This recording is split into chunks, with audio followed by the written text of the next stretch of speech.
whatever. What's I up? feel that just hit it Oh, wrong. okay.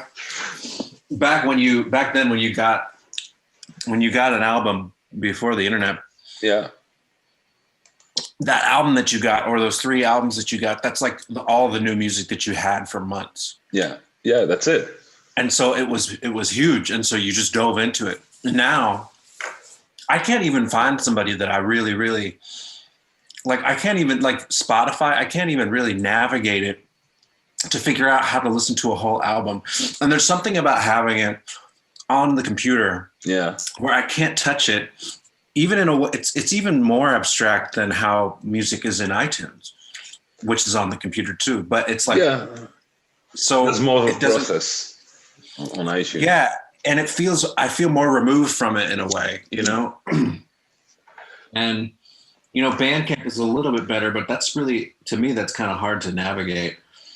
So, you know, it's just not the same. It's not. No, and people try to bring it back, with cassettes, selling cassettes and stuff like that. And I salute the effort for sure, but we're not going to bring this back. We just need to, adapt and because I really this is something I really want to do, like especially with the collective, is get to a point where people actually just, take time to listen to music again. And I don't know how to do that. I haven't got the thing, this is just, because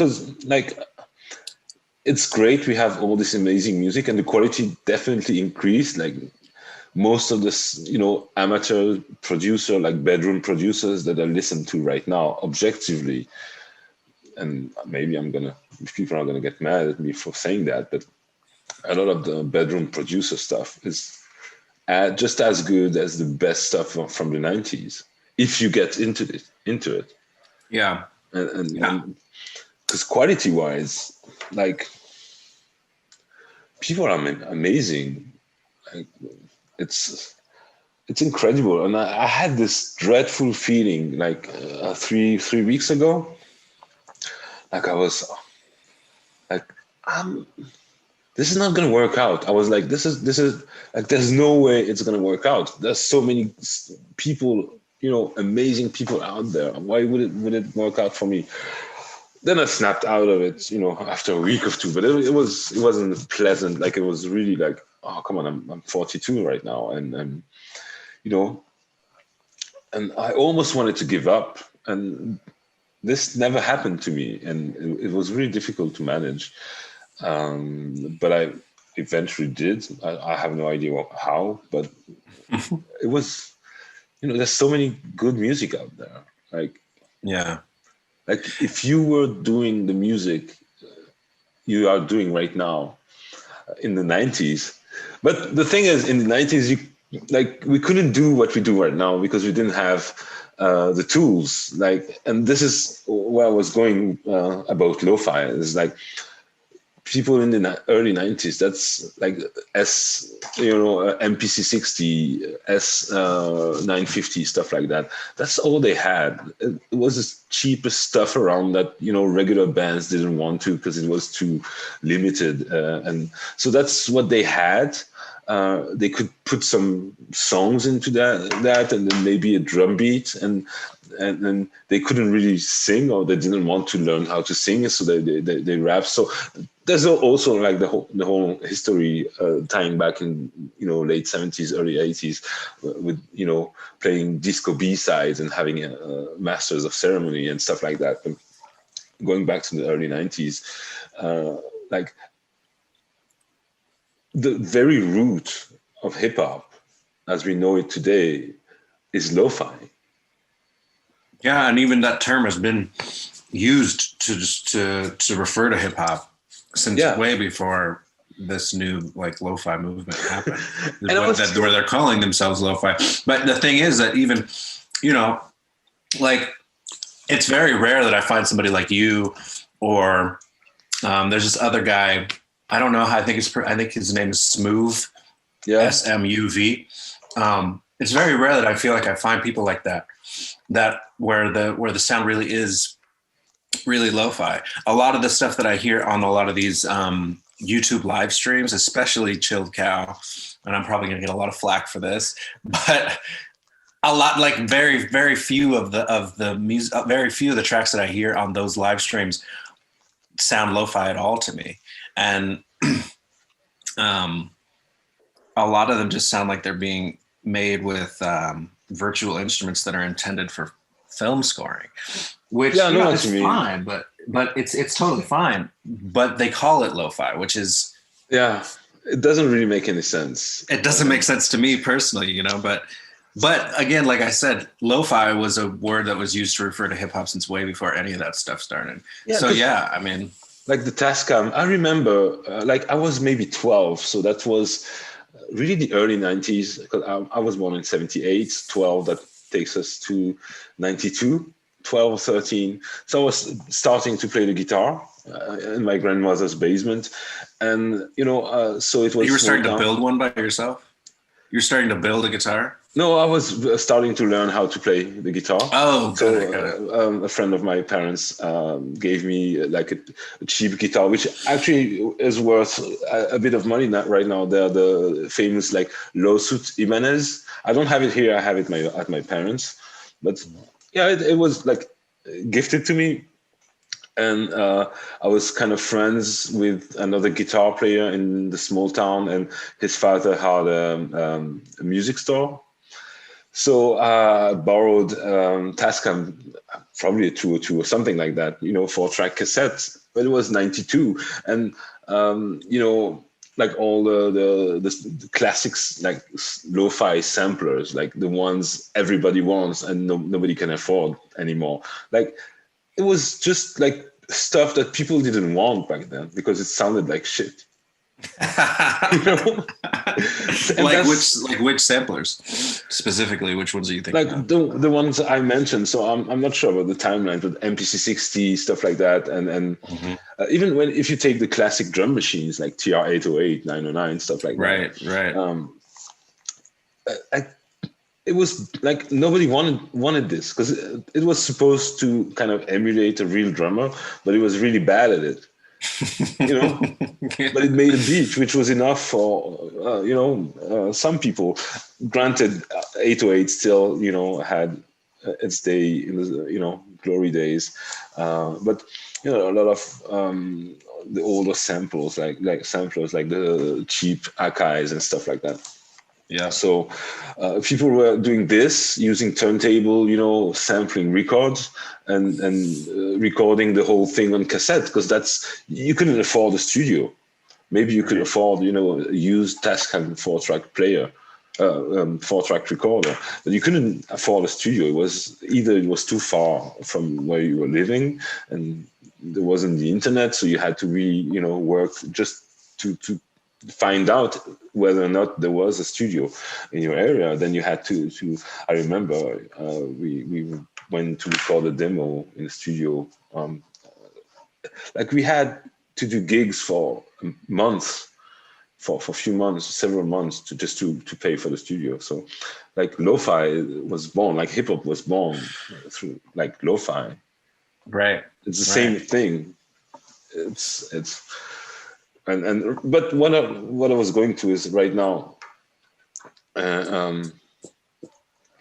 what I like about what we call lo-fi hip hop is that embracing that, and all right, let's try to kind of pay homage to the pioneers by walking the same path, and but at the same time, they didn't have the choice, we do, so right. We choose this path, and by choosing this path, we take upon ourselves to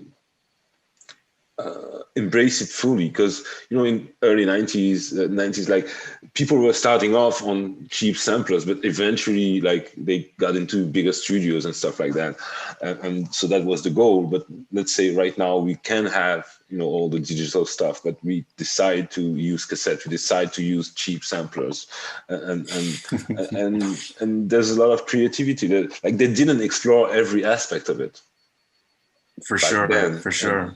And now, especially when you put it together, like the digital, like powerful computer, Ableton Live, stuff like that, together with cassette, with, that's amazing. It's really amazing, yeah. And I think personally, one of the things that draws me to, there's a lot of things that draws me to the lo-fi, like analog stuff. But one of the things is, the digital stuff is great, and it gives you so much. It gives you almost unlimited resources. Yeah. But again, it's kind of similar to the way that music is online, as opposed to having a CD in your hand. Yeah. There's something abstract about it, and it's a little sterile in a sense. And so, I mean, for me,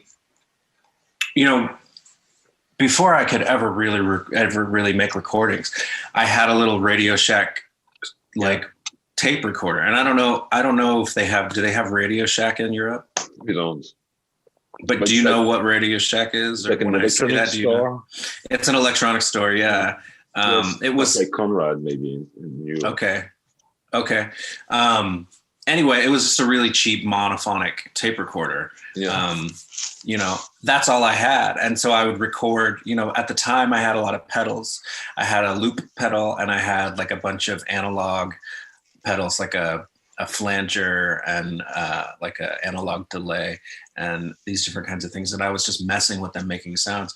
And the only way that I could record anything that I was doing was to like make it and press record on my little tape recorder. And like, that was when I was first starting. And so I have this kind of, there's this warm feeling about it. There's this like, that was back during a different time when I was discovering everything for the first time. I was discovering recording, and I was discovering like harmony and melody and rhythm, and it's very emotional things. Yes, exactly. Yeah. And so for me, that's kind of what some of this other stuff kind of brings back to me now. Yeah. Is that feeling, that the essence of that time in my life. And that can have a huge effect on the recordings that you make. Because you can hear stuff like that, and you cannot point to any note or drum hit or whatever, but you can hear it for sure. Mm-hmm. Yeah, and you can feel it. Yeah. It's magical, like technically. It's magical, and that's part of the thing too. Is I've been looking into a lot of effects pedals lately because I'm rebuilding my setup, and everything that I have right now is digital. I have like two, MIDI keyboards. I have a few virtual instrument libraries, and a computer, and that's kind of it. I mean, I have the MPC 2000 XL. Yeah, nice. Which I've had that for like 20 years actually, but yeah, and back, like 20 years ago, nobody wanted this. Like it was already, but many people, like it was cheaper than now. Mm-hmm. Like now, it was when I bought it, it was kind of expensive actually. I think it was like $1,500. Yeah. But I wanted it because I went and I at that time, I think I was about 17 or 18, maybe I was more like 18 or 19. And I moved out to the Midwest from California to live with my brother in the town where he went to college, because he was still living there. It was this town out in the middle of nowhere, but I lived there for between, I think maybe about 8-9 months, and he had a friend there who he knew because this guy was studying recording there, and this guy would be his recording engineer when my brother went into the college studio to make recording. And so I spent some time with this guy, and he was the biggest hip hop head I'd ever met. And he had just like walls of vinyl, and he had an MPC 2000 XL, and he turned me on to a lot of things. A lot of things that I had never heard of before at the time. And I found out that, like DJ Shadow was using an MPC, like Dr. Dre had used an MPC. And I personally wasn't a huge fan of Dr. Dre, but the Chronic, the first Chronic, that was just classic to me, Yeah. And And then the older I got and the more I got into other things like Jay Dilla and, like I found out like all these people, they're all using the MPC. You know what I mean? So I'm like, yeah, I want that. Yeah. Like, and the thing is that it's actually nothing like, it doesn't necessarily make the sound special. There's a few things on it, like it has a filter, and I think it, that whatever, it probably has some microchips or something that are specific to its processing that give it a particular sound. But it's more just, I don't know, it's more just the feeling of the machine itself, something about it. It feels like a music instrument. It does, yeah, it really does. That's also like when I try to explain people like why I love like Moog synths. Like it feels like you're playing on a grand piano, but it's a synth. It's inspiring, and the way, and this is not something, you can talk about build quality, but it's not just the build quality, it's the way it's put together. It's really like thoughtful, and people care, and they want you to make music with this instrument. They don't just slap a filter knob, they slap the right filter knob, and it feels right, and it feels, and then you make some music. You don't think about the features, like they're not selling you features, they're selling you a music instrument, and I'm in the market for music instruments, and same with like SV404 stuff like that. It's because I have both the 202, which is the first, and the 404, which is I think the last, like in this particular series, and they are not very different. Like the core, like 4/4 is more refined. It has a sequencer, more effects and stuff, but it's basically the same thing. And I don't believe Boss or Roland back when they did the SP2. It was supposed to be a DJ thing.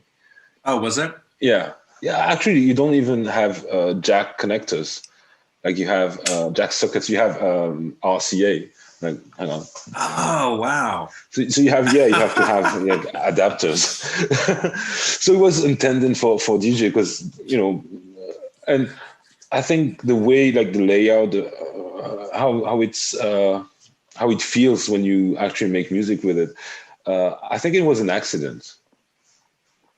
And it was often the case, actually, in many, classic music instruments. It was like people love them because they're good at something, but back when they were making these instruments, like they didn't want it to be good at that thing that they are. Like they didn't even realize that thing existed, and it wouldn't for several years, after. And now, like, it's funny because the 4/4 is they just refine the basic, principle of the 202. And they really refined it to the point where it's really powerful now, but at the same time, like it retains the general feel that makes you want to make music with it. And yeah, I borrowed it for a friend from a friend, and I called him and I was like, "Oh, I'm not giving this one." He's a good friend, so that's fine. So you're gonna sell me this 4/4, and he did, and he actually bought SX for himself again after that. He doesn't even do hip hop. Like he's a techno guy, but still he loves the 4/4. Yeah, I've obviously heard a ton about the SP units, but I've never actually used one before. So I don't really have that experience, but I know the sound for sure. I can hear. I mean, yeah. I've heard enough people who are making beats on, especially the 404. It seems like right now the 404 is pretty popular. It's the one you can buy new for. If you compare to what you can buy, in the same price range, you compare it to Digitact, and it's not a fair comparison because the 4/4 at the end of the day, and I think like I've had MPC 4000 back in the days. I don't really know about 2000 stuff, but from what I know, they're more like production machines, you have a MIDI sequencer, something like more advanced, and the 4/4, it's really raw, and you can really have fun and make music, with it by itself. But if you really, really like, you're stuck in the very like simplistic approach. If you want to do some mixing and stuff like that, it becomes very, very difficult. It's not really intended to do that. So I use it mostly as a sampler and stuff like that. I don't really use a sequencer or resampling. I do a little bit, and I have fun with it, but mostly I use it in MIDI for the sound and the effects that are amazing actually. And but yeah, I think they're popular right now because it's basically lo-fi making machine. Yeah, it's fun, it's easy. Like, you barely have to read a manual. Like, it's really straightforward. Like, I've considered getting one. I've actually considered getting one, but yeah, get one for sure. Right now, my setup, the only real thing I have that's really lo-fi is this Tascam 4-track cassette. Yeah. Which I haven't used yet. It just came about a week ago. Yeah. Oh man, use it. Yeah. Which one is it? I think it's the 414. Oh, nice, a small one. Oh yeah. Let's see. Was it expensive? A little more than I wanted to pay, but yeah, it was like 3 something. Oh yeah, yeah. They're really sexy. I have the large one, like the 424. Like, it was 150 euros, and it's basically mint in box. Nice. Yeah. So, nice. Wow, that's amazing. Yeah. 414, they're like 400, 500 right here, right now. That's crazy. I should have probably spent more time doing more research. It's getting harder with the 414. It's getting, because my friend, the one with the 404, he's been looking for one for a few weeks now, and no luck so far. Like, every day he's been looking, like, nationwide. Specifically for a 414. But yeah, use it. Do use it, because like, it changed everything from I got it. I didn't really want to get one, but I had the money, and I was like, I'm just gonna, like, I remember you having one, back in the days, but I was like, why not? And worst case scenario, maybe I don't, I'm not really using it, but it's good condition. Maybe I can sell it for a little bit more, make a little bit of money, make a little bit of money. And it changed everything in my workflow. How so? And the music changed radically, drastically. Well, first off, I use it as a mixer, just so it's not the most practical, but it's in better condition than the mixer that I have. So I use it as a mixer, and yeah, the EQ is nice. It's quirky and whatnot, but it's nice. And so what I like to do is usually, like, the workflow, like, I record stuff like SP404 and stuff like that. I don't record it on tape. Sometimes I do, like, from some melodic samples, but it's kind of a hassle if you record something that's sequenced, and you put it on tape to put it back in Ableton. You have to stretch it, and it takes a lot of time. It doesn't really make that much of a difference. But what I like to do is sometimes just record some samples and slow them down, speed them up, and then use them as samples to resample in 4/4 or whatever. And what I like to do is when I have all the track on Ableton. Right now I'm using Ableton. I used to do a lot of DAWless before, but not anymore. So I have all the tracks, and I bounce all the tracks into the 4/4 that goes into the Tascam, and now I record. Using the 4/4 effects, as I record on tape. And then once it's recorded, like what I do, I record left and right on track 1 and 2, and then again left and right on 3 and 4. 3 and 4, I put everything in the center, boost the bass a little bit. So I use this, to play with the bass. And usually right now, what I really love doing is either speeding up or slowing down, and use the effects like even, so as I record back into Ableton, I can play a little bit with, pitch control, and it gives, it's so organic and tactile. I love it. It feels like making music, like playing on Exactly. That's actually why I was gonna get a Porta 02, which is smaller, but it doesn't have the pitch control wheel on it. Oh, and so pitch control. Oh yeah, I wanted that, and so that's why I ended up getting this one. Actually, what kind of inspired it? There's this there's a sound design company that makes drum packs and makes sample packs for like compositions and stuff. And I'm not really that in the market for the compositions, but definitely drum packs. Their drum packs are amazing. They use all of this. They use all of this analog gear to record everything. They actually record live drums, and then they use all of this analog processing equipment to like get these really amazing textures. And they're really killing it right now. I guess actually a lot of people are using their shit. Even Madlib used some of their sounds on one track on his Sound Ancestors album, that new album. I haven't checked it out. It's pretty good. It's it's a little different because it's not just Madlib, right? It was Madlib and Fortet, and Fortet's not hip hop. I mean, you probably know about Fortet being in Europe. But so it's a little bit different. I would really like to know what Fortet did exactly. Like, what exactly did he do? Because I can't really tell. But it's cool. I haven't given it like a strong listen though. So Yeah, I'm working hard every day and doing all this kind of stuff 3D. So I just need some time to settle that. But you want, like, there's one thing you can. Hang on. This baby. What is that?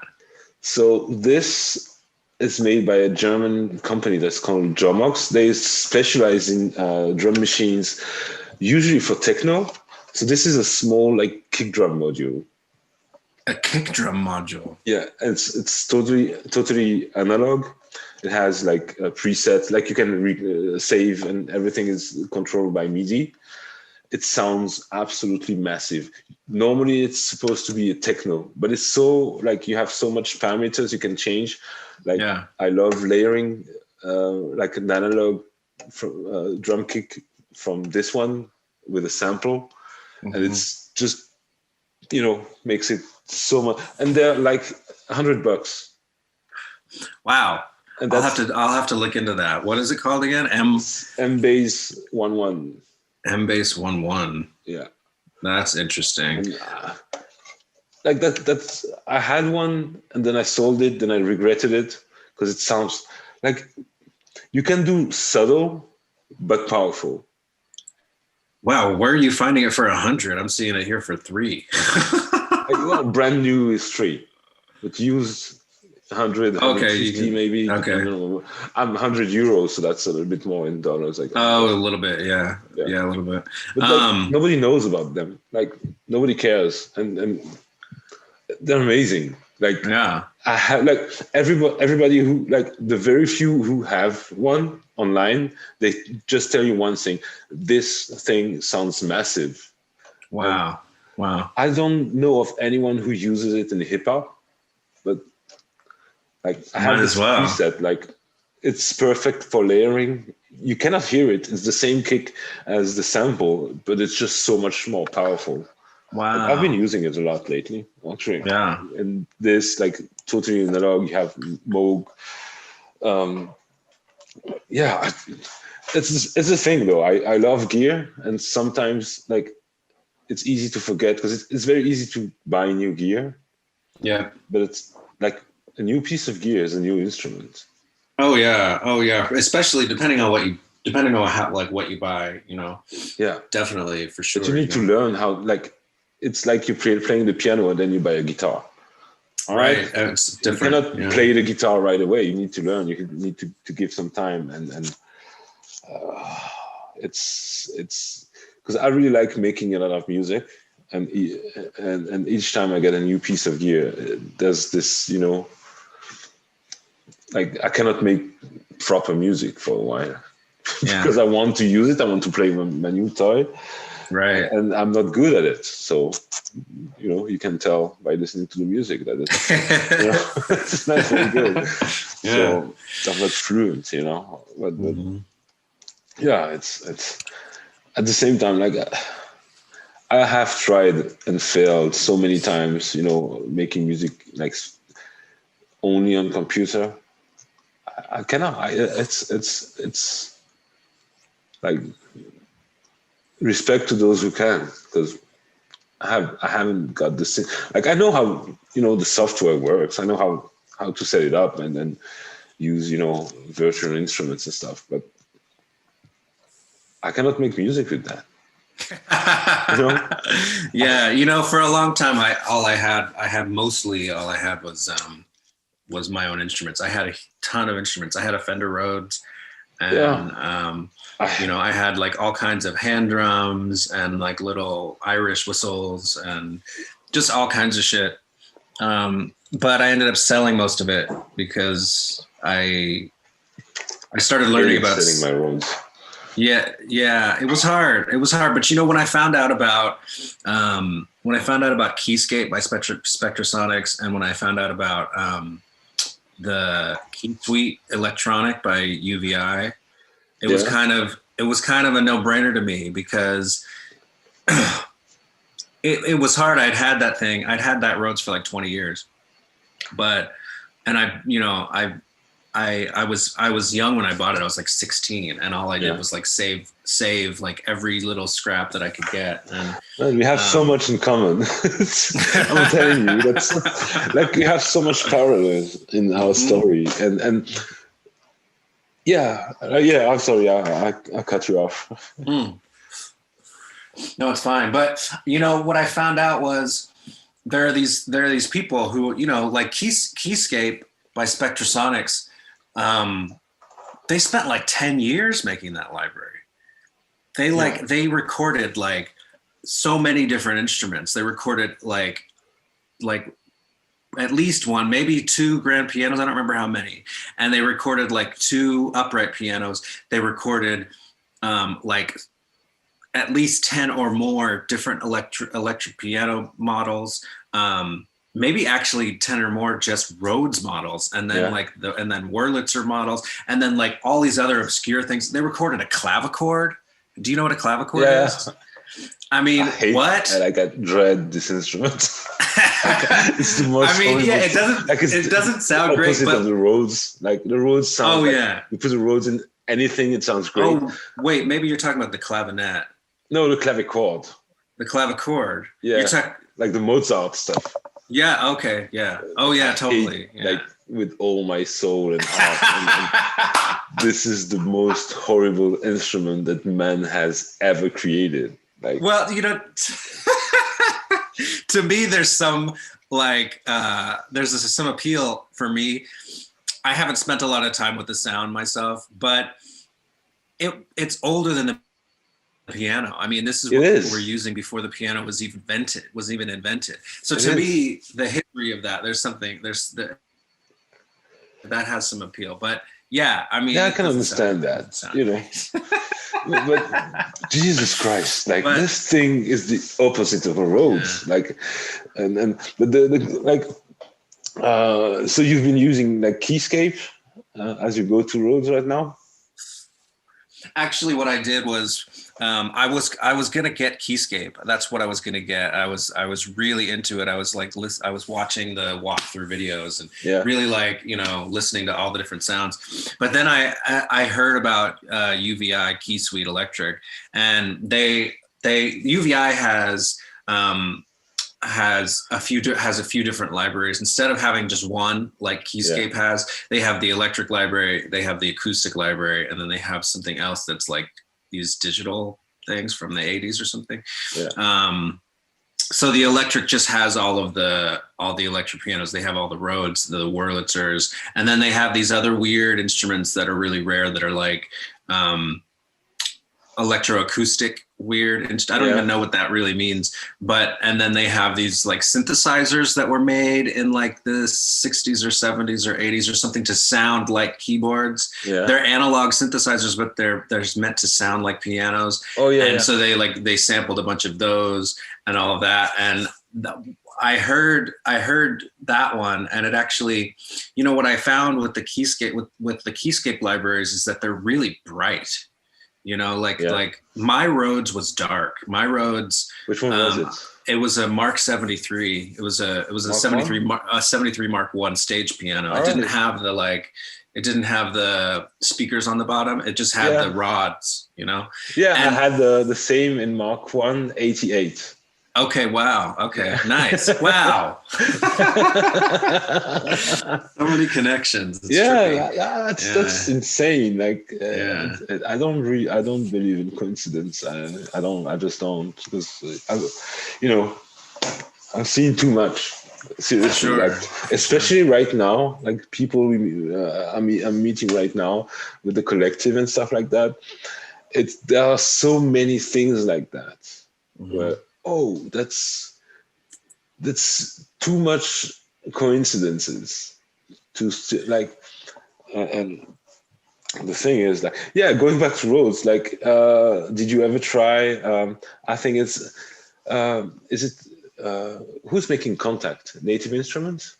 Yep. Yeah. So they also have. I think they have two that I know of.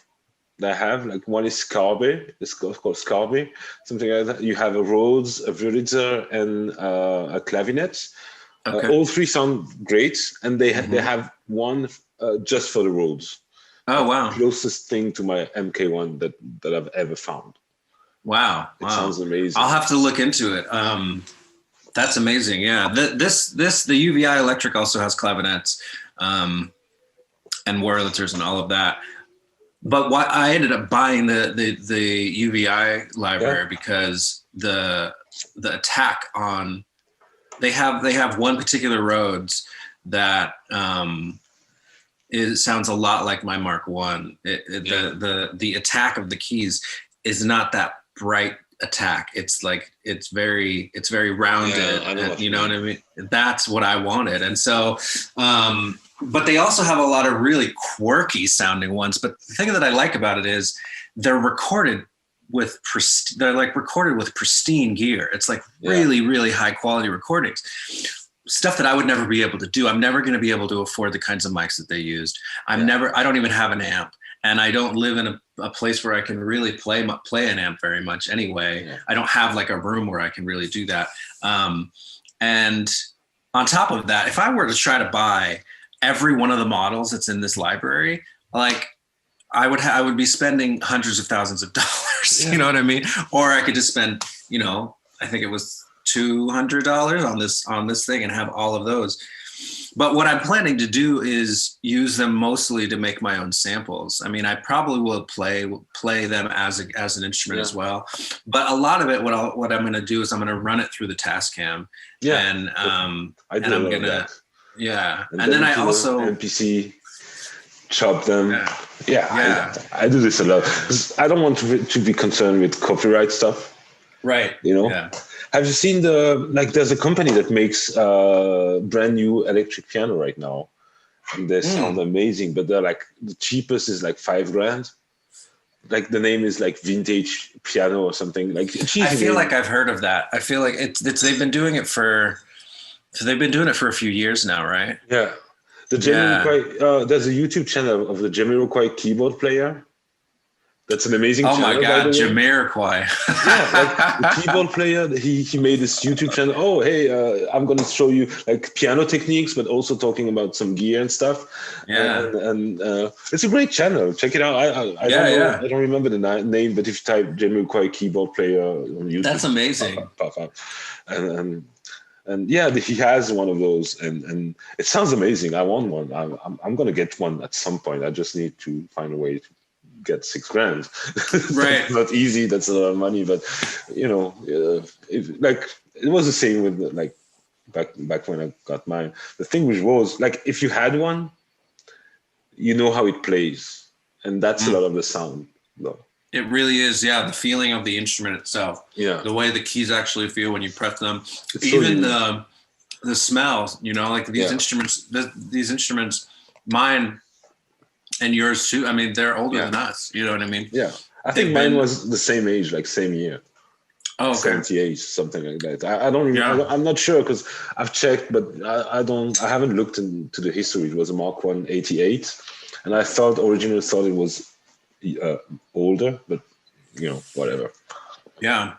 That's so. But Like, you feel that when you're playing it. You feel like I mean, this instrument has been. How many owners has this instrument had? How many tours has it been on? Like, what has it really been through? How many rooms has it been sitting in? And you feel all of that essence as when you. No, it's cutting up. Oh, all right. Oh. Yeah, it was just cutting up, but yeah, you actually do, and like it has gone through, some of the 70s, the whole 80s, 90s, before you get it, and then I don't know, and I was always remember like the first time I played one, I was really young, and I really wanted to visit Japan, so I went to Japan, and it was in Tokyo, the small music shop, and I was like, I already knew I wanted one because I was really into soul music, jazz at the time, and so I asked, can I play it? Can I try it out? And I was a really good piano player back then. I don't know if I am right now, but I'm better now than I was really horrible back then. And guys say, all right, yeah, please do. And I was like, I remember like I wasn't expecting the keys to feel like that. I was expecting like a piano or a synth or something like that, but something that I knew of, but it was so unique. And instantly you could tell like all the notes and the kind of runs you can hear in the music that you listen to. Oh, that's how it comes about. Because when you have that feeling and it invites you to play like that. Mm-hmm. And once you have this experience, and that's great, because now I can play on a plugin with a plastic keyboard, but still have it sound like a Rhodes, and it's because I know how to play on a Rhodes right now. I had mine for. I'm sure it's the same for you. So it is, yeah, it is. I also ended up buying a really, really expensive MIDI controller. Yeah. Because I'm so used. I have two of them. The first one that the less expensive one is just plastic. Yeah. But I'm so used to playing on real instruments, real pianos, real electric pianos, that I really wanted to get as close to that feel as I possibly could. So I got an SL88 Grand, which has actually wooden keys. Yeah. So even though it's a MIDI controller, it's weighted. It actually has wooden keys. There's like, I think part of the inside is made of wood too. I really need to get myself an 88, decent 88. I want to do, to practice classical again. Mm-hmm. I hurt myself doing so the last time because I was trying to do like stuff much like higher than my skill level. Mm-hmm. I think it's great. I mean, be careful, but it's great. It's great. It's as you get older, like my body isn't used to playing like Chopin and stuff like that. So right. So are you starting to get into playing that? Like you trying to learn some classical pieces? It's like the thing. Just got into classical from work. And I wasn't really like, I was always under the impression and that jazz was, where it was at. That For sure. classical had nothing on jazz, and stupid me. I didn't know anything about classical, but I thought I knew enough so not to be interested in. And as it turns out, like especially like I'm really into like late 19th century, early 20th. That's quite the sweet spot. Oh yeah, for sure. Yeah. And have you listened to Eric Satie? Oh yeah, yeah. Oh yeah, yeah. It's like it's incredibly like deep, like the depth of the music, and like of course like all the orchestral pieces and stuff, but when you just take like the piano pieces, stuff like I was just listening to Gaspard de la Nuit, Ravel. So the first is Ondine, then Le Gibet, then Scarbe, right? And it's incredibly deep. Like it's challenging to listen to if you're not used to that kind of, like to most people it's challenging to listen to, but if you like really listen, like if you know how to listen to music and you really get into that, like it's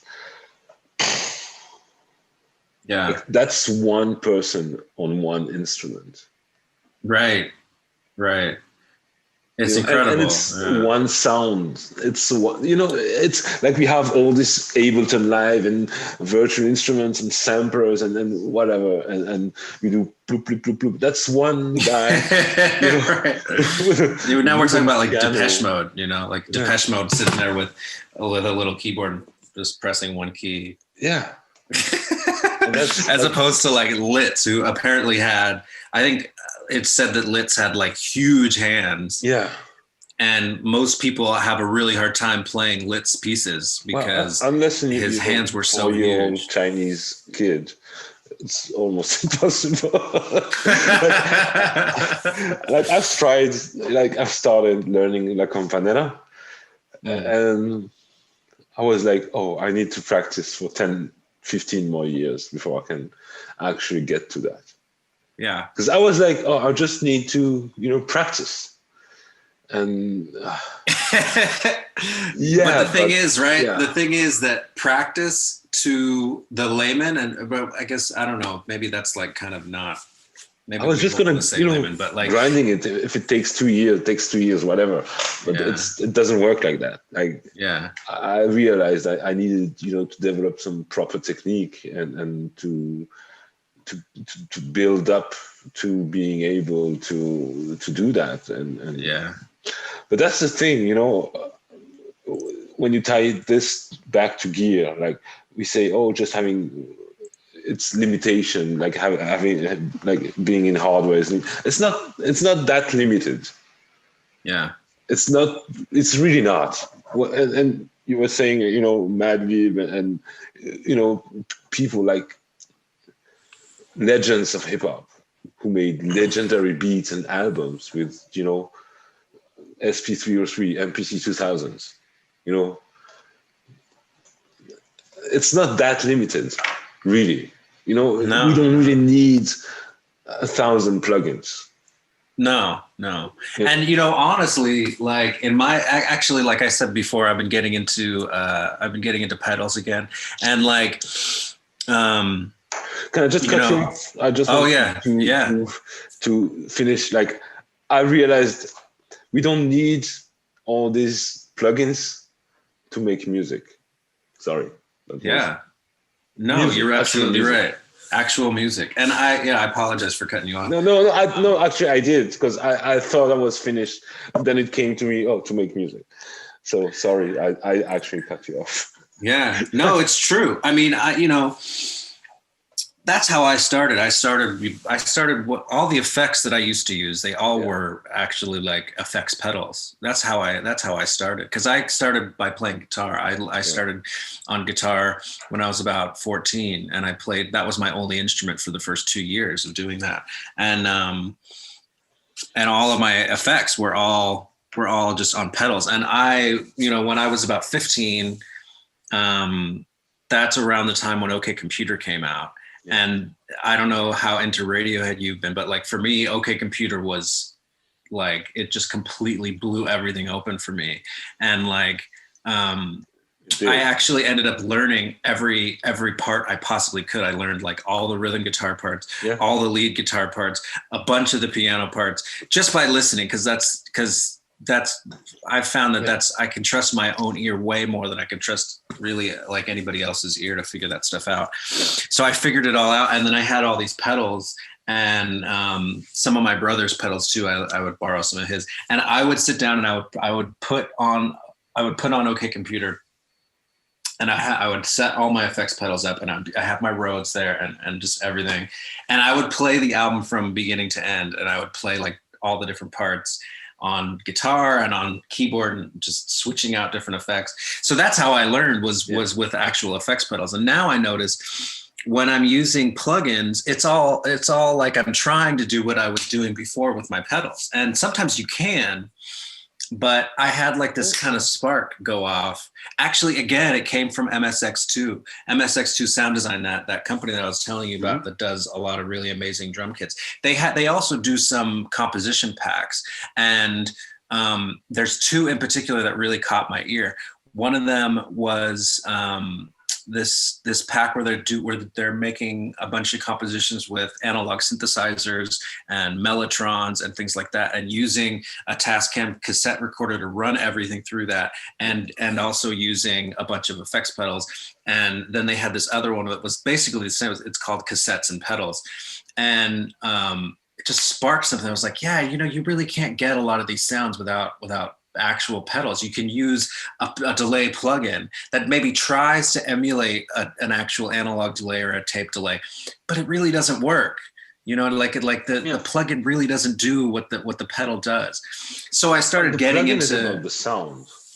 The pedal is more about something about the music. Yeah, and the plugin. Music is made of sound, but it's not just sounds. Right. Yeah, and I think sorry. No, it's fine. Yeah, no, you're right.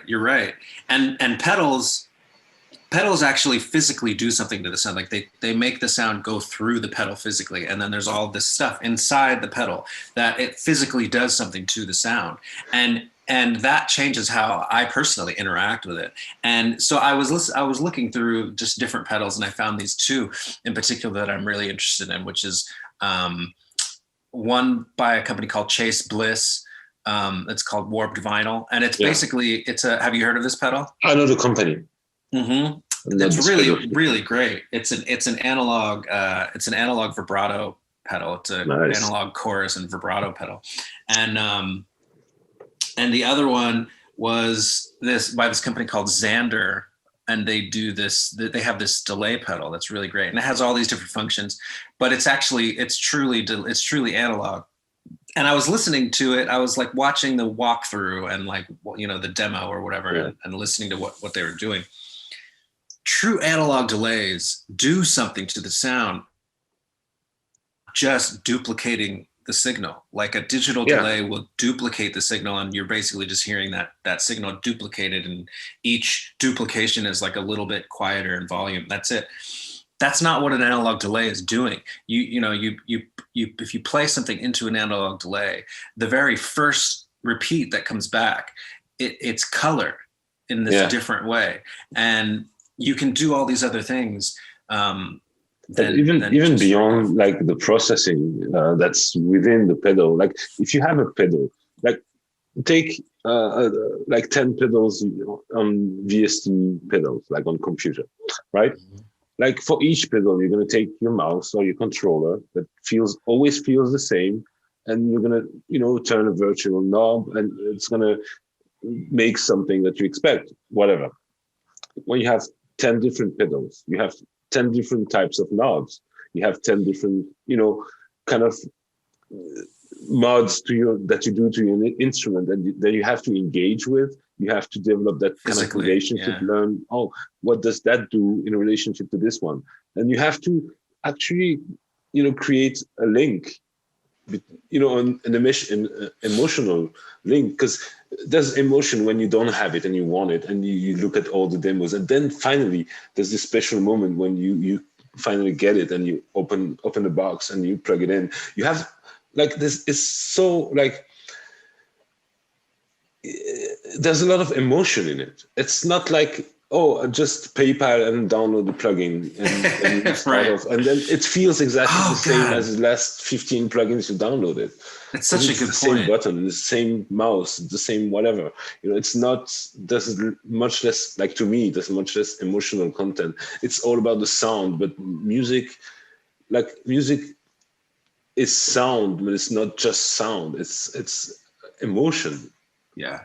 And I feel like for myself, I need to feel that emotional engagement with the process of creating music. The 202 doesn't feel like the 404, which doesn't feel like I just got this synth, like a desktop synth that is FM synth based on the Sega Genesis chips. So it's very lo-fi, and it's quirky as fuck. It's very difficult to use, but I'm starting right now. Like I've been almost discouraged. I'm starting right now to kind of figure out a way to make, because you can easily do like very aggressive sounds, but I like to take devices that are good at doing aggressive sounds and use them to make really sweet and smooth sounds.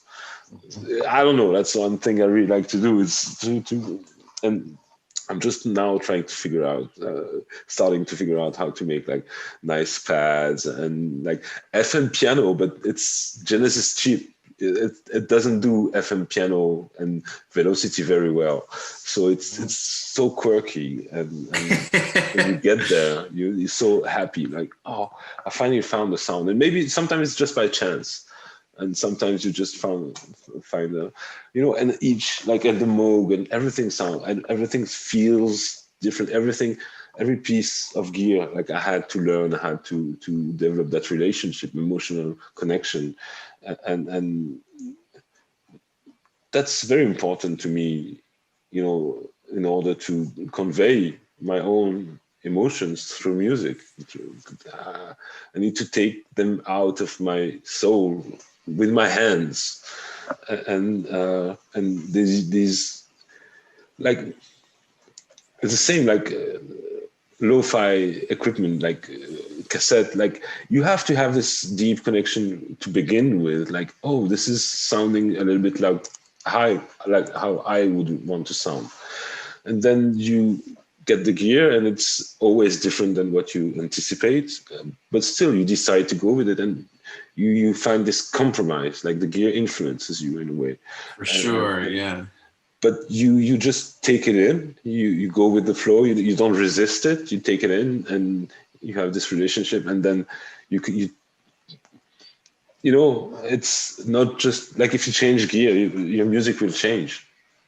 For sure, yeah. And I think that's a really good point. You made so many great points just now. And, I think also, you can choose one way or the other, like you are you're a musician, a producer who chooses to go with it and not resist it. But another person might choose to resist it. And so it all depends on where you go with it. And I think it's really wise to not resist it, because personally, I tend to think that everything has some life to it. There's a lot of people might, in the modern world, we kind of don't really agree. We see things kind of more as lifeless. And if we talk about like a tape machine being alive in some way, then we think, you're just anthropomorphizing it, or, like whatever. But I really believe that everything has some life inside of it. And you come to a machine, you come to a machine or an instrument, a guitar, or just anything with your own kind of agenda. You're like, I want it to sound this way. I'm feeling this kind of way. But then as soon as you touch it, and you start interacting, now you're having an actual conversation. Yeah. And if you listen, it can be a real conversation where That's it. that instrument or that machine or whatever it is really influences you. And in a way, it's kind of like you have what you want and the machine has what it wants. And it's not your music anymore. It's just music. Yes. Yeah. Yeah. You know, Yeah. like I just missed I lost my train of thought. But it's yeah. The thing is, we see the gear, you know, but for anything that you look around you, like almost like virtually everything around you, like someone cared about it. Someone cared about how it looks, how it feels. Someone did really work hard to make it so that it exists, you know? And many people usually, right? A lot of people like, you know, I have a company, so I make waffles, you know, with my girlfriend, and it's cool, but like it's a lot of work. It's not much. It's just waffles, you know, and it's already like a crazy amount of work just beforehand. For sure. You know, up until the point you open it, then it's even more work. And just imagine just to have a sampler, you know, be created, you know, start from your idea to having it actually built and sold. Like how many people are involved and people who care about it, who want it to succeed, and it has to have something that's beyond just what it does, you know, just by the mere fact that it exists at all. Yeah. You know, it's an incredible like feat of engineering and human, you know, competence and ability and ingenuity, you know, resolve just to have something like that. We're spoiled, and it's you can make the argument it's the same for a plugin. You know, it's the same but different. Yeah, it is. Yeah, I mean, it is the same. I think it's different. I mean, I think you're right. I think I mean, it took a bunch of people to make a plugin. It took the programmers. It took whoever had the original idea, and it was a whole process. That idea changed over the course of making. I mean, nothing really, at least in my experience, maybe other people have a different experience, but my experience is, you know, I have an idea, I want to make something, and then I go to start to make it. And as soon as I go to start to make it, it starts becoming something other than what I imagined it was going to be in the first place, you know, always. And you have to go with the flow. It's the same when you're making music. It's the same when, you know, when you make a new business. Like it's always like, it's important to have a vision of what you want. But at the same time, it's also important to realize that your vision cannot reality cannot, it's much more complex than, you know, any vision you can ever have. Completely. Reality is always different than what you can imagine. And what you can imagine is always different than reality. It goes both ways. And that's when, you know, creativity comes in and whatnot. So the thing is, and there are plugins with a soul, if you know, if I can say so. Like there are plugins and virtual instruments. Like I have one in mind, especially. It's called Synthplant. Synthplant. Yeah, it's wow. I don't remember the brand, like the company, but it's like SYNTPLNANT. So basically, it takes like a DNA-ish kind of structure to make the sound, and like it's really quirky, but it sounds amazing a lot of the time. Like look it up; it's really interesting. It's $100. It's not the cheapest, but it really has a soul, and that's what I like with digital right now. It has come to a point where it doesn't feel like it needs to emulate analog, and people start becoming more creative with how they do like effects, like synthesizers and stuff using digital technology. You know, is this? Can you see that? Is that it? Yeah, that's the one. Okay. Sonic. I'll check that out. Yeah, I'll check that out. Like I use it, like not right now, but I have been using it a lot, and I will be using it again for sure. Is it like an analog synth emulator? Not at all. What is it? It's I'm not sure exactly. Like if you read the description, like it's based on kind of evolution, kind of like DNA transformation and mutations. Huh. Is Like, it like in a plant? Like actually, so say you start with a random, so you randomize all the parameters, right? And you start playing, and as you move the modulation wheel on your controller, it makes the change sound. So say for each key you have a like the sound changes in a different way than the other keys. So you have 12 different changes, right? So you play your 12 keys. If you find one sound that you like, you press a button, and then it takes this sound as a base sound, then a bass, like basic, like fundamental sound, and then again from this sound you can have it evolve 12 different ways by using the mod wheel. And if you find an evolution that you like, you can select it, and start from there again. Crazy. Wow. And you can also dig into like the parameters, like envelope, filter, whatever. It's quite different than the regular subtractive synths, but it's not that hard to find your way around it. It's really experimental, and it sounds very interesting. Like for pads, sometimes for keyboards, stuff like that. It sounds great. I love it. Yeah, I'll have to check that out. Yeah, there's a few different libraries that I've got my eyes on. For a while I was kind of like really interested in Spitfire, and then there was also this other developer called Sonic Couture, and they do a lot of really interesting libraries, but they're all very clean. And I've been kind of like after I had that sort of 3-year stint where like I basically didn't make music at all because I didn't have any real way to. What kind of got me excited again and got me interested again was I was thinking about starting to make music for like for music libraries for like film and that kind of stuff, movies and commercials and all of that. And how I got into that was I guess actually it was just from somebody that I knew who was kind of into it. And then I started looking into it, and I started hearing a lot of these sounds. I was like hearing all these pianos that sounded like they were recorded really well. And I was like, these are libraries. There's no way like these people, all of these people have pianos, and there's no way that they all know how to record them this well. Like pianos are really hard to record, So I started looking in, and I was like, wow, like in the last 5 to 10 years, like virtual instruments have advanced like rapidly. Because like 10 years ago when there wasn't nothing good 10 years ago. No, it wasn't. And now you didn't have a good road. You didn't have like, I need to have you check out this. Hang on, I'm just gonna share my sound.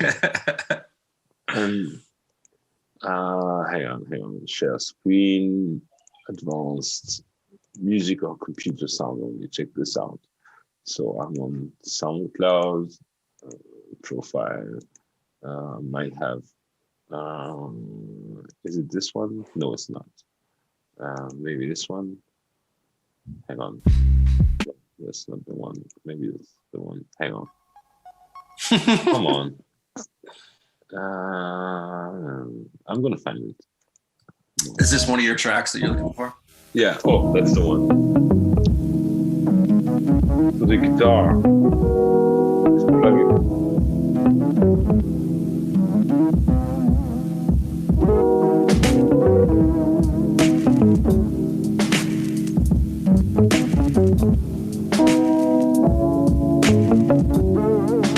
So then you have the muted notes, and I play the solo at the end. Hang on. And the harmonics and everything.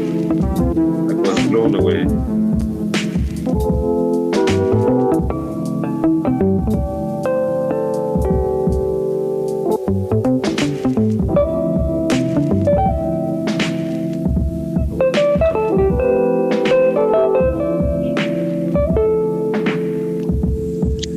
That's a plug. That's a library.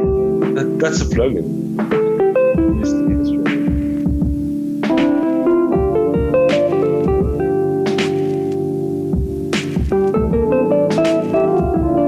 incredible.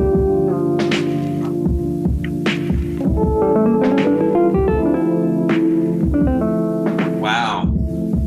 Like you couldn't tell. Like if you really listen to really good guitar player and whatever, you can probably tell. But to most people, this is a guitar. And like plugins, they came such a long way. So this is called ample guitar. They have several. This was a Les Paul. They had Telecaster. They have Stratocaster. They have SG. They have so it's kind of a library, but it's not in contact. They have like their own host. Yep. They have acoustic guitars, and they have several like amps models. Also, you have effects, reverbs, whatever. And this is like I want to use it more, but you know sometimes music doesn't really like. I don't really do music that's really for guitar anymore. I used to. I don't have my guitar here anymore, and I don't really play that well. So, but yeah, I got this plugin because I wanted to have the option, and for sure this one sounded amazing, and so that's the Les Paul. Nice. It's yeah, you know, I'm kind of like I've been playing the guitar for so long. Yeah. And it was my first instrument. It doesn't really make sense, like for someone who plays the guitar very well. Yeah, I mean, in a way, like one of the cool things that I like about libraries is again, like they can be recorded with this like level of equipment that I don't have, and this level of like engineer mastery that I don't have, and so like that's kind of nice, but. I recently bought a new guitar that's not here yet. It's being made. It's a cigar box guitar, and it's being handmade for me. But it's an electric guitar as well. It's got pickups on it and everything. And so I'm kind of like I'm excited to get that, and I'm like, yeah, I'm gonna like use that. I'm gonna like put it through my Tascam and all kinds of things. It's like I can use libraries for everything except guitar. I don't know what it is, but that sounds really nice, though. It does. Sounds like a really good, yeah, it sounds like this 10 years ago wasn't possible. For sure, yeah. It just wasn't. Like VST instruments, like they really came such a long way with computers, you know, being more powerful. And you know, and most of the time, you know, virtual, like it's the only way many, you know, people, like especially younger teenagers, like who cannot afford, you know, to build and buy a home studio with, you know, with Moog synth and samplers and stuff like that. And after all, you know, it's a great way for many people to get into making music, and that's also one of the reasons why the quality has been, you know, steadily increasing, like incredibly increasing. In the last, you know, 10, 20 years, because people can make music, like you can record a piece of music and, you know, within 24 hours having, you know, a few hundred people up to a few millions hear it. Right. And without getting out of the comfort of your home. You know? It's insane, actually. It's really insane. You used to have to look into, you know, specialized magazines to find ads, you know, save money for months for the studio. Maybe it wasn't even a good studio, just to record a demo that you would share with, you know, 5 of your friends and, you know, bartenders that may or may not give you a gig for a few bucks. Yeah, and that was the best you could ever hope for. You know, maybe send a demo to a label, and eventually, you know, 1 in a million chance that you get listened, let alone picked up. You know, now you can self-promote. You can, you know, like in lockdown, like you know, lots of parts of the world are in lockdown, and people are doing albums. You know, and live shows at home and videos and people are being creative because we now have all these possibilities for next to nothing when it comes to cost. And even buying gear, like analog gear, it's like Behringer, they're making like amazing sounding synths for, dirt cheap, cheaper than on my bicycle, And like, even like, just if you get Ableton Live, I think the regular version is like $100, $200. You get all these virtual instruments and plugins. You don't even need like, if you know how to make music, that's 1,000 times more than you would ever need. Everything else is just fancy. Like, if you're a musician, you don't need anything. Like, everything else is like cherry on cake. Like having samplers, synth and stuff. That's, it's there's a lot of vanity in it. There's a lot of ego in having samplers and having gear and having and gear, especially nice. Yeah, there is gear, right. You have it, like nowadays, you come into lo-fi Jeep and you say, "Hey, I record on cassette. I have a Tascam," and instantly you kind of get the respect. Oh, this guy is playing around. You got this like. It's true. Bonus, like social true. Points, social it's credit. I have a Moog. I have a and now if you. It's so true. It's so true. Yeah, I pride myself on finding these kinds of libraries that are maybe lesser known and that are doing really interesting things because I know what I'm talking about. Yeah, that's an ego. And it's true, but there's more than ego too. I mean, it's that, but it's also like I really love this, and I want other people to I want other people to support these guys because they're not really probably making that much. They're probably, you're proud. I saved up for my Moog. I'm showing it off. Right? It's a nice synth. It's like you put it there so that the video could show it. Usually I have my computer like this. So I was like, when I'm recording, look at my Moog. Yeah, it's not really a nice room, whatever. But that's the thing. And if you go on social media and stuff like Facebook groups, like some of these people, they have this amazing collection of vintage synthesizer, Jupiter 8, whatever, and they don't really make music. They jam it, and it's not really good many times. Like sometimes it's good, sometimes, but a lot of the times it's just more. It's just look at my you see much more photos than you hear music on these groups. Yeah, it's true. And honestly, I don't know. This group where we met, it's the only one that I've really been in. And most of the videos that I see people putting up, it seems like a lot of people are kind of trying to jump on the bandwagon of this lo-fi thing because it's like, you see all of these people on Spotify who have like 1 million monthly listeners, and it's like people want to jump on that, That's what I don't really know what's going on for them, but that's just my interpretation. Nobody does.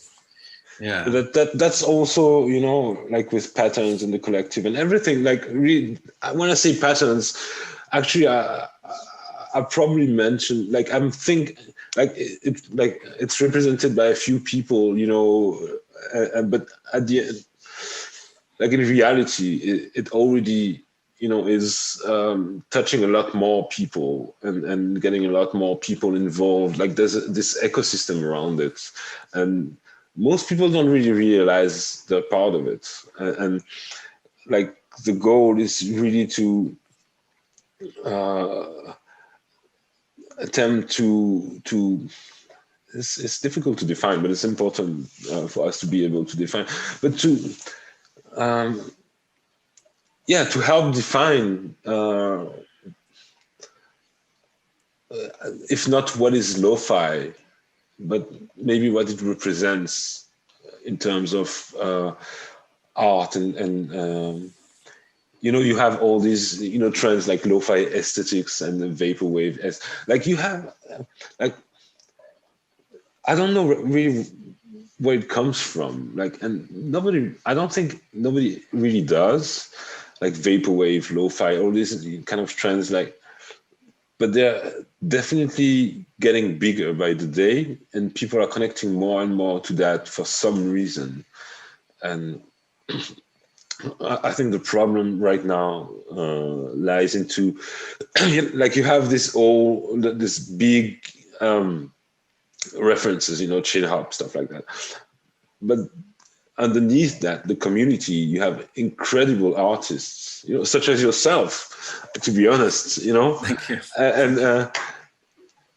And people don't really know about them, and that's too bad, because the music is, again, it's so deep and interesting and engaging, and what we're trying to do, with patterns and is to kind of bring some structure and have maybe a platform to inform people who are interested in listening and discovering, oh, maybe you can look this way. You have this guy or this girl who's doing something really interesting over there, and having put some faces for for the audience to relate to, Yeah. and I think that's what's missing. If anything is missing, because it's too bad that so many talented people are kind of like inside this lo-fi bubble, but they should stand out and be able to make a living doing that, because they're really good at this, and it's good for the world, for their music to be out there, and but there's not really a platform, and the only measure that we have is the number of views and subscription on your Spotify account. That doesn't really mean anything. It's not a competition. It has to be about the music. It has to be about the people. I think the people, like, it's important. I understand, many people in like to be kind of low key and stuff like that. But like, music is one thing, but the person behind, I think, like, for the audience to relate and really get into the music, I believe they need to be able to identify with someone on the other side of the speaker, and understand. Yeah, I agree. Like the Daft Punk, they just split up and they made this huge like video, and it was kind of an event. And even though it wasn't really about the people, it was about the characters, which is close enough. People could kind of relate to the characters and imagine like the people behind, and because basically, like, someone who's popular and wears a mask all the time and hides their face, maybe they're a little bit shy. Maybe there's some traits to that you can relate. And it's not just the music. Yeah, for sure. I mean, there's a lot of reasons why somebody might wear a mask, like MF Doom. Yeah, he had all kinds of reasons for wearing a mask, and yeah, that's a part of it. I think you're right. It has to be about the music and also about the people, and that's what I'm noticing. There does seem to be something kind of missing. Like you hear somebody has a SoundCloud page, or they have a Spotify, and you can go and you can listen. But there's not really much of a presence other than that. Like, who is this person? Yeah. Why do they love this so much? What's in their heart that drives them or motivates them to do what they're doing and to do exactly what they're doing, It's incredible. You can ask 10 different people, like, who are the most influential and the biggest lo-fi artists that you know, and you'll have 10 different answers. And you wouldn't know. Chances are you wouldn't know any of these. Yeah. People, Yeah. I think, I don't know if maybe patterns could, I don't give a fuck, cuss however much you want. Maybe patterns could jump in some way. Maybe there's some way that you could include, like, doing interviews with people. That's what we're doing right now. Yeah. So, yeah, but that's the thing. That's the thing, and I get it. Like, ideally, it would have to be all about the music, but it's not. It never has. You know, it never was just about the music. It was about, like, there's no music without someone making the music. Right. And the reason you have this music that's so deep, that you connect so deeply with, the reason that this music exists is that someone felt that and wanted to share that with you. For sure. And you have this connection between, the musician, the creator of the music, and the listener. And it doesn't make sense to remove entirely one part of this equation. Like, there has to be a relationship. There has to be people involved with each other through music. And I don't care what people say. It should be all about the music. But, like, I want you, I want Mackenzie, I want for myself, whatever. That's what, to be able to keep making the music and to develop, to see. I want to see how far I can take this, and I'm sure you would want to see how far you could take this if you had the freedom to actually undertake a lifelong, adventure of exploring music. Oh yeah. Oh God, there's so many different places I would love to go with it. It's not about the money as much as it is about the freedom, and the ability. But at the same time, we were talking about this, like, the struggle. Like, without the struggle, would we be making the music that you're making right now? And definitely not. Definitely not. The struggle. Like, you can definitely tell there are some artists. The first album is massive, huge. Second is pretty good, and then it goes downhill. And there are very few, because they're very comfortable. Artists. Like, the whole, like, I'm thinking, for example, Erykah Badu, like, her whole career. It's like 2 decades now, and the quality always has been like, and it always was something new, something different, something, and there's some, artists. So, and that's, why do you want to make music? Is it for the music? Do you want to be successful, to be rich and to be comfortable, and that's why you're making music? Or is it because you want to convey something that's so deep that no word could ever, no language, nothing, like, there's only music that can carry, all that you want to convey? And I don't know. I mean, I think there are lots of reasons, I think what drives a person to make music originally is somewhat ineffable, it's somewhat sort of indescribable, and maybe it's kind of hard to even, it's something that's, you can't really see, and even the person themselves maybe doesn't fully know exactly what's driving them. It's just some kind of a life force inside of them. But I think it does change, Yeah, it's very powerful. And it's always makes me sad when I see someone who's talented but kind of gives up. Well, I think struggle is really important for a person to stay connected to themselves in a real way. When you get too comfortable, it does begin to get a little hard to hang on. It's cutting up. Hello. It's cutting up again. Is it cutting up? Yeah. All right. It's you're back.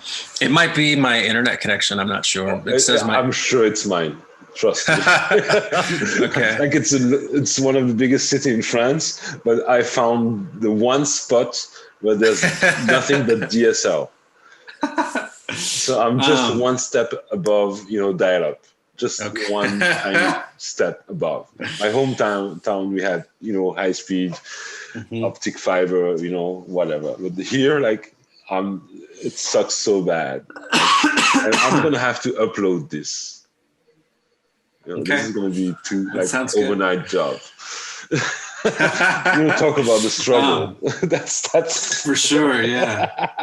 But yeah, I mean, like, I think the struggle is important, you know? I think like it is. when a person gets too comfortable, it becomes hard to express, you know, it becomes hard to express something that is connected to something real when you get too comfortable. But there's a balance.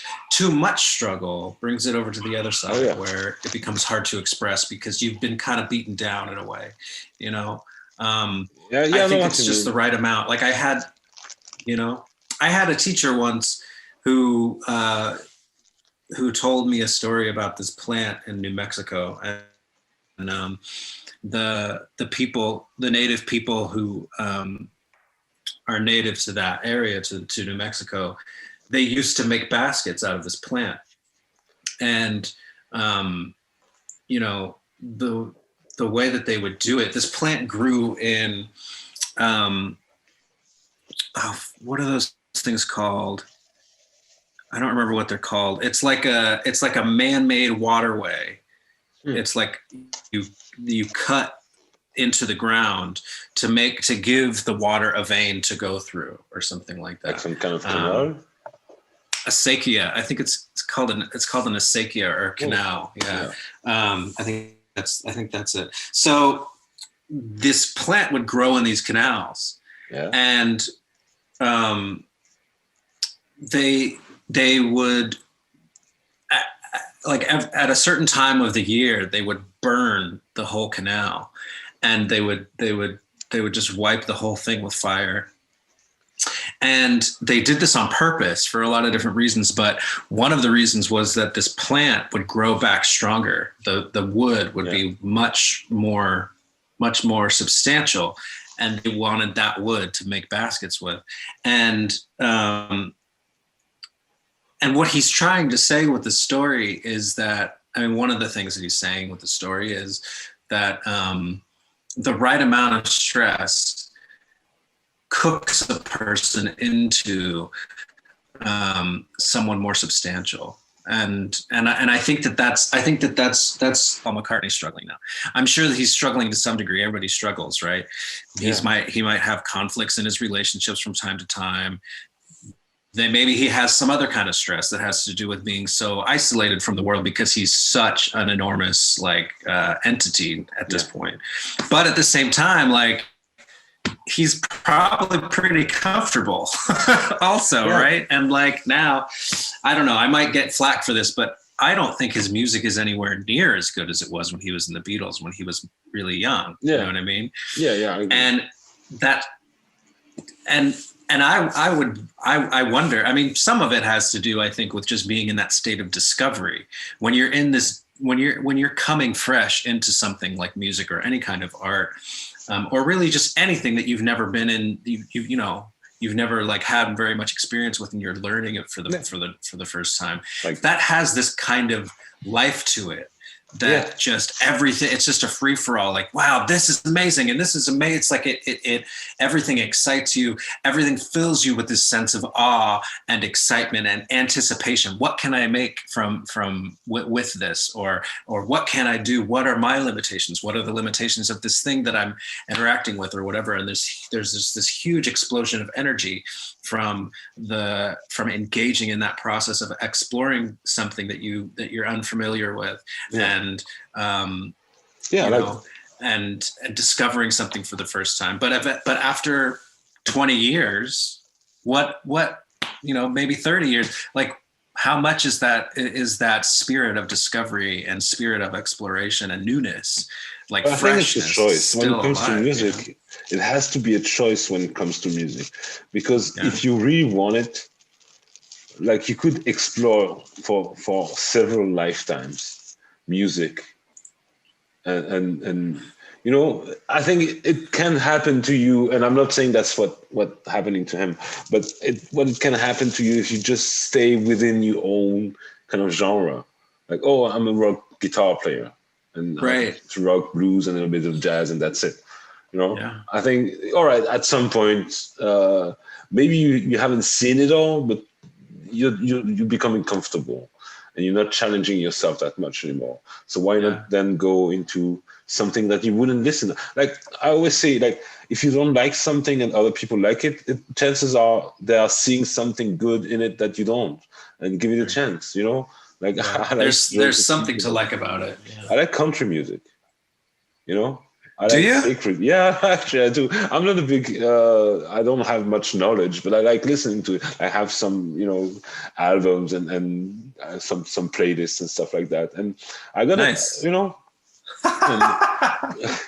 yeah, I like sacred music, like church music to some extent. Like some of it is really good. Like I used to sing in a church choir, like a boys' choir. Yeah, but then again, like maybe 3-4 years ago. Like, okay, so not a boys' choir. it was a good experience again. Like for sure, yeah. I don't regret it, and I've sung some pretty. I can send you videos. Actually, we made a few videos, which are online on YouTube. I can send you some videos. Yeah. Maybe we sample it and make a track out of it. That's actually a good idea. I'm into that. I'm into finding like samples that are not typical. That's not going to be that typical track sample that I put up. No, but it can be really interesting. Like nobody's going to that track that I put up in the that's stuff. Right. Right. You're not going to be bothering anyone. Yeah. So we're safe. Yeah, we're safe there. And that's actually something that I wonder about with certain kinds of YouTube videos that are only YouTube videos, where it's not like they're not publishing a recording, they're actually publishing a performance. Like you can't really ask for rights about that, can you? I mean, maybe you can. I don't know, but that track that I sent in the patterns communications thread. Yeah. The harp on that was actually a sample from this YouTube video. There's this YouTube channel that they haven't put out anything in they haven't published a new video in I think a couple of years, but they have all these track? Sure. Yeah, we can. Play? All right, hang on. I just need to scroll up. Yeah, you can keep.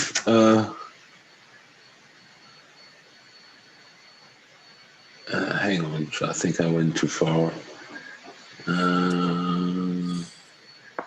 No, that's Mackenzie. Oh no, I'm on the wrong thread. I'm actually in a private conversation with Mackenzie, so I'm not gonna find this over there. Oh, you have to meet Mackenzie. Like he's in Montreal, so I think it's pretty far from where you are. But yeah, we can do a video call. Yeah, those visuals, those videos that he was putting up. Oh, that's amazing. Yeah, it was really cool stuff. A lot of I think I saw some of it actually had like stop motion, like kind of animation stuff that was going on. That was really cool. I don't know how he does that. I really have to ask him to show me and teach me, because I really love video media and yeah. And I love that this too. This is beautiful. So is it the 1 minute 37 seconds? Yeah, and it's not finished. I mean, it fades out because I haven't to play it. Yeah, go ahead. All right, let me just share the sound. Share. All right. So here we go. It's not very long.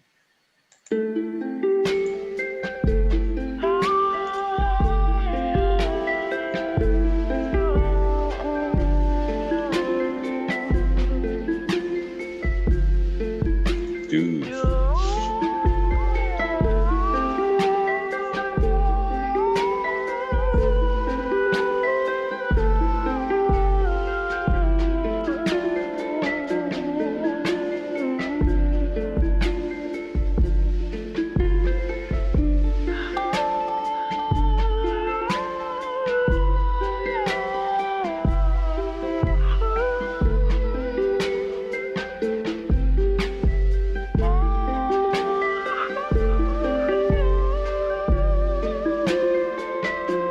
Is you singing?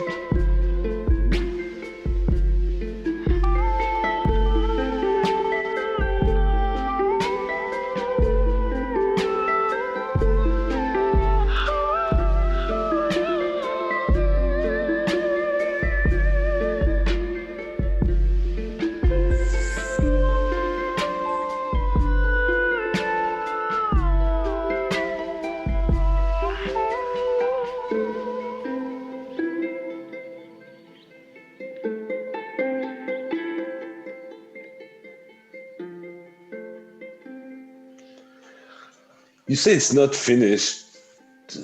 I wouldn't like. I could definitely jam on it, but I wouldn't know like what it's missing. Yeah, I'm kind of actually running into something of a similar feeling. But I feel like it's missing something. Like it needs a little more, just not a I ton know more, what it's but a missing. little It's bit. missing a release and some promo.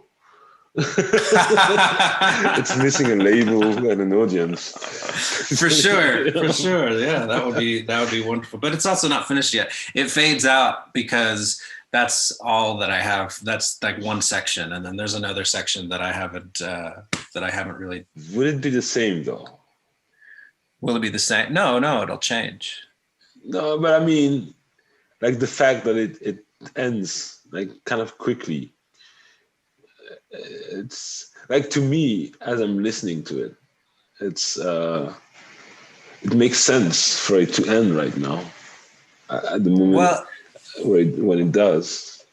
huh.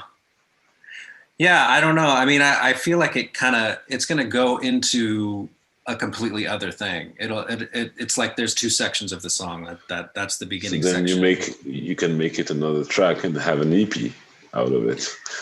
Yeah, maybe. You know, I actually have this idea, and I'm not sure if I'll ever do anything with it. But I really like music. You know, like again, I grew up. You did too, in the time when there were CDs, and you know, like some of my favorite albums, like Madlib's Beat Conductor series, and like OK Computer, and like other kinds of albums where it's not just track and then the track stops and then it's a new track. And yeah, I know what you mean. A concept it keeps album. going. Yeah, I know what you mean. There's a fluidity, you know. I love that. Yeah. But on digital media now, you can't really do that because there's always like a split second of silence that of like changing from one track to another. So there's no not necessarily. It depends on the media that you're using, but yeah, not necessarily. Like if people download it, depending on their player. That's true. But I've been thinking about the possibility of like making an entire EP as just one continuous track. Yeah. Like 20-minute long or 15-minute long track. That's actually like multiple songs, but that's just one track that, that you can't skip through, which, it might not be what people want. It might be a problem. Yeah. I had this other idea that maybe there's some way you could encode it. You could maybe create some kind of new encoding system that allows you to put markers in certain places like that allows you to skip. Yeah, like YouTube does that. Yeah. Maybe it just depends on the media that you use, but I don't know what you mean. And like one of my favorite album of all time is one of my favorite album of all time. Like for this specific point, because it flows so well, but then it goes in so many different directions. And at the same time, as I discover like classical music, like take a symphony. Right. It has how many different movements does it have? Yeah, and like it's continuous, you know. Yeah. So it's like an album, but exactly. It's not, but it's it is. And it's funny because a lot of lo-fi people really are into classical music in one way or another for some reason. I'm not sure why that reason is. It's extremely emotional. I mean, not all of it. There's a lot of classical music I really don't like, but when it gets it right, it does it like nothing else, Yeah. Which isn't to say it's not to elevate it to a point that is beyond anything else. I mean, every form of music, every tradition of music has its way of hitting it in the exact way that it does. Well, like when jazz gets it right, it gets it like nothing else too. Yeah, of course. And the thing with classical music, that it's this completely different era. Like a symphony would take years to be composed, and then maybe a few more years to even be heard by the composer themselves. They had like right now we have internet, they didn't have a phone. Right. They had to gather like 500 people right. in a venue just to listen to it the first time, and they had to write the whole thing, maybe just on a piano, maybe with their wife on a violin. Right. That was the radio. The radio was somebody who knew how to read music and play an instrument. That was the radio back then. And then, maybe within the next 10 years, chances were like 5,000 people, for the most popular, 5,000 people would hear it, and that's it. Right. And that's it. Like Mahler's 10th symphony, like I don't think he even heard his 9th, which is... Oh, right. Well, because he was deaf by that point, right? No, Gustav Mahler. I think he was dead before it ever got a chance to be performed. It was written entirely, and then he started writing his 10th symphony. And it's like, if you have some time, because it will take some time, I can send you a link. You have lectures from conductor Leonard Bernstein, like famous 20th century conductor, about music. And it's like 5 or 6 lectures, which are 2 or 3 hours long each. Wow. You don't need to be, well versed in music theory or whatever, even though I suspect that at least a little bit, a good chunk of that already, if not a lot. I know a little bit. I honestly, a lot of it has just come really naturally to me. So I haven't, and for a long time, I really worked hard not to learn it, because I thought it was going to kind of ruin what I was doing. Yeah, and maybe at the time, no, it's true. Know it by now, it's true. Well, I mean, for me at the time, I think it was important for me. Again. Well, I mean, I don't know if it was vanity. I mean, I think it was more just... You don't really realize it until you start learning. Well, right. And now I'm starting to learn more. So now I'm starting to learn more about extended chords and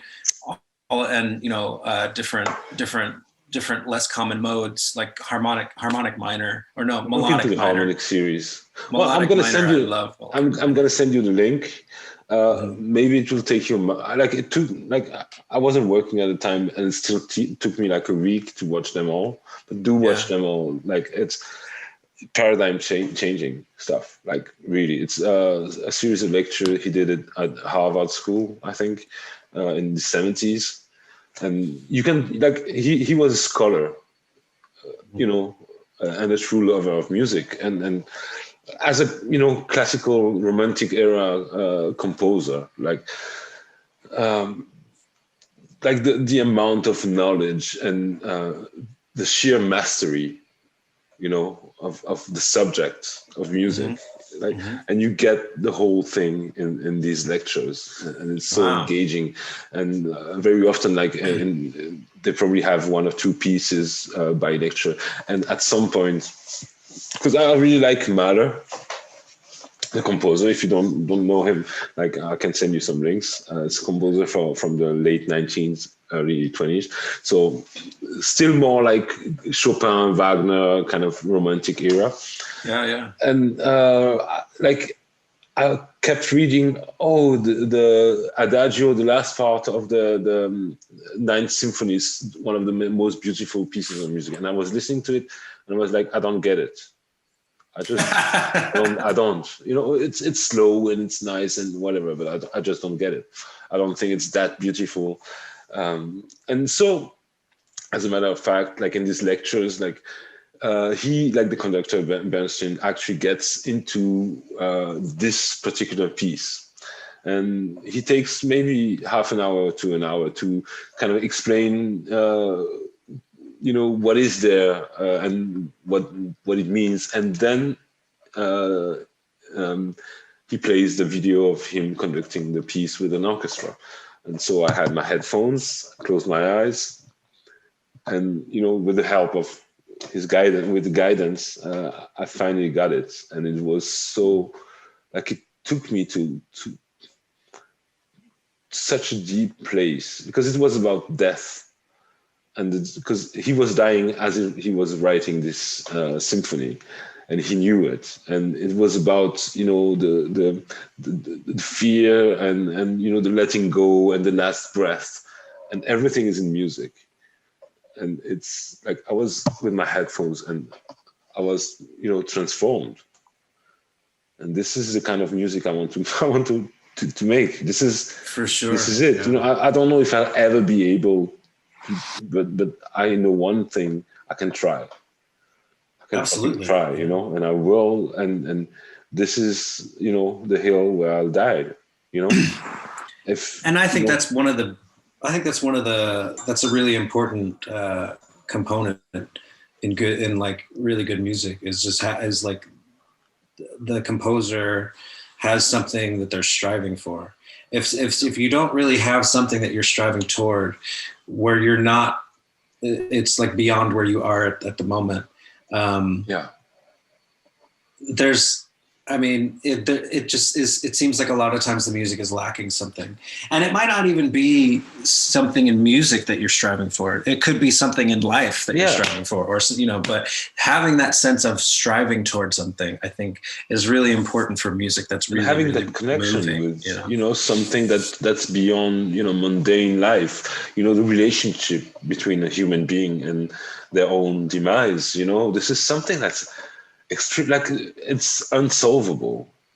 It's something that we all think about. It's something that will happen to all of us eventually. Well, you know, I think a lot of us spend a lot of time not thinking about it, actually. but it's always going to be there. For sure. It's unavoidable. There's going to be a point when we're going to have, you know, each and every one of us, when we're going to have to deal with it.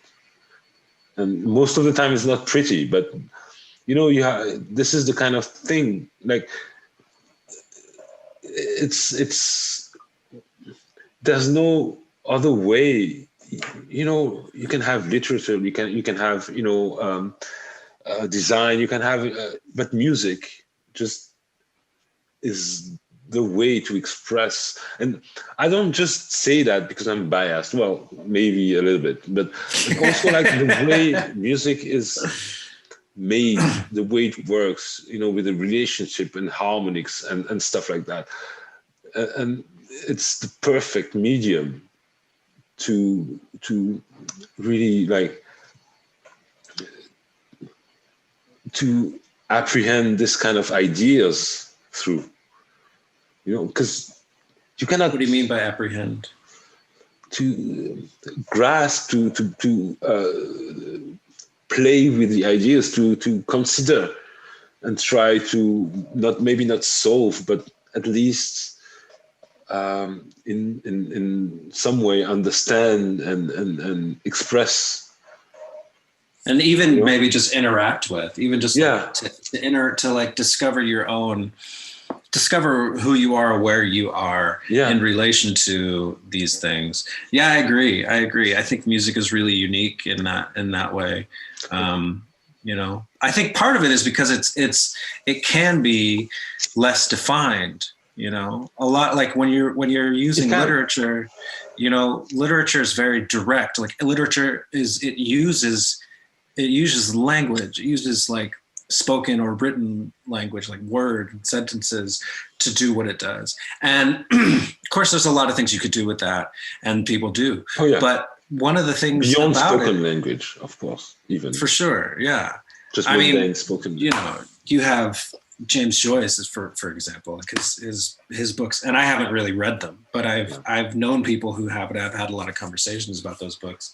And you know, like Finnegan's Wake, these things that he's writing in these books, it's not anything like what most people understand to be language. But like a story, or right, you can see that in cinema, you can see that in art to some extent. I'm thinking, you know, directors like David Lynch, you know, movies like Mulholland Drive, stuff like that. It's kind of abstract, but it uses the medium. But then again, very often, especially like cinema, you have music associated with it. But I think music, exactly, is like sufficiently removed, you know, by the way exists, like sound waves and the harmonics. It doesn't really make sense in the technical mundane life. Like it shouldn't technically exist. Like it doesn't really have any use, that you can think of, but it does. And but it definitely ties into, well, it ties together, actually. It ties together the physical, the waves and harmonics and the way they're organized, and with the metaphysical, with the emotional. Like the minor chord will sound minor because of very technical physical reasons, and you have this duality between tension and resolution, that's very physical, within, embedded within the way a given material vibrates, like a guitar string. You can play the harmonics on the guitar strings, and the reason why it's because these notes are embedded within the way it vibrates. So it's a perfect tie between everything that's emotional and chaotic, like chaos and order of the mundane technical life. This is a table, this is a chair, this is how much money I make, this is my job. This is order, and emotion and the fear of death and love and dread and all that. These things, this is chaos. And music is at the point of balance between both, and balance isn't a point. Like I strongly believe it's a wave, and it's always going a little bit towards order, a little bit towards chaos. And being a wave, it also has harmonics, For sure. No, I completely agree. But it also depends on what you do with that. It also depends on what you do with it, right? I mean, like the free jazz stuff that was going on, like there's not a lot of order in that, No, but still, like through the imbalance, through the tension, it's still through the lack of balance and the emphasis on chaos, it still expresses, something. Like it does. It has this framework, like chaos and order, balance, like the fifth and the the fifth and the fundamental. But you can go outside this framework, but if you want to go outside of it, you have the need for it to exist to begin with. You need to have this point of balance. You have free jazz, and you have the most mundane conventional pop music. For sure. Yeah. You like both make sense. You're right. It has to have a foundation. It has to have a foundation in order for you to explore beyond the foundation. And lo-fi, to tie back into lo-fi is perfect because it often uses challenging music, like let's say jazz, but in a very mundane way. There's a lot of 2-5-1s traditionally that people nowadays call lo-fi. It samples jazz, but most of the time what it's actually using isn't exactly jazz. Most of the time what it's actually using is just extended chords, which jazz uses a lot of, but also classical music uses a lot of. But but those are the two forms of music in Western music that use extended chords more than any others. But I think you're right. I mean, a chord like compared to what jazz does with extended harmony, with extended chords and harmonic structure, lo-fi is doing something extremely simplified, which is in some ways is really, really beautiful. I mean, there's some jazz that is just kind of all over the place that personally I don't enjoy quite as much. But what I like about extended chords and jazz, for example, say you take the most simple. I'm just going to share the sound and fire up the plugin real quick. Hang on, so I can kind of illustrate. Another good road sounding is neo soul keys. New soul keys? Like neo soul keys. It's nothing but chords, a few clavinets, a few verdi. So, hang on. All right, it's playing, but it's playing in my speakers, which I don't want. Audio, I'm just going to set it up real quick. Actually, let's take a short break. Is that all right? I'm gonna just go get a glass of water real quick. Yeah, of course. I'm just gonna set it up. Yeah. Awesome. Share screen. All right, share.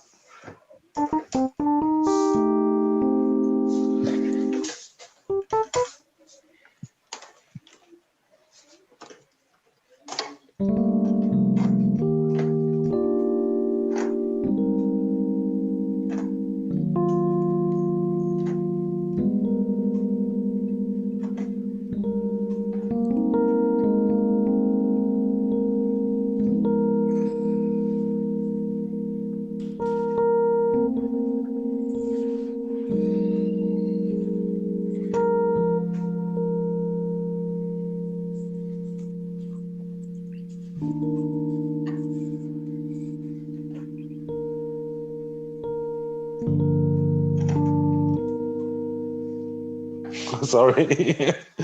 No, I was enjoying it. So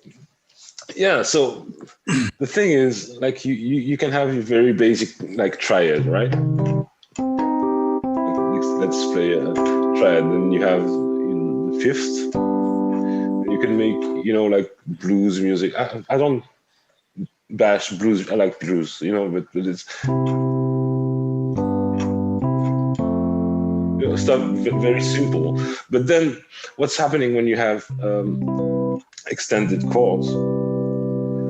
So now playing triads, you have like C, E, G. You have the roots, the fifth, and then the second chord will be the fifth, the G. So this is very simple. But then if you have extended chords, you can create new like parallel relationships. Like I fired up the plugin, but I'm really uninspired actually. But what I want to say is you can create different level at which this 5-to-1 relationship will apply, that you can use to change chords, to change tonality, to change, and that's what's exciting about jazz, and that's what like extended chords open, is new levels, new layers of this duality between chaos and order, the fifth and the fundamental. And then now you don't just have that one layer to play with, Right. You can have the second layer. Just very simply, you have the 2, 5, and 1, which is the first level. It's just the one thing right after, because the 2 is the 5 of the 5 of the 1, basically, so that works. And then you can take it one step further, and then you can call it jazz if you want, but that's just, well, it sounds like jazz. There's things that you're doing that I think the voicings of the chords that you're doing, those that comes from jazz, right? Yeah, of course, and but it's just this basic relationship between chaos and order, and like human being like to associate chaos with bad and order with good. And it's not necessarily the case. Like, I wouldn't say human beings. I would say personally, and not to cut you off, but I guess this is something that I feel a little strongly about. I wouldn't say human beings. I would say imperial humans. I would say humans that are, especially in the West, but I mean, like, for example, indigenous humans. Tendency, let's say. Yeah. Indigenous humans don't have that. Indigenous humans. Oh yeah, no, I agree with you, definitely. The sense that the like unpredictability is like the presence of holiness to them, but that's exactly the case, because like if you don't have this, this doesn't carry as much meaning. You need this to make this interesting. And then if you want to make this even more interesting, you can take this. Well, I mean, you can do interesting things like, hang on just one second. It's very simple. I'm gonna go get my I don't guitar. expect people who listen to really, Wait, it's right here.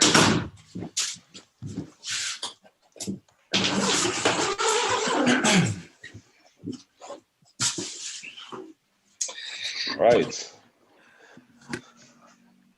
Like I have this chord progression and they're all first position chords, meaning, well, I don't know if they're first position, but they're not extended chords. There are interesting things you can do. I have this progression here and I'll just play a little bit of it.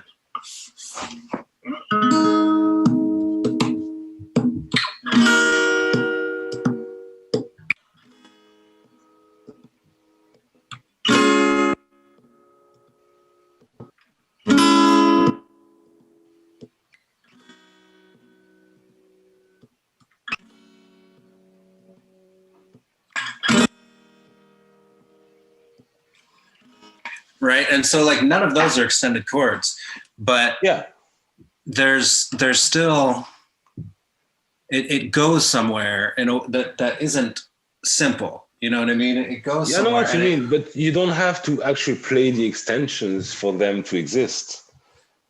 In theory. What do you mean by that? That's catching my, like, you can just as well, you could just to get the same 251, you can play this one, or you can play like this one. It's still,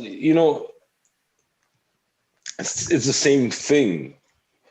By playing this, like, you integrate more, like you have this chromatic motion, like, for example, and you have this melodic line and you make things more interesting, but it's the same principle exactly as, it's the exact same thing. You just integrate a little bit more melody. And what I mean by that is, like,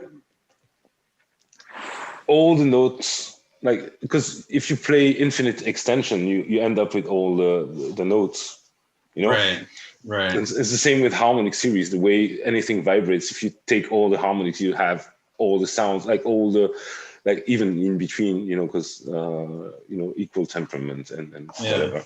I would say that it has a lot to do with relationships and motion. I really liked how you put that. To me, it's not just layers. Layers are important, but the layers don't exactly dictate the motion or the relationship necessarily. They can. When you're using extended chords, those notes that you add in, they do suggest other relationships as well. But that's to me, that's what it is. It's like, if you play one chord, it suggests something, but it suggests many different kinds of things. So the next chord that you play adds to what the piece overall adds to the definition of what you're trying to say. Well, I would say it adds to the suggestion of the direction that you're pointing toward. Yeah. And the direction is where the motion is also how the motion takes place. And so, like, you can play like whatever, like, right? Yeah. And that's suggesting one thing. Yeah. It's suggesting something very. It doesn't appeal to me very much. I'll just say that. I don't really. You said it. But if you play like I was playing these chords, and then it goes here, it adds another layer. But then I change it and I go here. That's something that kind of you weren't really expecting it. I wasn't expecting it until I went there. I know what you mean. But then as you add it, it adds another suggestion.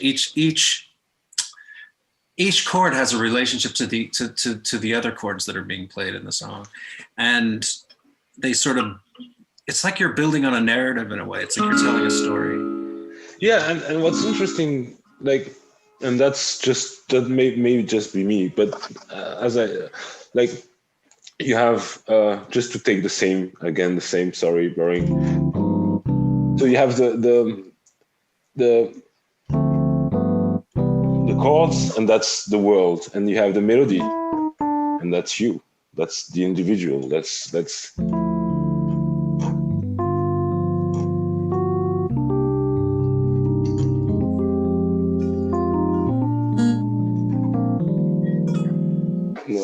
And it's the whole, like, and like, it's the whole idea that there's this relationship between the individual and the the world, the universe around us, like how we play with whatever, balance, whatever challenge, whatever chaos, order, how we interact with it and attempt to create something that's meaningful ultimately. And music is a model of that through the relationship. I believe that's my personal. I'm not saying this is I've sold music. No, that's how I approach it. And you have this model of actually what you are doing, what everyone. That's why the vast, immense majority of people can relate to music one way or another. Because it speaks to us in a way that nothing else does. Because you can take a book and it makes sense. It's a story written with words. We use words every day. You can take a movie, it depicts situation that we see every day that we can relate to. But music isn't any of that. It's not relating to any of what we have, what we usually communicate. It's different. It's unique in this way. So, and it's a perfect, like, you can express death, you can fear death, you can express someone being happy, but someone being in love, someone being, something funny, something sad, something scary, something appeasing and chill, and it's like, if you are, and this is like, I say that to every, like, maybe not every musician that I meet, but every person who I believe has, talent. If you have this talent, if you have this gift, you can change, you can touch people, you can change the world, and there is nothing in your life that you can find, and I don't believe there is.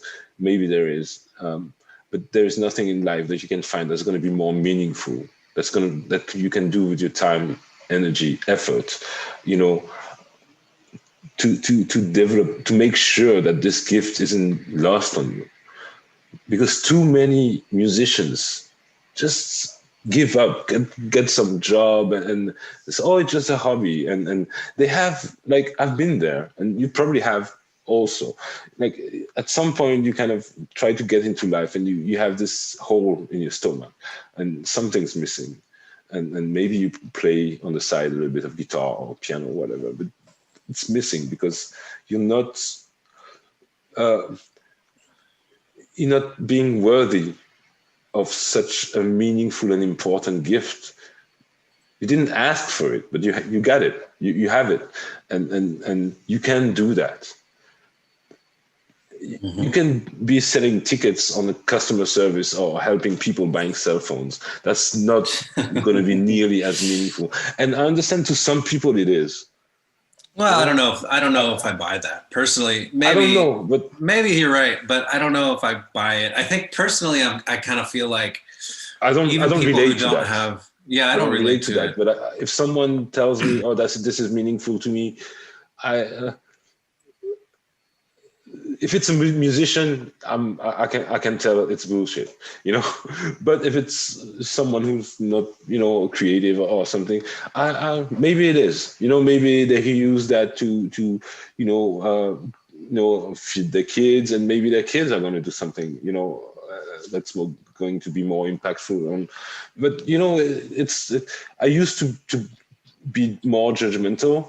on this, but now I kind of realize I need to learn to be humble. I don't understand, what it is to be someone that I'm not, but I understand what it is to be a musician. I understand, I've been through the kind of, I'm gonna just get a real job and whatever. I've been there, and there's nothing there for people like you and I. There's nothing. Like, well, what is there is money, which is something that we all. Well, that's, I think, part of the struggle. That's why some people end up there, and that's why I mean, my brother is. Yeah, but you're not supposed to spend the next 40 years doing something like that. No, but what I've experienced is that doing things like that. I've worked in restaurants. I've worked in warehouses. I spent a couple of weeks once going around trying to sell vacuums. Yeah. And the thing is that I've done newspaper routes. I've worked for newspapers, getting the newspapers ready for the people who do newspaper routes. I've done all this kind of mundane shit. And the thing is that what I experienced was that it was really, really hard to come back and and do music. Like, especially when I was working in the warehouse, some days I was working 13 hours because in warehouse jobs, a lot of them, they're, at least in the United States, I don't know what it's like anywhere else. A lot of the warehouse jobs here, it's mandatory overtime. If they need you to work overtime, you don't have a choice. In order to have that job, you have to consent to that, or essentially comply with it. And so, especially working at that job, it was really hard to try to come home and then make music. There were times when I was literally making music and I was basically falling asleep because I was so, and what I found over time, that's momentary, that's that particular moment. But what I found over time is having a long line of these moments building up and building up and building up. As a consistent experience, it becomes really hard to. Well, it has value, but as a musician or a producer or a recording artist, something like that for myself. Just speaking from what I know, it was really hard for me to stay connected to my creative self, because what those kinds of jobs take from you, that kind of energy that they drain from you. They take your soul, and soul is like one of the most important components for making things like music and things like that. For 8, 10, 13 hours, you don't own your life. No, You lend your life to someone else, and do what's asked of you. You don't, you don't talk back. You just do that this way. And you don't be creative. Nobody cares about your opinion. Just do that. Shut up. You have 6 minutes break to have a smoke or whatever. If you take 7, we take money from you. Right. So it's hard. Jobs are not like that, but it's basically that you don't own your life for 1/3 of your day. Right. For 1/3 of your life, at least. At least. And a lot of these jobs want, at least a lot of the jobs that I've had, they want you to plan your entire life around the job. Nothing else that's personally going on like the really most matters. Valuable time in your life, it's not yours anymore. Exactly. And it's not just time either. It's your whole life force that you're selling, and that's the thing. And that's why, making music, making art, when you're an artist and you're making art, it should be primarily about the music and about the art.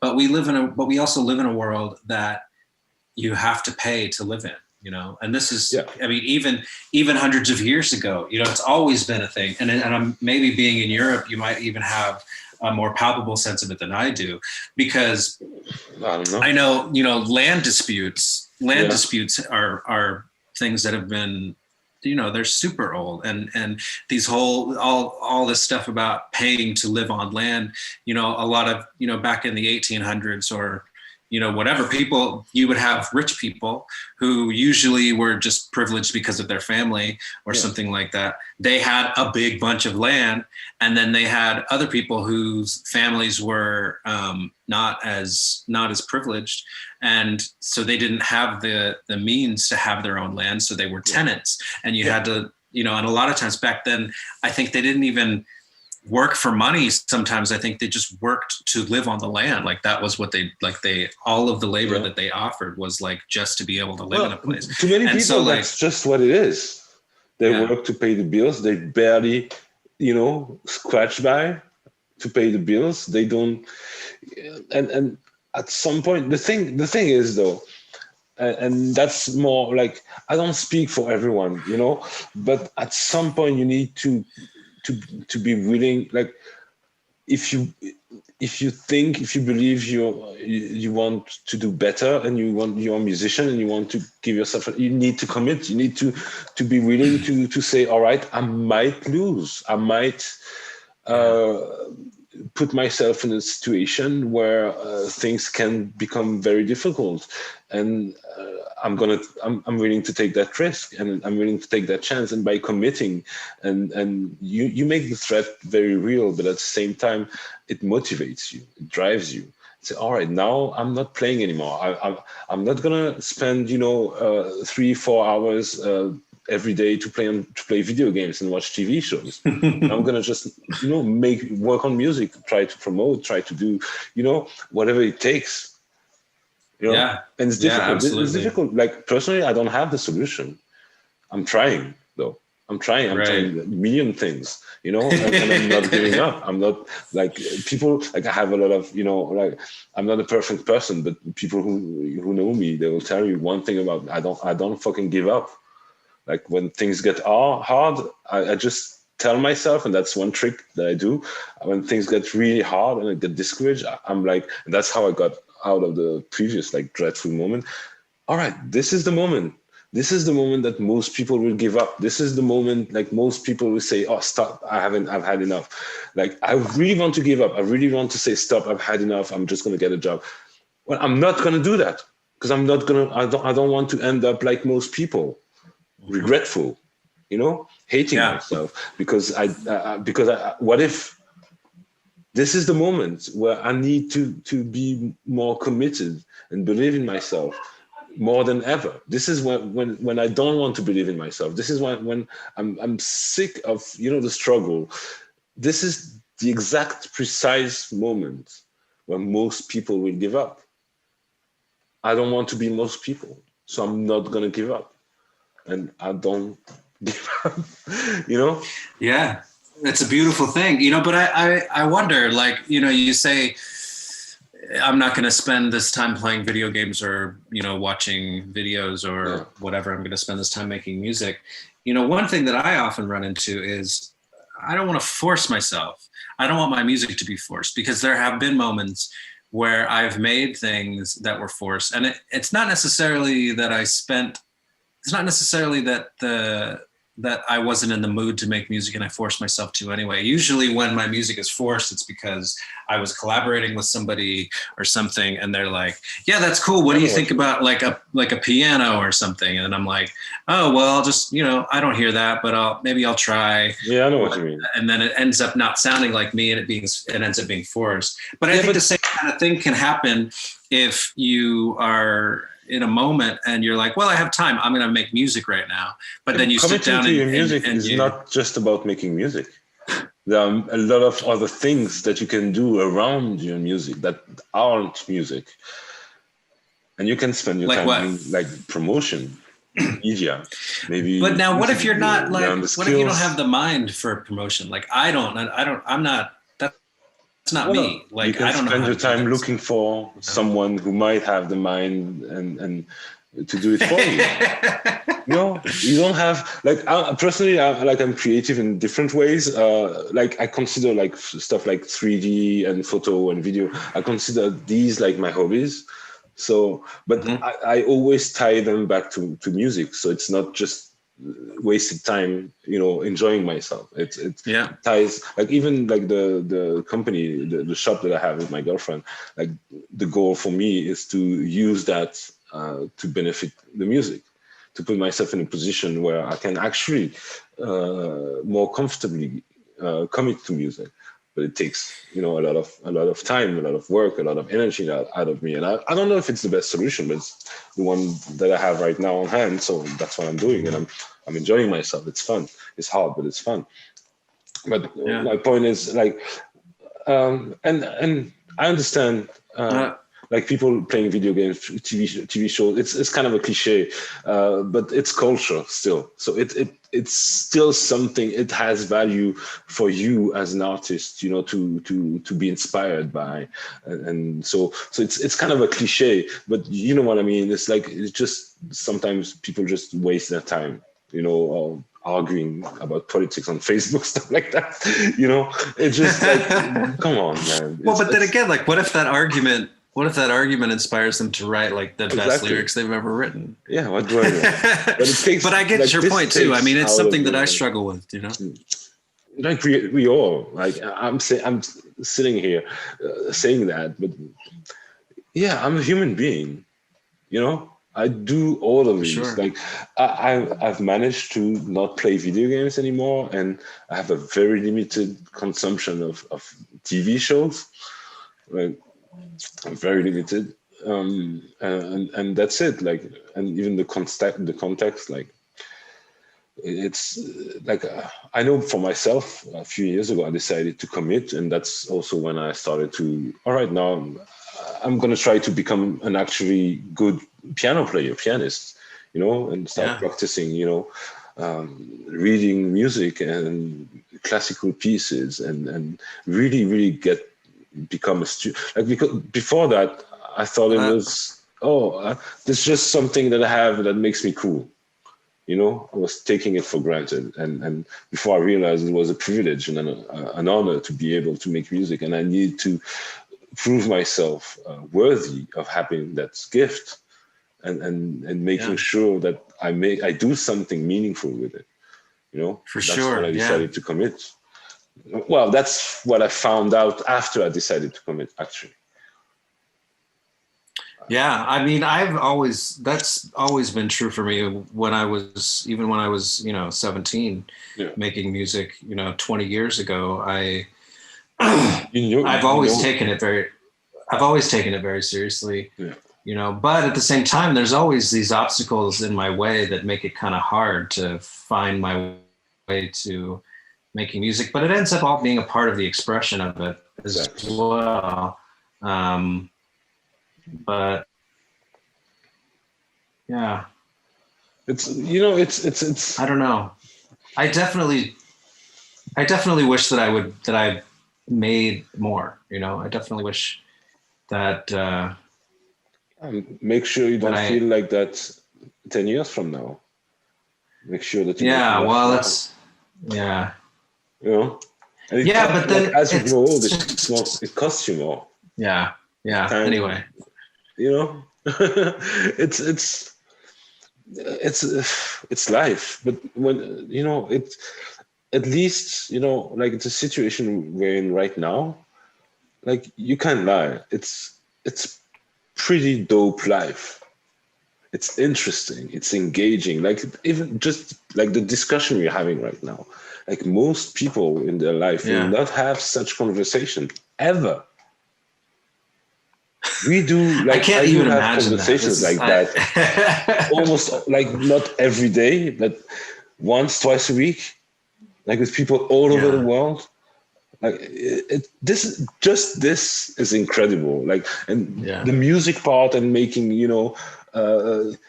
all that's happening right now around, like, connecting people, and man, that's a fucking amazing life. It really is. Like, I'm kind of broke and working hard, and a lot of it sucks, plainly and simply, but it's fucking amazing. Like, it is, yeah. And for me, I live for this kind of stuff, these kinds of conversations. But honestly, you're the first person in a very long time that I've been able to have these kinds of conversations with, Right. specifically about music and things like that. And Let's have so more. yeah, absolutely. I'm really looking forward to it, and I want to meet some of these other guys too who are involved in patterns. It seems like there's a lot of people. I can't really tell who all is involved just from looking at the page, but there are a lot of people like in the roster, if you want. Like the thing is, it's always the same. Like the idea is to have people who are committed and hardworking and talented. Some people like, and most, and I'm really like, I'm sad to say so.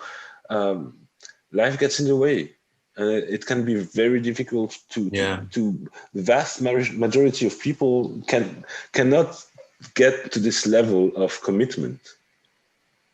And I have this idea that maybe that's why most people who ever attempts to do anything with that fail, because it requires a level of commitment. And maybe it's not the case for everyone, but to me, like, I don't know what else to do. Just commit and work hard. That's the best. Like if I make it, good. If I don't, at least I won't have, the what if question at the end of my life. Oh, what if? Well, and at least you spent your time working hard towards something, It's fun. It's engaging. Like this patterns thing. Part of it's frustrating because I can see it grow, but I know it could grow so much faster than it does right now. And I'm getting impatient, which is, well, what do you want it? What do you want it to be? What do you want it to be exactly?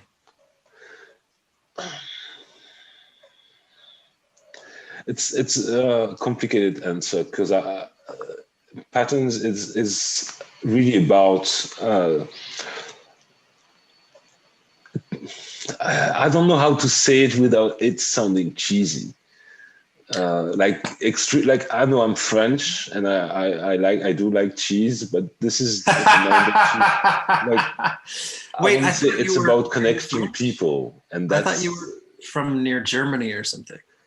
Well, my hometown is next to the German border, but in French. But now I live in Toulouse, which is much closer to Spain, in southwestern France. Okay. It's I was sorry to. I don't mean to deter from the conversation, but I've like your accent doesn't sound exactly like French to me. Oh yeah, and that might be because I don't have very much familiarity with France. I don't know, but yeah, no. I've like it sounds a little more German or Austrian or something. Yeah, maybe, I don't know, and I know it doesn't sound like I can. The thing is, I can speak English perfectly with a Japanese accent.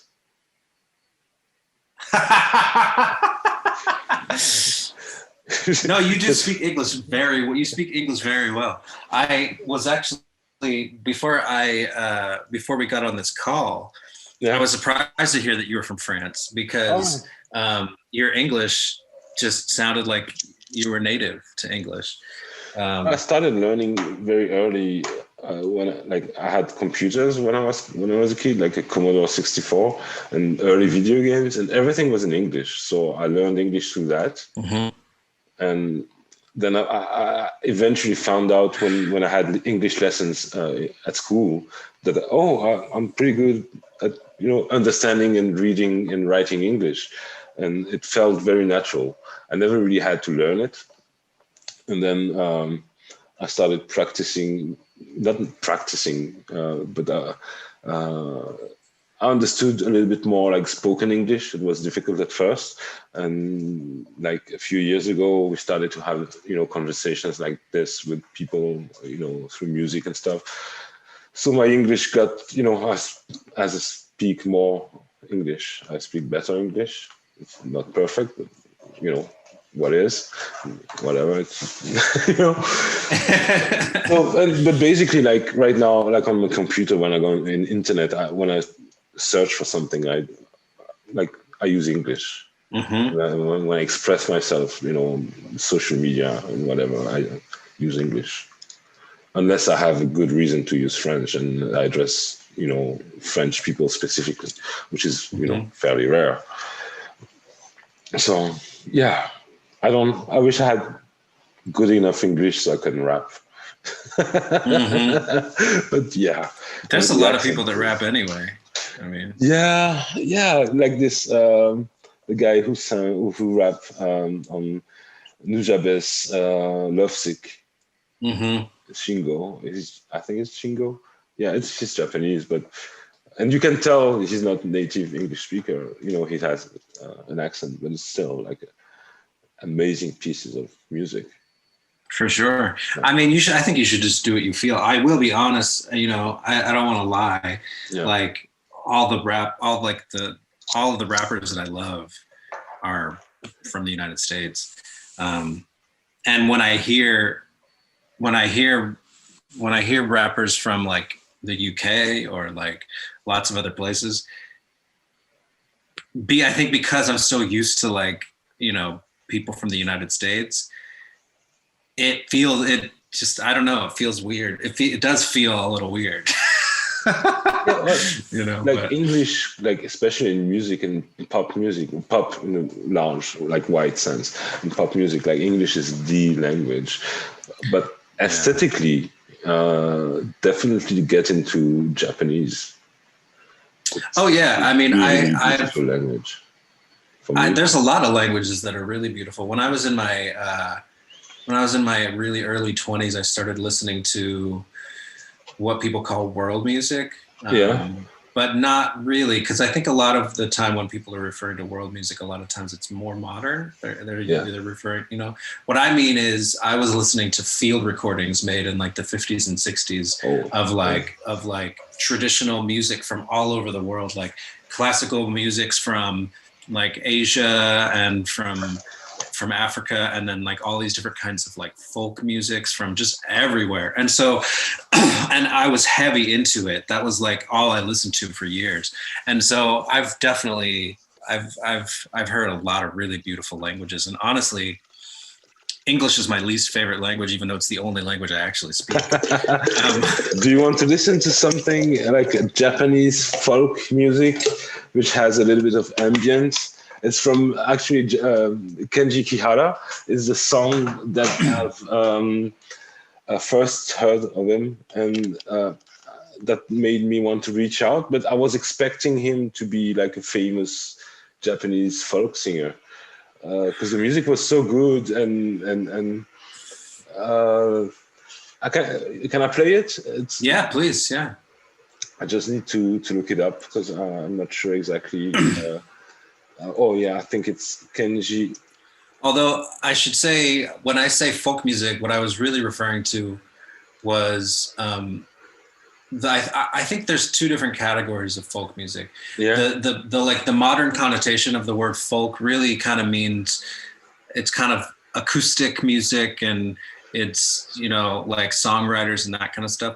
Yeah. And then there's another meaning, which is more like just the music of the people. It's like street musicians, like where they're singing and playing songs that were written hundreds of years ago and nobody knows who wrote them, but they're these traditional songs and they're all just playing.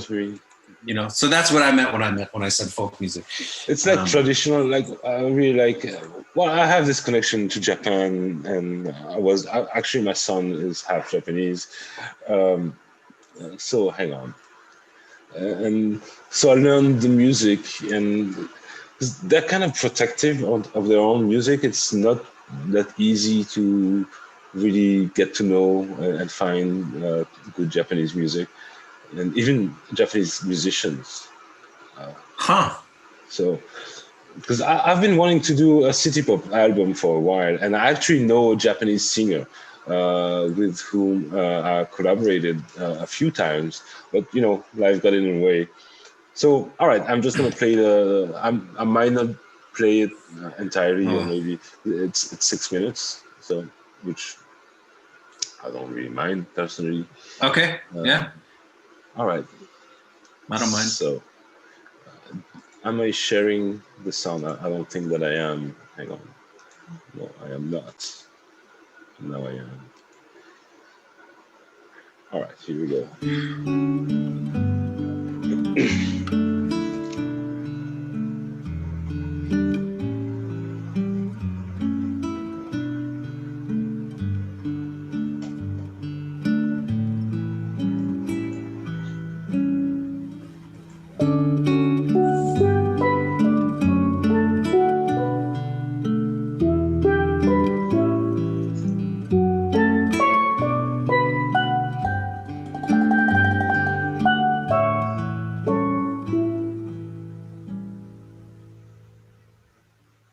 おいしいご飯を食べよう贅沢はしないで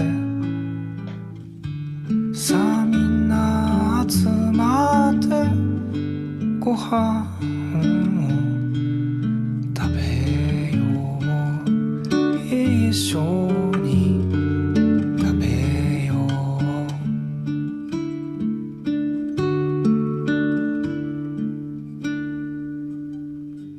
カラスが鳴いたら帰ろうよ良い子のチャイムが鳴り響くオレンジ色に染まる頃ただ今声がする家族の音がする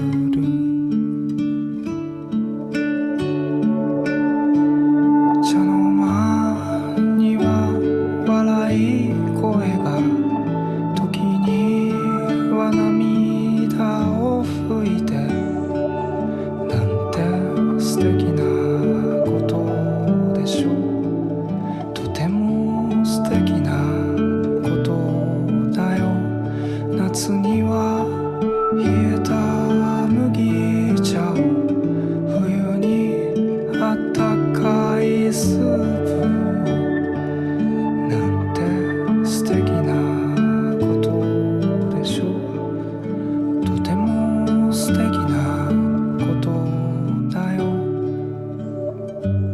ありふれた日々を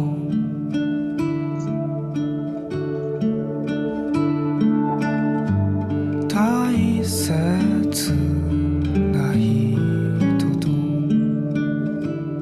And this song.「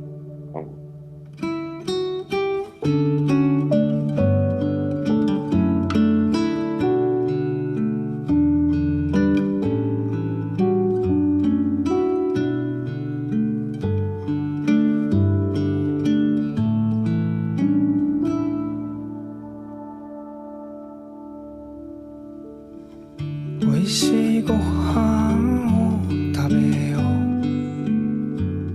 「贅沢はしないで」「さあみんな集まってご飯を食べよう」「一緒に食べよう」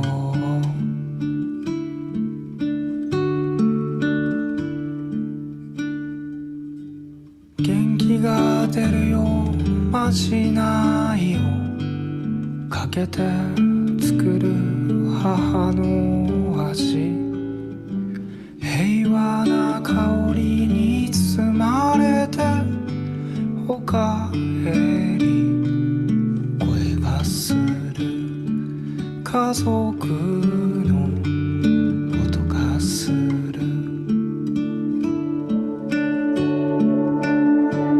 茶の間には優しい声が悩むこともあるけどなんて素敵なことでしょうとても素敵なこと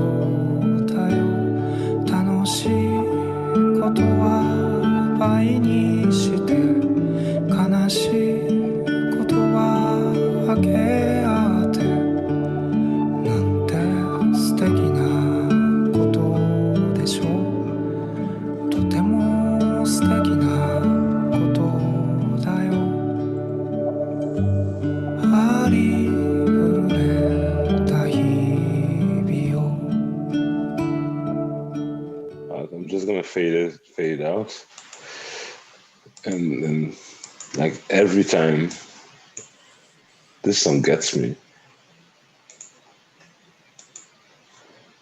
Like that was really beautiful. It's masterful.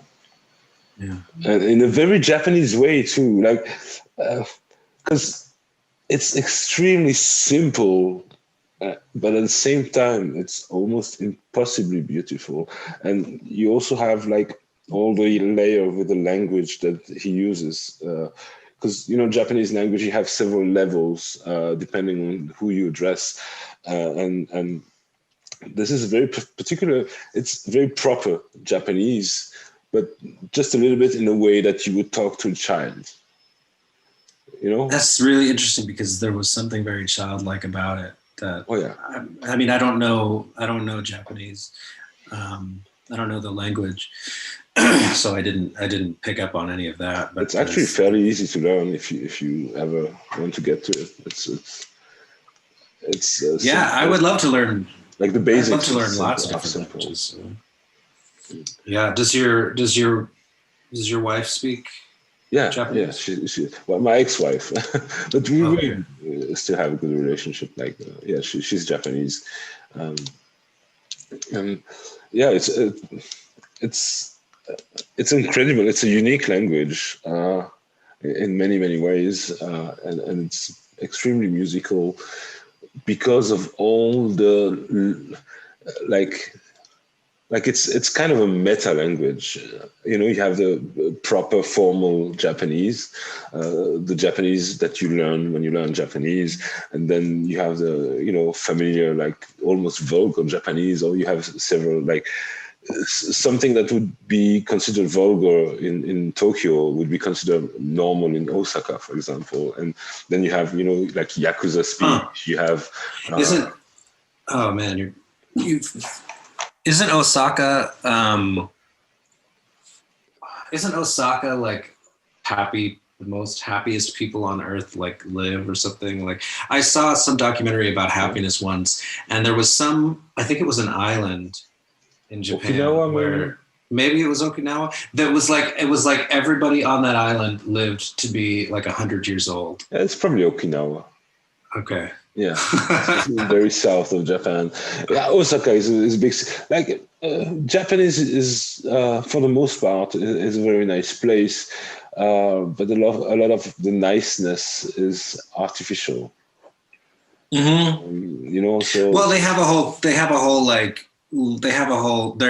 their culture is coming from this very community oriented. Yeah, and it's thing, very right? formal. Where you sacrifice the self in order to keep the like community at large intact or something, right? I don't mean to disparage or anything. Like it's a different culture, and it's definitely culturally it's difficult to integrate Japan. Some would say it's impossible, but like in every culture, you have some aspects that that you would like, and some others that you might not, and that's fine. That's okay. Again, it's when it's a different culture, it's easy to judge and say, oh, this is not good. But it's balanced. It's balanced. You have there's a lot of order, in the way that they speak and they address each other. But at the same time, the chaos is everywhere. Like the art that comes from Japan is very unique. It's very specifically unique. Like the closest country that I can think of, and it's not that close, is the UK. Huh. For some reason, yeah. How so? Like for some, like first, it's like it's very cool. Like let's just talk about music, right? Because I don't pretend to know much about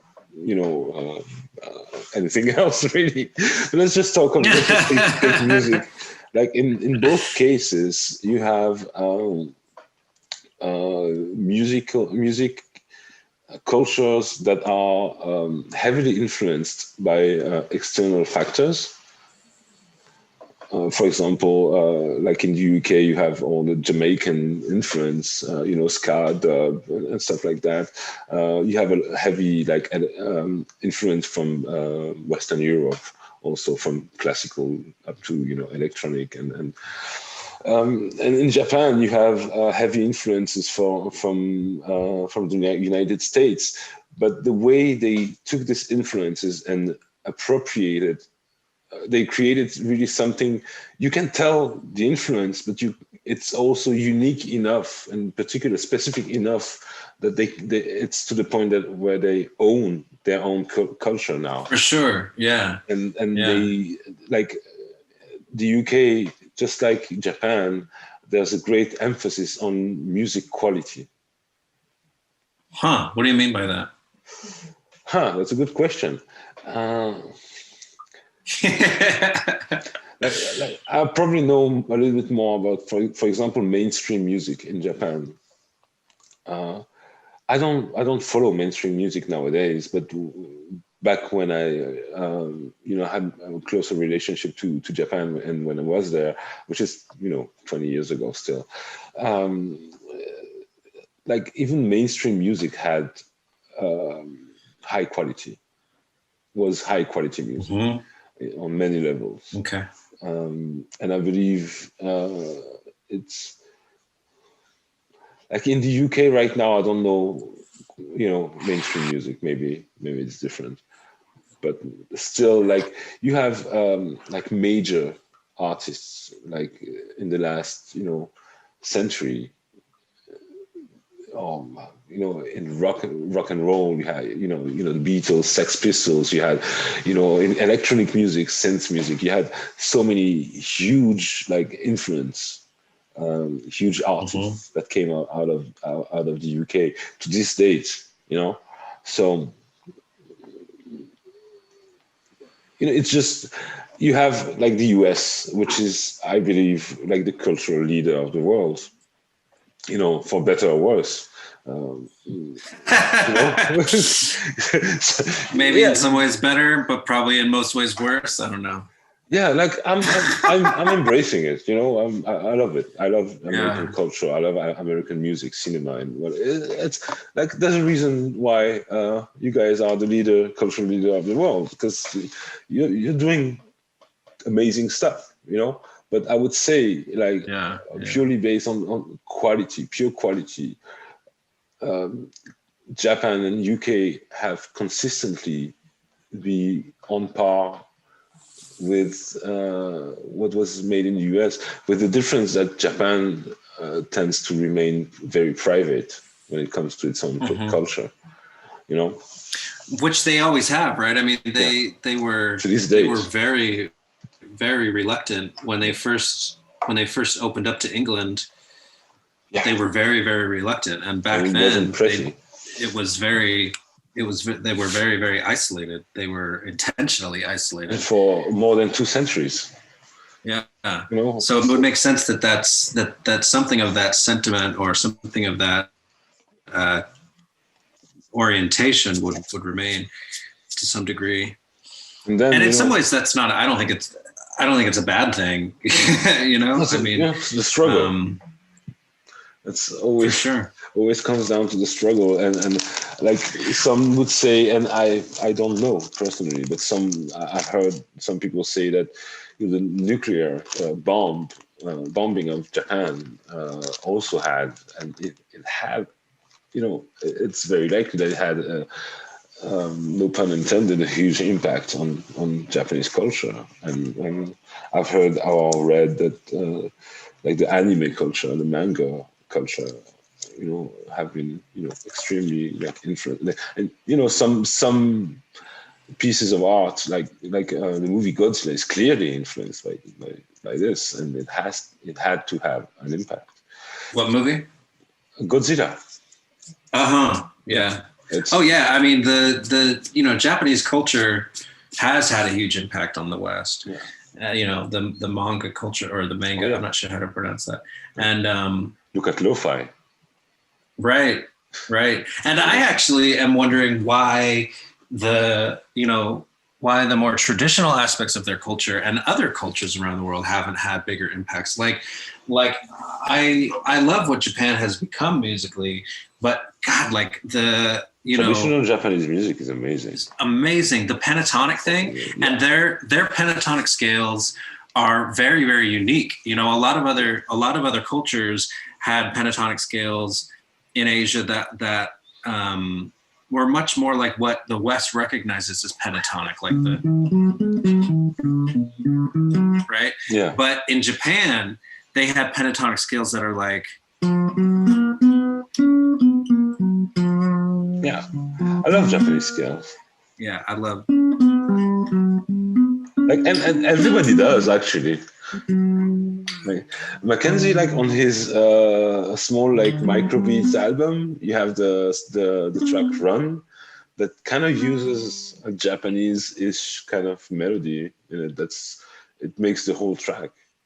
Well, Mackenzie makes amazing tracks, and like every element makes the whole track. But like specifically this Japanese kind of. It's very short. Maybe you can listen. It's like microbeats. You still have a little bit of time? Oh yeah. I think this is gonna be the longest podcast. Well, I mean, if you want to edit it, feel free. That's fine. So that's run. Oh, maybe I forgot to share the sound. Hang on. I unshare it because I think it might, like on the end video, it might cut my face off when I share the sound. So this is run by Sila. All right. It's very short.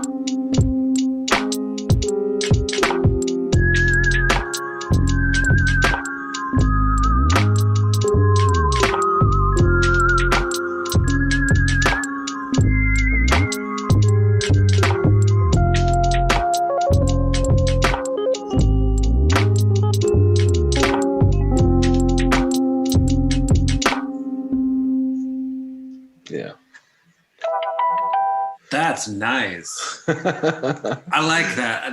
That is exactly what I'm talking about. You know what I would actually love to do is do a whole EP where each song is using a different scale from a different part of the world. Now, some scales might be a little hard to do, like some of the microtonal scales of like, you know, the Middle East and that kind of stuff. I don't think I could do that, but you want to like Turkey, you know, like I wish I could. That the music of Turkey, the like Whirling Dervishes music, that stuff is amazing. I love that stuff. But to be able to, I don't think I can ever play that. Music? I don't like it quite as much. Do you know about no. Oh yeah, right, for sure. Well, I mean, his music, he uses microtones in a way that's very, very, very different from like how people traditionally use them in their scales in like Turkey and in the you know, the Middle East and those kinds of places. Yeah, but he uses them in a. Like, what's that? The way he uses them is, as I understand it, because like he's one in a lifetime kind of artist, I believe. Like the way he uses microtones is the proper way, like not proper way to use microtones, but the proper way in relation to the harmonic series. This is how music should sound. He's like he's way beyond a lot of people. And the truth is, I don't always like all of his music. Yeah. Like some of his music is a little feel good in a way for me. You know what I mean? When But it's like, good, it's fucking good. oh my God, when it's good, it's fucking amazing. The opening track of the Jesse, I think the first Jesse album, the opening track, which is just like his voice, like a bunch of his voice, and I think there's no lyrics. It's all just like a big choir of him. Yeah, it's amazing. It's amazing. I wonder if I can, I don't know. Let me just check if you can share your screens. All right. No, like if you want to share your screen, you have to click on share screen, and then you have a window that opens. You go to the advanced tab, and then you have music or computer sound only. You click that and click on share. Advanced music or computer. Yeah.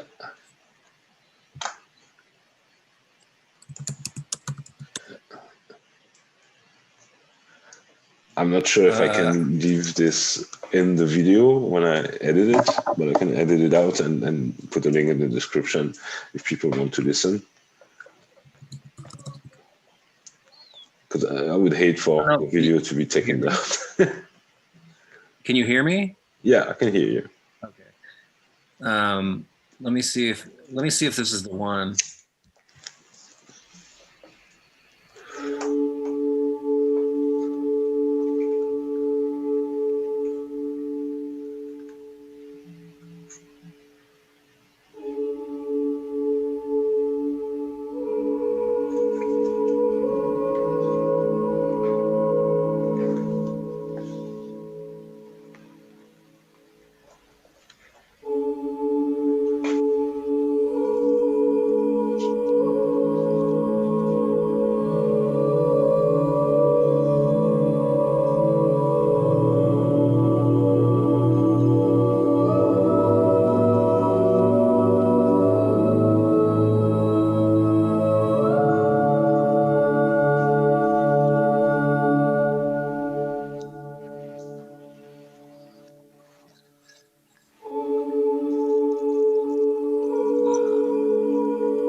Did you stop it? Oh, all right, it's back.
the guy was like 23 years old. They recorded that. Something like that. Like, you know, what most people don't realize about this kid, he's just a kid. Wait till this guy turns 40, 50 with some life experience behind him.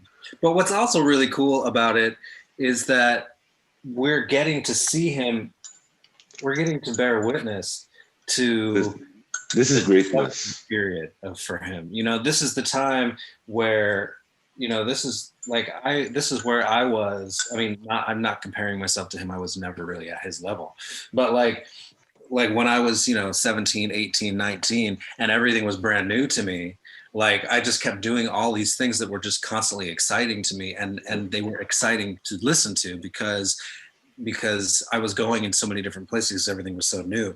We're getting to witness him do that. Yeah. Like, whereas most people don't, that they're not really known until after that happens, you know? Yeah, so but it's really like special. even like there aren't many, if any at all, people like most musicians, even like music that I listen that I really love, that I think is amazing.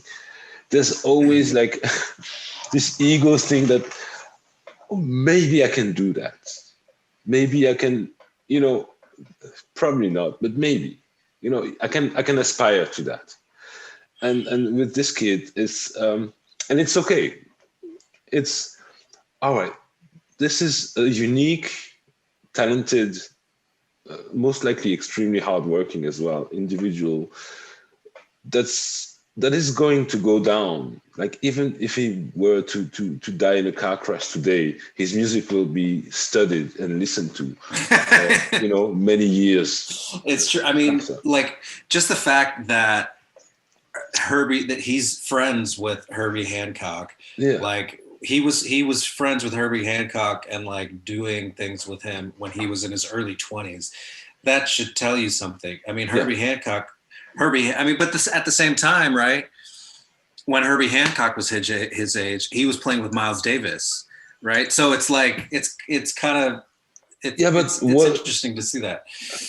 Even Herbie, like, and that's also like a question of the gift of being able to hear the minute differences and stuff, and not only hear them, but hear them in a musical sense, like, oh, this is how I can use this tone, this is how I can use this color, this is what the kind of story that I can tell with stuff that most people don't hear. But when you listen to the music that he does, especially the a cappella stuff like that, you have this feeling that it sounds perfectly in pitch, like perfectly, like more than, like you can play the notes on your piano. It's not going to be, you know, even a digitally tuned plugin, and it's not going to sound as perfect as when he does it.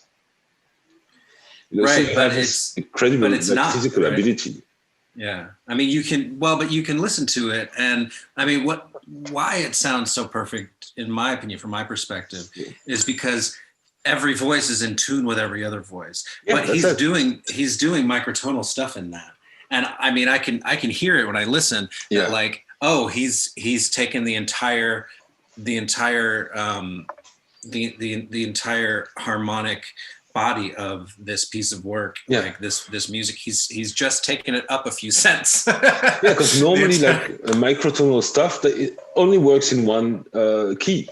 Like you pick a key and you have your microtonal scale and it works. But whenever you want to change a key, you have to change the whole thing, the whole shebang. You have to change, you know, the F is not the same F anymore. The G is different, you know, if you change key from one key to another. But he does it like it's nothing. I know. And he even does it within transitions. Yeah. You know, I don't know if you watch some of his masterclass or Logic session breakdown, because you also have all this like insider, like behind the scenes view of this guy, like doing like, all right, this is what I'm doing. Oh, you can hear the difference, and I love that. I've watched a couple. I'm getting inspired, but I'm, you know, there are very few people, if any, who have this level of a gift.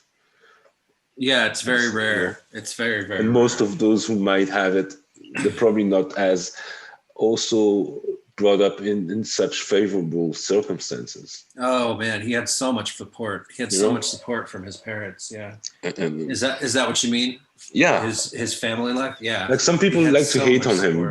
because of that. Like, good No, that they're he's supported. Good, because they're just jealous. I'm so glad that we can be witness to one of someone who will most likely go down of one of the greatest musicians of our era, if not the greatest. Like, we don't know, like, he's 25, 26 right now.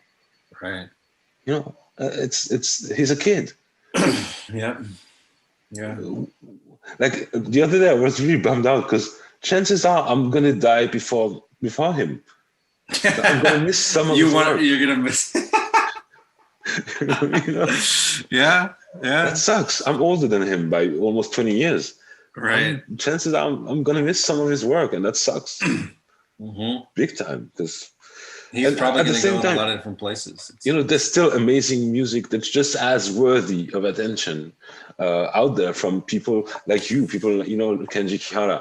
Like, this is one aspect. This is one side of the musical talent out there, but it's not because he is arguably technically. When you talk about the gift and the talent and the hard work, and it's arguably the best, whatever that means.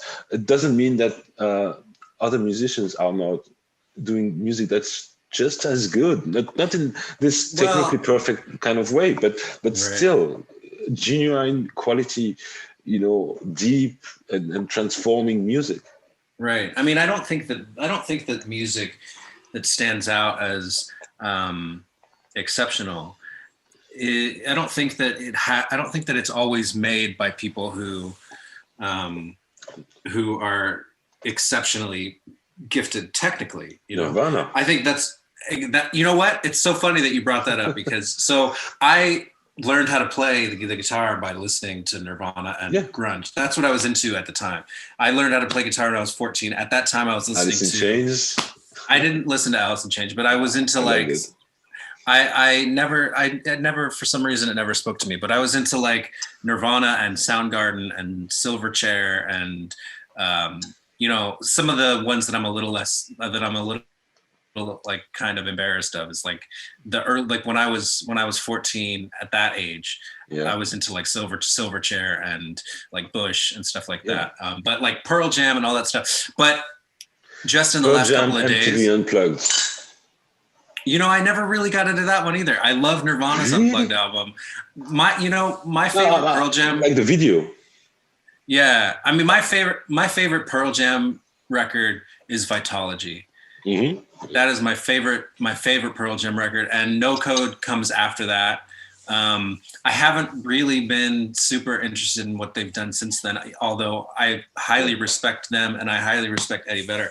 But the reason why I think it's funny that you bring up Nirvana is because last night, I just kind of fell down a rabbit hole of like getting into really listening to them again. And I never will listen to them on a regular basis again because like it's just not where I'm at now. But it was such a huge part of my development as an artist, and I still really love the music, but I just never listened to it. So I was listening to it again and like watching interviews and like watching people talk about him. And what's interesting is I never even noticed when I was listening to Nirvana back when I was really listening to them. Yeah. I didn't notice what I noticed when I went back and listened again, which is that even though, his singing style and his voice capacity in general is like only like a select group of people are going to really appreciate it. And for a lot of people, they're not going to like it. Even though his voice goes in and out of tune all the time, and he's like screaming all the time, and their music is super, super loud and distorted. His songs, harmonically and melodically, are more complex and deeper than most of the songs that get written and that get like you know, any kind of attention, you know what I mean? Like, yeah, mastery. His songs, he's constantly changing keys. And what's interesting about him is that in interviews he said, like, I don't even know how to make a major chord or a minor chord. So, and I don't know, who knows if, you know, the truth of that, because it seemed like he was never very forthright with like the media and all of that. Yeah, So but you don't really need, you know, it's good to have music theory. Like, it doesn't hurt to have it. But you know, it's like school. School isn't for everybody. Some musicians, it's like what? School isn't for everybody. Some people learn better how perform better in life, you know, by quitting school and actually going their own way. And when it comes to music theory, as a general rule, I would always advise in favor of learning, you know, music theory. I'm really a big fan of harmonic series based stuff, theory. But for some people, they operate at a different level. And I think people like, you know, Kurt Cobain most likely did. But may not be compatible with just being this conscious of what it is that you're doing with your guitar. Sometimes it's not. Sometimes it can block you, and I think that's what some people are afraid if they learn music theory, that it may block them, and it does happen to some people, because then if you learn all this theory, it's like getting new synths. You spend all your time, you know, playing with new toys, and you forget to make music, you know. But once you master your toys, you can start making music again. But to some, like Nirvana. To be completely honest, I hated on Nirvana when they first came out. Yeah, I was the kind of guy who was, with some exceptions, oddly, I was hating on basically everything that was electronic music, sampled music. I was this kind of guy. Yeah, I used to be like, when I was, you know, 15, 16. It was not really music, you know, that kind of bullshit. And but like some hip hop got through to me, you know, and a good amount actually. So that was weird, because I was actually listening to a good amount of hip hop in the 90s. At the same time, I was saying it wasn't real music, weirdly enough. But Nirvana got to me when I started to leave that old person, that old myself, that old me behind. When I started to, I'm not going to get into the stories, it's long and maybe not that interesting, but I got into electronic music almost by defiance, you know. But then I learned through electronic music what music was. Through what I didn't consider actual music, true music, I learned what true music was. And it wasn't about how many notes you could play a minute. It wasn't about, you know, how many chords, how many whatever. No. It was about music. Well, and what's interesting, one of the things that I love about Nirvana is, I mean, I don't even really know how to describe it. He was able to make things musical that actually weren't musical. Like That's the mark of the greats. Yeah, the solo, the guitar solo, a lot of his guitar solos, but in particular the guitar solo on the song In Bloom. Yeah. It literally is not in, it's literally like basically like a lot of the notes aren't even notes. Yeah. You know what I mean? Like he's bending strings and he's doing all these things that just sound like car engines and all kinds of other things. But then even when he is playing notes, he's playing melodies, they're not really in a key. Yeah. And especially they're not even really in the key that of the chords that are being played, but it's perfect. It's expressing something very, well, it does tie into if you go to infinite extension, chord extension, you get all the notes. You just have to believe within your soul that this is the right note. And it doesn't have to be conscious belief. You have to have this feeling that this is the right note, regardless of if it's in theory in key, because it's always like all notes are always in keys, in some, in some way or another. It just, what story are you telling with this note? Right. Why are you using this note? Why, and it's not a conscious decision. Very often, especially with somebody like Kurt Cobain, I would say, yeah, it wasn't conscious. And if it becomes a conscious decision, it's usually not music anymore, unless your name is Jacob Collier, in which case, you're the exception. He's kind of in a land all to himself in a way, Yeah, because it's extremely, like, it's very difficult to apply, for example, technique, like guitar, like being able to play fast and whatever. It's very difficult to apply in a musical sense, in a storytelling sense.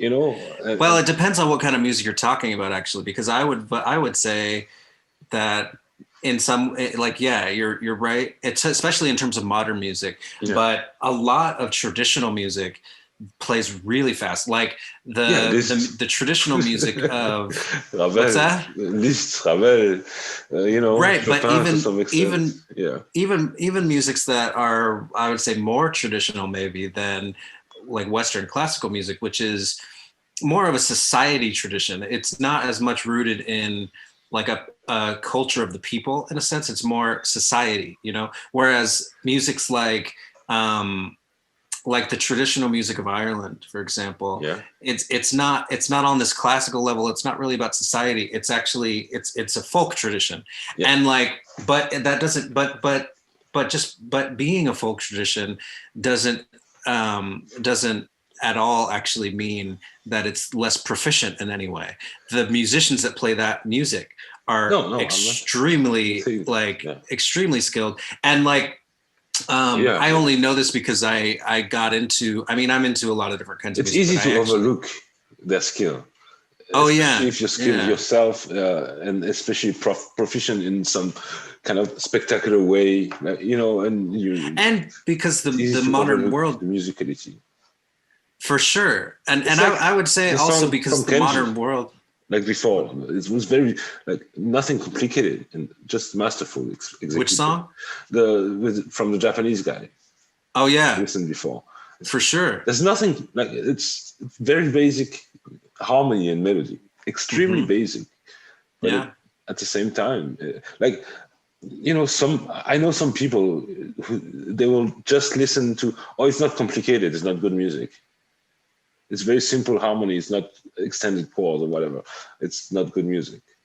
I used to be someone like that long ago, So yeah, and I think it's also easy to just fall back onto societal stereotypes of certain kinds of music. I think that a lot of times music that is coming from a folk tradition, like the traditional music of Ireland, or the traditional music of somewhere in Africa or something. I think a lot of times modern people don't really see that as refined for some reason.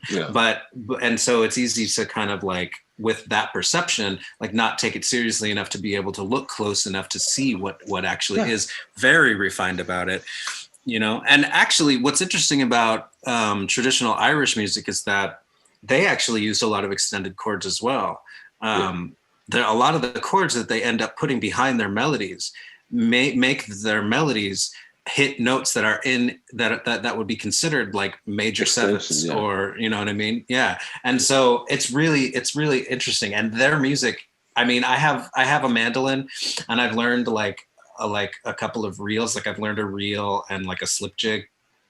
And I can't play them at the speed that they're intended to be played because they're so fast. And I can even when I'm playing them, I've made a video once of me playing this reel, or no, it's a jig. Sorry, I think it's called Mulholland. I think it's called Mulholland's jig. But anyway, I made a video of myself playing it, and a bunch of the people that watched it were like, "Wow, you're playing so fast." I was literally playing probably I was probably playing at like maybe 2/3 the speed of like that it's actually supposed to be played at. You know what I mean? It's insane. It's insane. It's really insane. And I actually think that if you want to learn to apply like playing fast in a way that really works well, those kinds of musics are really good to study, you know? Yeah, but I mean, yeah, but I was even more like talking about the ability to improvise. For sure. Fast. Yeah. You know, without going into, you know, routine stuff that you practice, you know? Very few people know how to move their fingers fast on a fretboard or on a keyboard, but to be able to move your fingers very fast and also make music, it's a different story. For sure. It's very difficult. There's a lot of, because of exactly what you're saying, I end up liking very little of the music that's made in that way. Yeah. But somebody that I appreciate a lot actually is Chris Thile. Have you heard of Chris Thile? I haven't. He's a mandolin player in this band called Punch Brothers, and what they do is they do bluegrass music. They're kind of a fusion band where they're writing songs like singer-songwriter songs, but they all come from bluegrass backgrounds. So they incorporate all of this bluegrass like knowledge and traditions into how they play. But Chris Thile, he's considered by pretty much the entire bluegrass community, as far as I can tell, to be like the virtuoso of the time. All right, send me some links. Like, yeah, I will. Yeah, he's and a lot of it's very improvisational, and he's also really into classical music. He's into, you know, like early 20th century stuff and all kinds of different stuff, and he incorporates that into what he does a lot of the time. It's definitely send me some links, because early 20th century classical music, it's I've been thinking a lot about, you know, I don't know, I've been stumbling a lot upon, you know, mostly Ravel and Debussy, and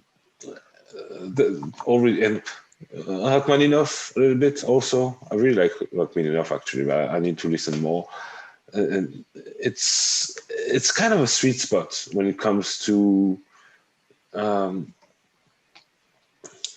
it's like, you know, the 90s, kind of a golden era of hip hop in a way, like the early 20th century classical music. I think it was and it continues to this day, like into contemporary music. By the way, there's one symphony that I cannot find on YouTube anymore, and it's so, like, just for one, let me look for it. Just for one, like, even not a minute long. Hang on.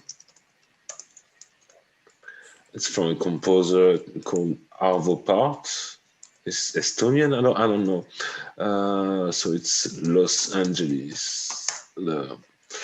But there's one version in particular that used to be on YouTube, and excuse me, pardon my French. And I've listened to others, and this particular part isn't as good. Yeah, fuck it. I cannot find it. Maybe it's on another platform, but I'm not gonna look right now. Yeah, I don't know. I can probably find it and maybe buy it. I'd buy it. But I don't know where I was going. Yeah, early 20th century classical music. Because it was like when you listen to like Ravel, Debussy, all right? Just to make it easy. Like, it's very jazz. Yeah. Yeah, they use really a lot of ties into this kind of, but it's still also very classical in its form, you know, and in its application too. A lot of it. Yeah. The way it's presented is classical, but the way it sounds is very, very jazz. you know, and I like the parallel between another parallel that I like being a pianist is Bill Evans and Chopin. Oh yeah. To me, pretty much the same. One is classical, like romantic, the other is jazz, but they're the same guy. Like, For sure. Oh man, blue and so green. romantic. Yeah. Oh, Blue and green on Kind of Blue. Are you familiar with that? like you can listen to several of my tracks. If you listen well, I'm playing the blue and green theme, like the beginning of the theme, very often. Oh wow, God, Yeah, that's one of my favorite pieces of all time. It's one of my favorite pieces of music, like just hands down in any category. yeah. I love And I that. cannot play it like jazz, like the song. I can play it technically. I can play the chords and the melody and whatnot, but I cannot. I cannot have. I didn't. I wasn't able yet to come up with an interpretation that is good. Can But I I play you use the something? melody. Yeah, sure. There's this. You've been mentioning different composers that you like, different classical composers. Have you listened to Schumann very Yeah, much? not that much. No. There's this one piano piece. It's one of my favorite pieces, one of my favorite classical pieces ever. So let's see if this comes through. I just put the sharing on. Let's see if Yeah. this comes through.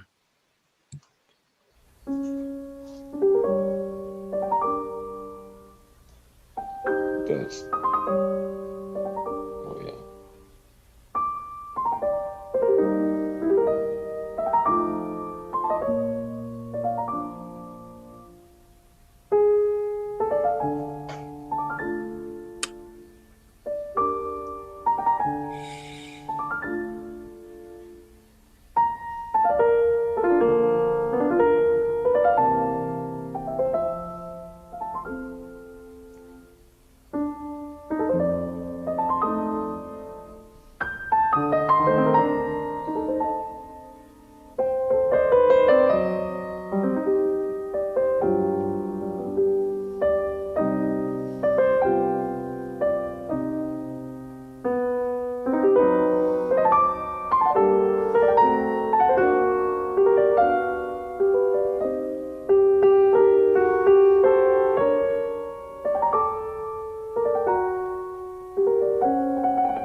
fucking love classical music.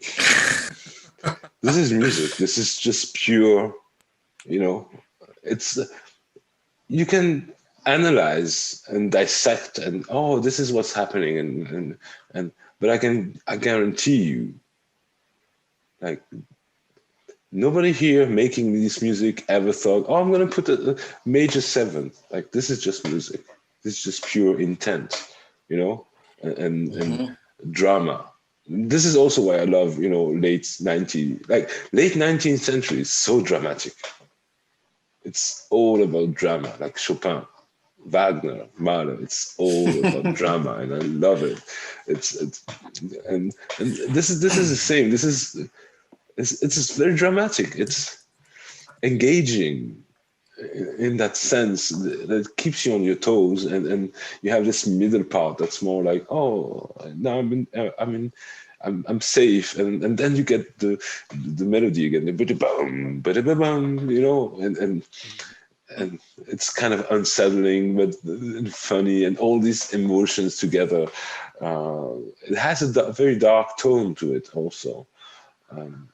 Which is just, for me, that's kind of my thing in a way. Like, even that's one of the reasons why I love Radiohead so much, because even when they use major chords, they tend to use them in context with other chords that kind of make them feel less major. Yeah, you're gonna love Mahler. Who? Gustav Mahler. Gustav. Yeah, I can play. It's not the darkest. Mahler. We're just gonna select one. Mahler. We can check out maybe.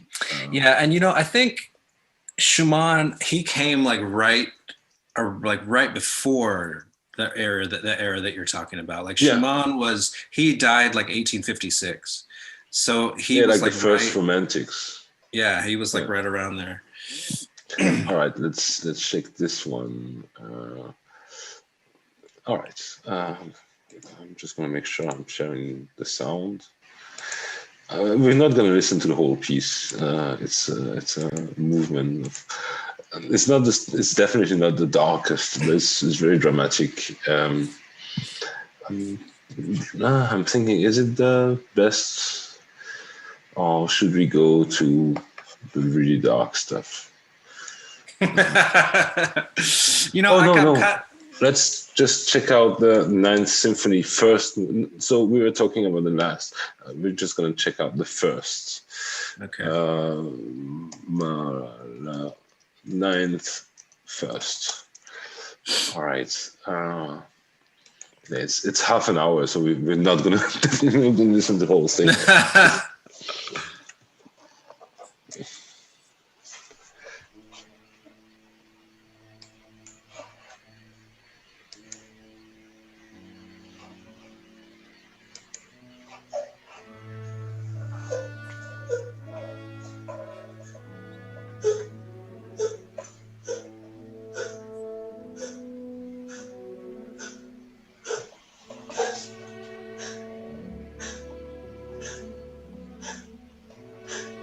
I don't know if I'm hearing it through your computer.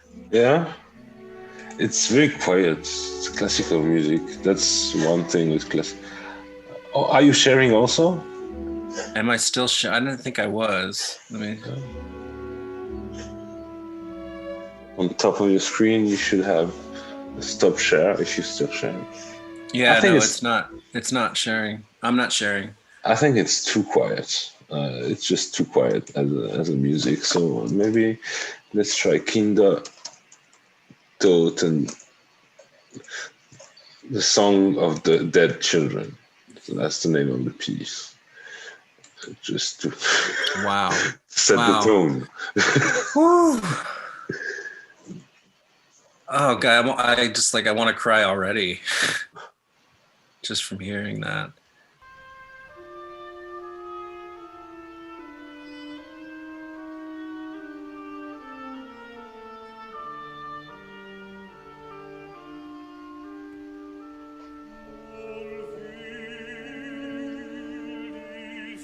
Can you hear it? Yeah.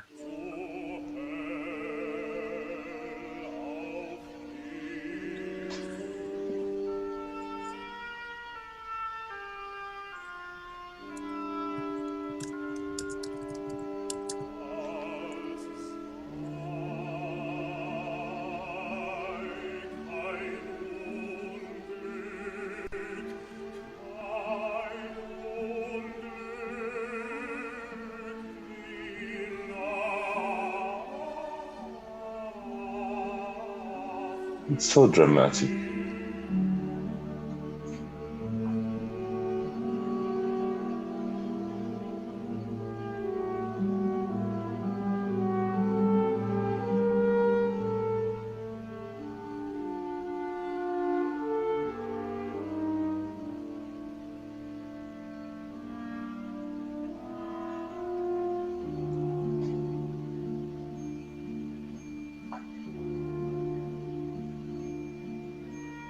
Hmm.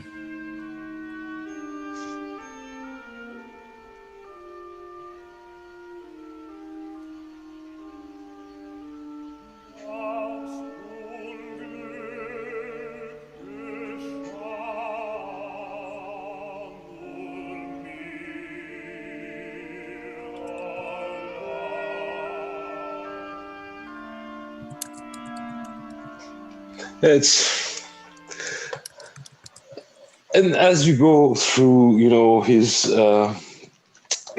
body of work, like you can follow like his life story going along with the tone of his work.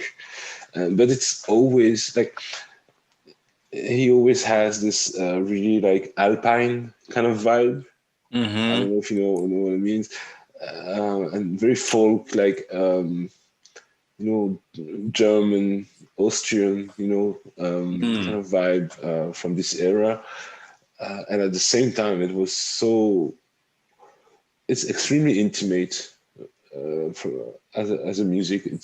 You can really tell like it's his soul, as opposed to Wagner, who was more like telling stories. And I love Wagner at so many levels, but it was really telling story, and Mahler is more telling you his own story, his own Mm-hmm. perspective, his life, and you can definitely relate. And some like the early and the middle pieces, you have a lot of prestige and a lot of grandiosity with huge orchestras. And up until the last movement of the Ninth Symphony, that's death. And what's interesting about the Tenth Symphony, which he didn't achieve, but he made a good part of it, and some actually wrote the rest after his death.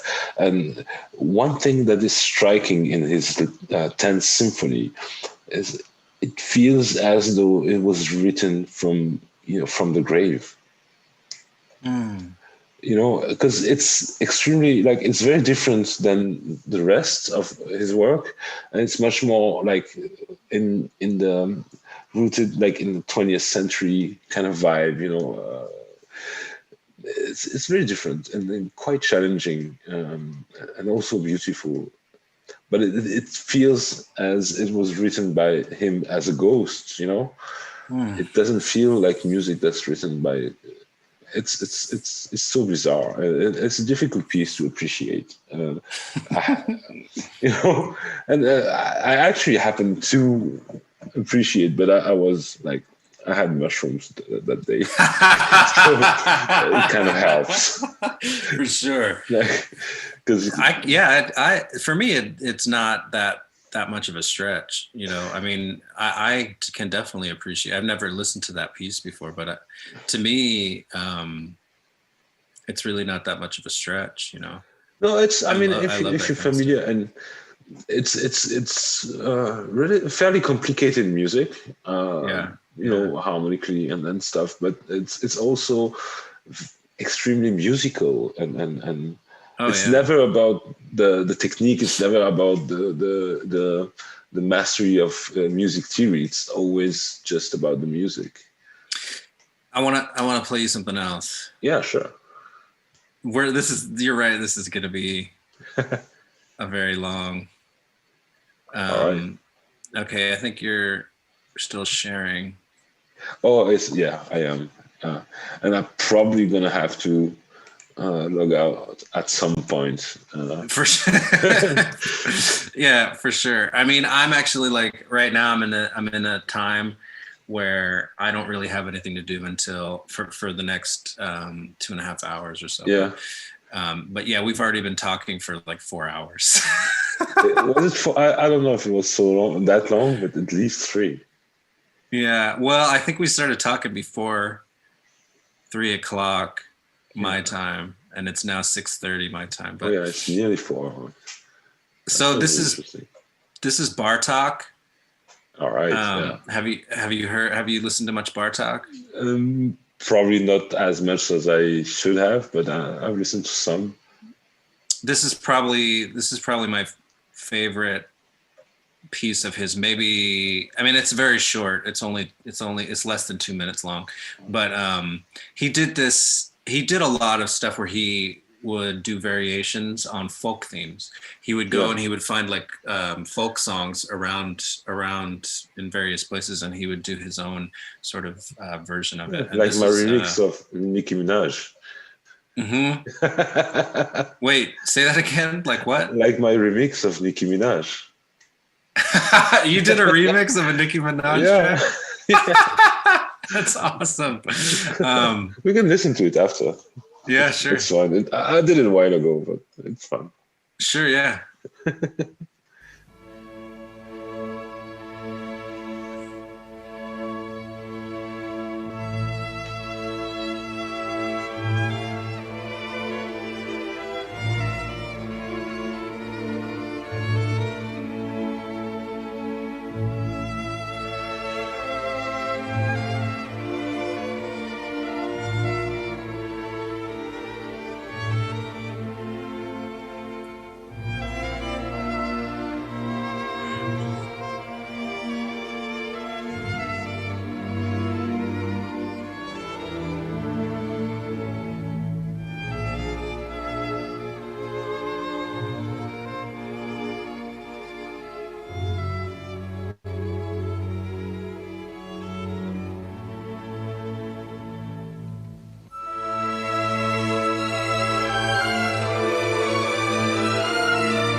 That's such a journey. Yeah. I was just lost in the music. Mm-hmm. That's what it's about. Like I wasn't even thinking. Actually. Yeah. Yeah, that's fun. That's nice. But it's yeah, you're gonna have to send me a link for this one because I really want to actively listen because I was just so transported. Like probably being like time of night has something to do with it, but it felt good. Felt good. Do you have time? Can I play you one more thing? Sure. This is actually a song that I wrote. I've kind of gone back and forth between being a songwriter and doing like beats. And so there was a time when I was really into the like songwriting thing and I was going to do a whole album and everything. And this was kind of a part of that. So this is actually just a demo.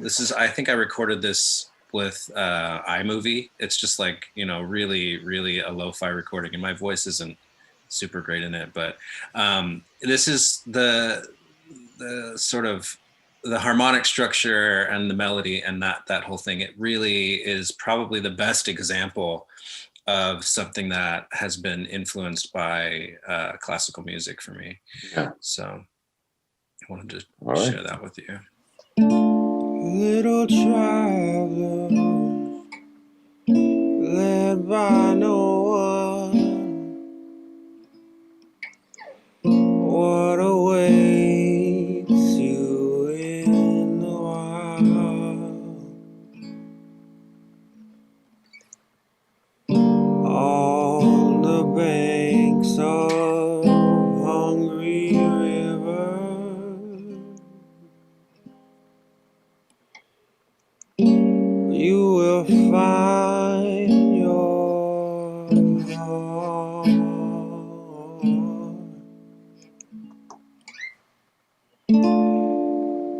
Pace your feet and check your stride.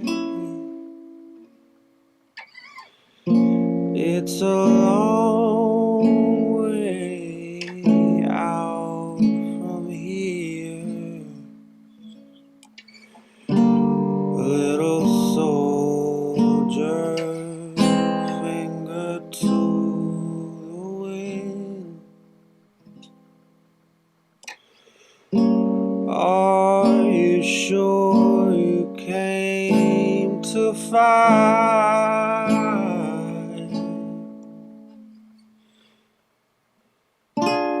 Little sailor on the open ocean, writing possibility.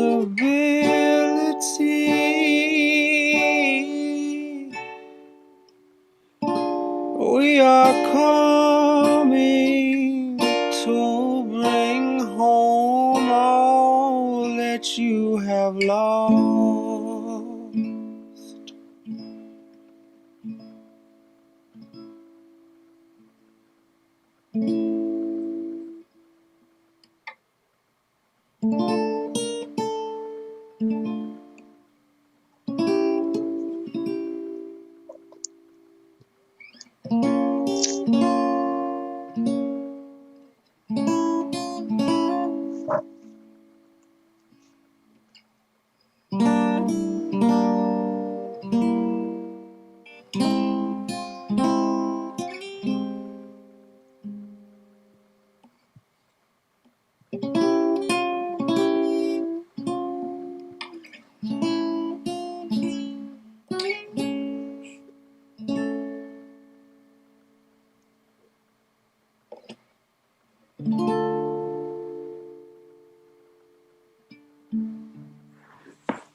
Dude, don't tell. Like, I feel you're gonna tell me, oh, it's not finished. It's perfect. I mean, no, the song is written. That's done. But like, you know, no. I mean, I'm not going to release that version of it. Oh, you should. That's like the lowest. That's like the lowest of lo-fi. I just recorded that literally with the internal speaker on my computer using iMovie. You know. Well, let me tell you one thing. If you ever want to actually produce this song, I'd love to be a part of it. I'd love Sure, to. yeah. Because Yeah. this is beautiful music, and you're talented, man. Thank you. You have Thank you. something special, and yeah, make sure you know that you respect that gift, you know, and it's gonna. Thank you. You know, Well, this is you were asking me about, you know, what is the goal with patterns? Is the, you know, people get to listen to people like that, and get to listen to the conversations that we have, and you know, listen to your perspective, and this is meaningful. You know, it's important. It doesn't, you know, it's difficult to explain why it's important or how, but it is, and it is something unique. And patterns, it's it's really about, like reminding people what music really is, like what music does to you. And while we do have a lot of, lo-fi artists, like one common point that we all have is that we are not just, lo-fi artists. We are musicians. We appreciate and we embrace all music, and because in each and every genre of music, there's something different that you can connect to, and through that, being directly connected to something that's deeper than the surface, that deeper than, the surface layer that we see and hear, that, something beyond the physical world, that, that we are more than just bodies, Absolutely. This is important, and I don't know how it would look like. I'm not sure, and I'm in the dark, and I'm trying a few things, and the podcast is one of them. I don't know exactly, and I don't expect to succeed all by myself. It's not. It's something that we do together. I completely agree, and like I think everyone plays a role, an important role. Everyone who wants to take part and play a role will bring something that other people cannot bring. Absolutely. And eventually, I feel that we'll get to that spot, to that place, to that moment where we start making, change happen, and in minds of people, and have more and more people reconnect at a deeper level with what they listen to and who they're listening to, at. So yeah, absolutely. And I think that you've already started. You've already, made some headway in starting something that could be really, really beautiful and powerful. And I think that when it comes to humans, when we do things together, it's always more powerful, and there's always more that we can do. And it's always more than the sum of the parts. The realm of possibility. When you bring people together, the realm of possibility, it expands enormously. Yeah. And so, one of the ways I think that patterns could really be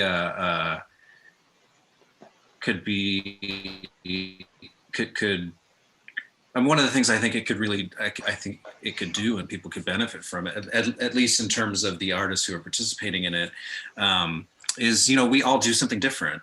And if we're willing to work together, maybe we can all help each other, Mackenzie does this video stuff. Well, maybe he can do some video stuff. Well, he's actually pretty amazing at mixing also. That's awesome. That's another awesome level. Thing, he's very, very good at this. Yeah. So maybe we can just, we can help each other with this kind of. Yeah, that's really. I personally have. Yeah. And we all have our unique gifts with music. We're all gifted in different areas, and maybe you make amazing beats by yourself. I make amazing things by myself. Mackenzie makes amazing things by himself. But maybe if we say, hey, I'm working on this thing. Do you want to add a little thing to it, or something we have that? Done, and then it'll.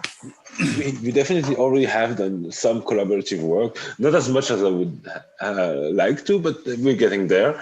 And it's difficult to make qualitative, because you need to build that relationship in order for it to work. You need, because extremely personal, especially now, bedroom producer, it's very personal, and it's it's not easy to. It's a process to get to a point with someone else where you can make actually good music.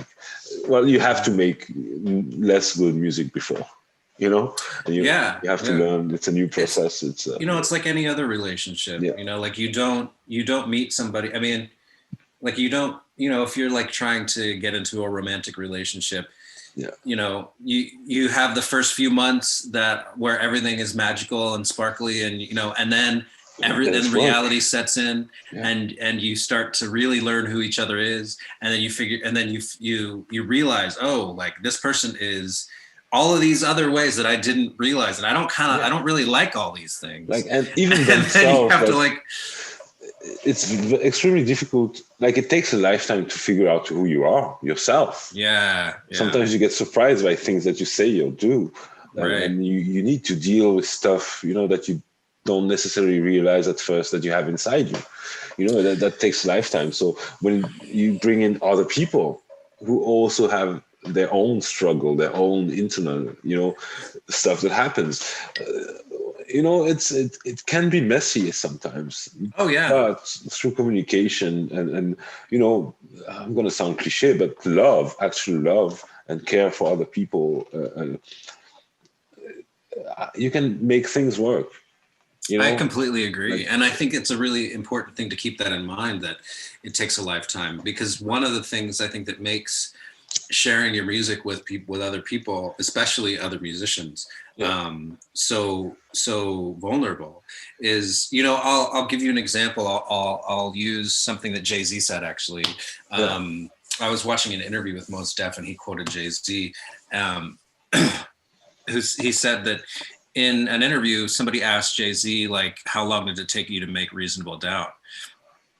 And he said, it took me my whole life. Yeah. And Mos Def kind of expounded on that. And he said, the thing is, like, he was 25 when he made Reasonable Doubt? It took him 25 years of living and of like learning things, that, like building skills and just all, internal struggle and relational struggle and struggle in the world to like survive and solidify the things that your basic needs, and, all these different kinds of things. It took 25 years of that to be able to make Reasonable Doubt. And that's true of any music that we make. And so if I'm going to like present, yeah, absolutely. But especially in this, but particularly in this context of like sharing music with people and working together, like if I might make a beat and I might like show it. Oh, it's cutting up. It's going to come back. What you do, I really like, like I'm bringing this to you because there's something in what you do that I like and that speaks to me, and so I want to see how you can contribute to what I'm doing, because you're doing something that isn't me, so I can't do it. On the other hand, it's also very vulnerable, because this beat that I'm giving you is my life's work. Yeah, it's the result of having lived for 38 years, and exactly. that's very, very vulnerable. So I agree. I couldn't agree more that love and respect and care for other people is an essential component to collaborative. It's very difficult at times. Relationships. It's very difficult.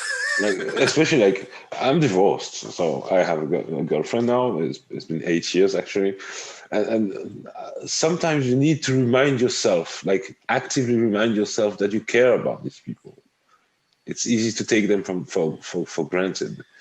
And that's something like everybody has to deal with at some point in their lives, like at many points actually in their life, in all the relationships. At some point, there's going to be, a struggle. There's going to be, if you're true to one another, you cannot have a perfect hold on yourself, because you're too complicated, So if you want to be 100% true with someone else, at some point, something's going to come up that's going to clash with that other person, or, vice versa. So it can be, a touchy subject where you disagree, or something that, anything really, even nothing at all sometimes, but it's okay. It's okay if you remind yourself that, oh, this is someone that I care about. This is,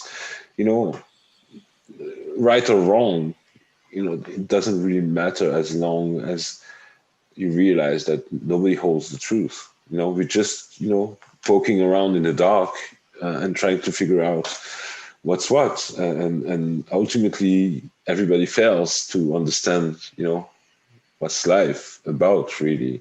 And the best we can get, in my opinion, is instead of searching for the meaning of life, is making sure that we ourselves bring meaning to the life that we were gifted with. Oh, I couldn't agree more. I think that meaning isn't really. I think more than something. I think more than something that is found. Meaning is something that's made. Yeah. And I don't know if it can be found at all. Maybe, I don't know. What do I know? But you can make meaning. You can, and the thing is, like, people talk about, I want to be happy, and like many people think like being happy is without adversity, and that's not true. Like, I consider myself happy. Like, I couldn't, like, I can find stuff that I would like to be better in my life. Like, everybody can. But as I was saying before, like, I'm living incredible life. I'm having incredible experiences that most people will never have. So what more do I want? I'm happy. But that doesn't mean that it's easy. I actually think that yeah, I completely agree. It's hard because you have to put yourself in this position. You have to there's rejection, there's this, disappointment, there's struggle. Sometimes I remember, you can feel alone and pointless, and everything you do seems to bring nowhere. But you still have to trust and believe, and in a way have faith in what you're doing and yourself, and push through adversity, and believe that if you follow that path, it will lead you somewhere eventually, and through that adversity and overcoming that adversity through your own resources, with nobody else really helping you, because it's how could they? And then you start seeing some results sometimes, with patterns and stuff like that, and other stuff in my life. You start to see results, small results, but results nonetheless. And you're like, all right, I'm going to keep pushing. I'm going to keep going, and it's going to be hard, but man, it's an exciting life. It's dangerous for sure. It's scary, and so happiness doesn't come from the absence of risk and the absence of pain. No, it comes when you do what you have to do. And I've always known I was going to do music, but I tried to lie to myself, at some point, and oh no, this is not going to happen. This is not realistic. I'm going to have to get a job and whatever. I tried that, and I wasn't happy. And when I decided to commit and really give it my all, things started to change around me, and I started to meet people, and the music changed also. It's so true. That's how I met you. Yeah. I've been really feeling the absence, the lack of the whole, of this kind of interaction with other musicians, other artists in general, whose art speaks to me in some way.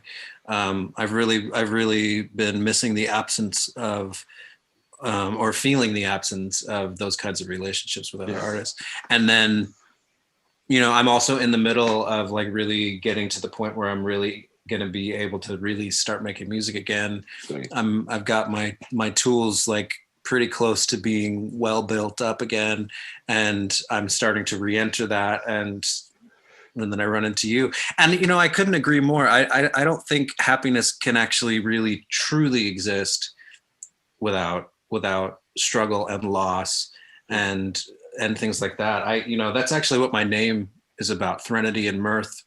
Oh yeah. Threnody is, these are both kind of less common words at this point in the English language. They're not used very much these days. Threnody is a lament.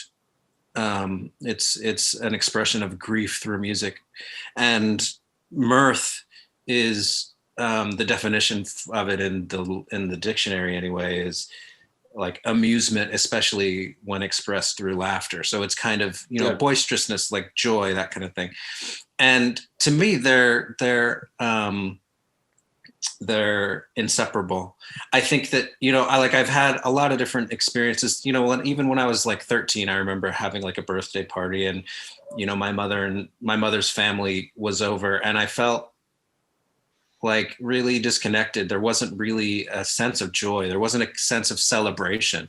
And, you know, some years later, maybe about 5 or 6 years ago, I was thinking about that moment and trying to understand like what was missing. Why was it not feeling like a celebration?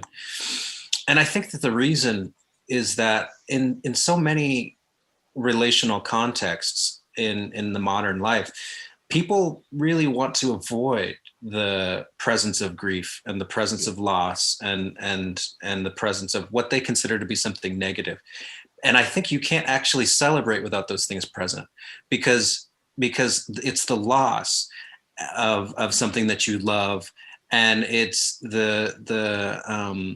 it's the struggle to maintain your own vitality and all of those things that make you aware of how high the stakes are, and that make you aware of what there is to be grateful for when you see something beautiful. You know, you can't like when you see a beautiful flower, one of the main things that makes it possible for you to actually experience the fullness of the essence of its beauty is to have already seen a withered flower before.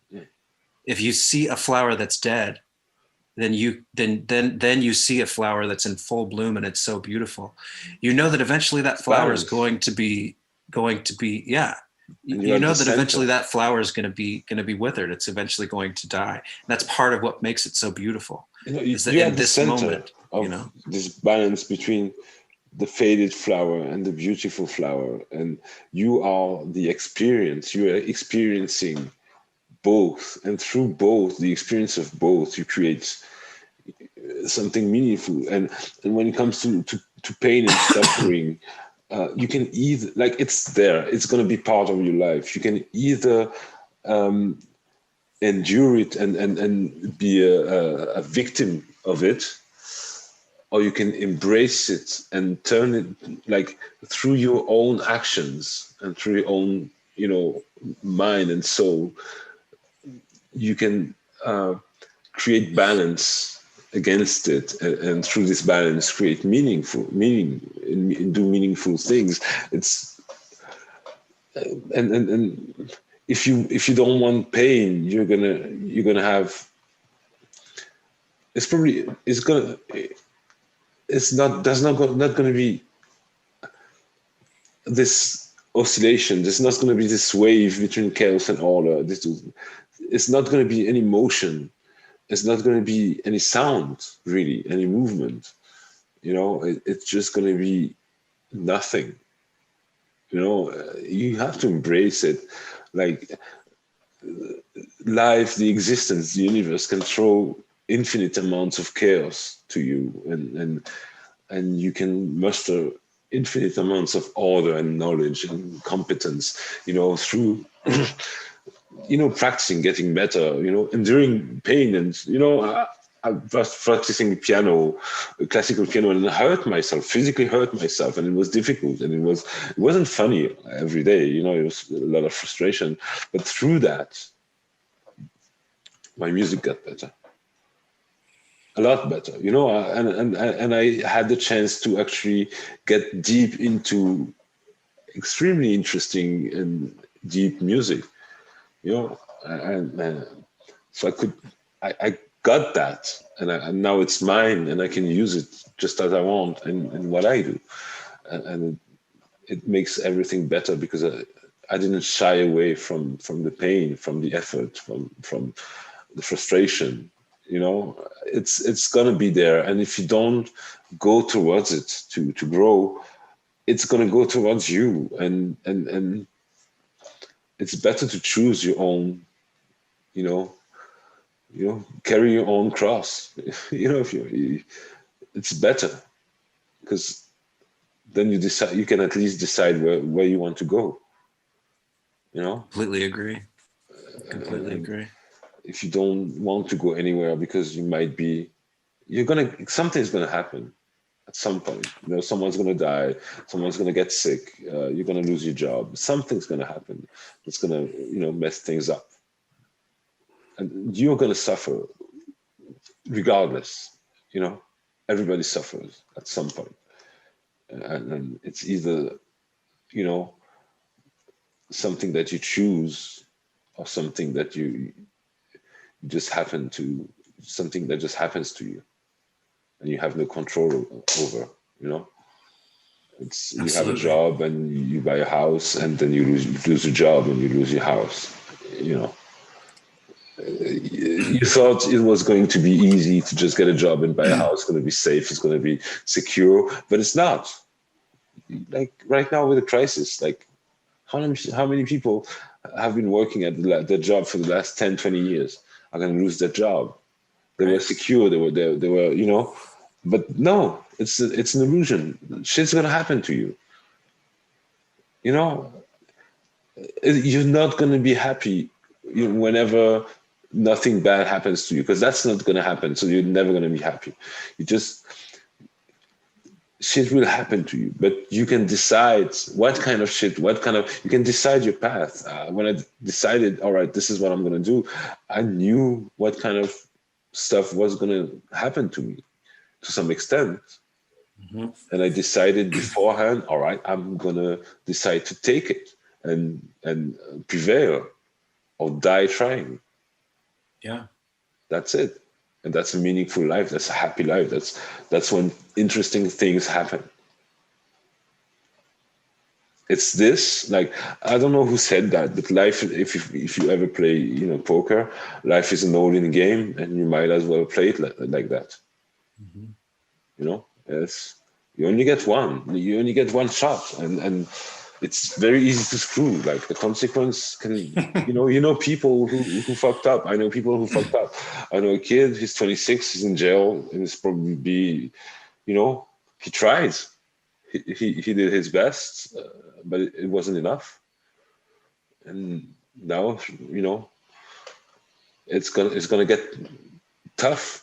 Maybe he's not gonna make it. Like, I'm not gonna go into details, but he's in a very, very bad situation, and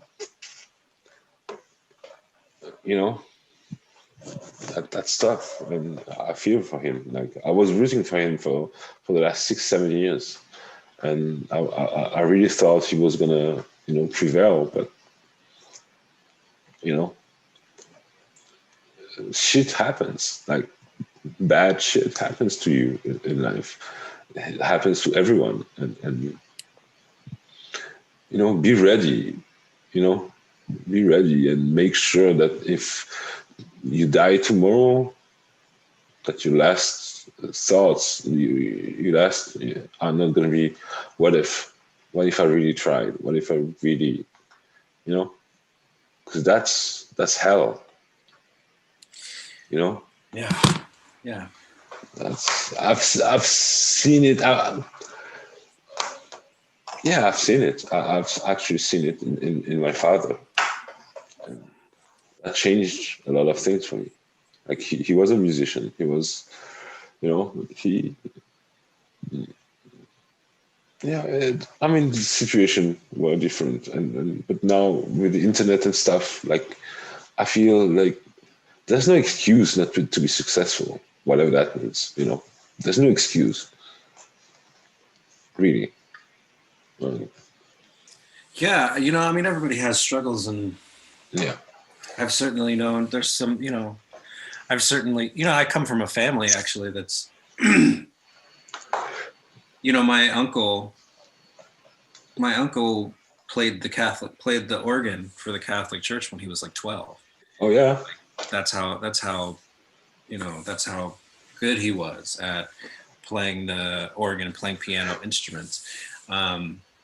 But for whatever reason, I think it may have had something to do with the way that my grandmother used to make him play for people when people would come over, or I don't know what. But by the time I came around and he was already an adult, he was very distant from it. He didn't want to play the piano. Yeah. And he was really good. Even then, he was good. He could play the theme song to Peanuts, to the Charlie Brown show. But he just, I don't know what, and the same thing with the same uncle actually was, he wanted to be in ballet, and but he didn't have really any training. And he went to audition at a school or something like that when he was like 19. And not having really any training, he just went in and he did it. And his teacher, the person that he was auditioning for, was actually really amazed. They were like, wow, like he can do things with his body, and he can do these certain kinds of moves that it takes people years of training to learn how to do. But for one reason or another, I really have never found out why. He never did it. He never did anything with any of those things. And there's a number of people in my family who, they were all pretty musical. None of them really ever did anything with it. My mother and her two sisters, they all sang in the Catholic choir when they were growing up.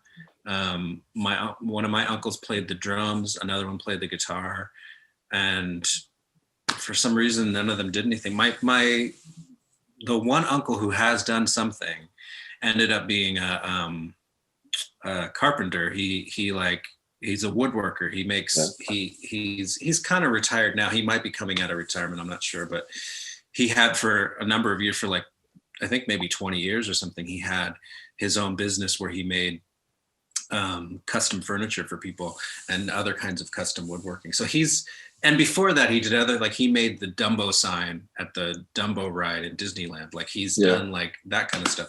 But like, he's the only one of my family that ever did anything with that kind of creative energy. And the list goes on. I've met a bunch of people who just, for one reason or another. Well, one thing we have to take into consideration is that previous generations, there weren't nearly as many avenues and opportunities to actually make it happen. That's very true. But this is something that we have now. It's like the struggle is different. It's still there, but it's now you and I can get some music out there and have it heard. We don't need to rely from being in our bedrooms. Actually, like it's insane. Actually, So that's a lot. That's allowing us to actually. It makes it easier to actually commit, because you can actually see it happen around you. Maybe some people who actually got some pretty decent success as a musician from being online and active and stuff like that. I certainly know at least one to the degree of, I would call it a career that he has now. Like he can reliably count on this as a way of living for the foreseeable future, which is, and he did it all by himself. Basically, he surrounded himself with people along the way, obviously, but it's possible in a way that it probably wasn't 30, 40 years ago. For sure. You didn't really have, it was like, even right now, it's a long shot, but it's much less of a long shot than it used to be, in the past. So so many things have changed in one generation. It's insane. Before, when our parents were when our parents were like 20 or whatever, 17 or 18 or whatever the age is that usually people come into making music. in order to do the kinds of things that we do in our bedroom, they had to go into a huge studio and pay like a bunch of money, and then they had to take it wasn't as demo. good. No, it wasn't as good. Yeah. And then they had to like try to take that demo to somebody who could put it in, who could like get it to the ears of somebody that could really like take it places. And that was such a long shot. Yeah. And, you know, like these all people kinds would of get, things. you know, hundreds of cassettes and demo every day, most likely. Yeah. Yeah. And I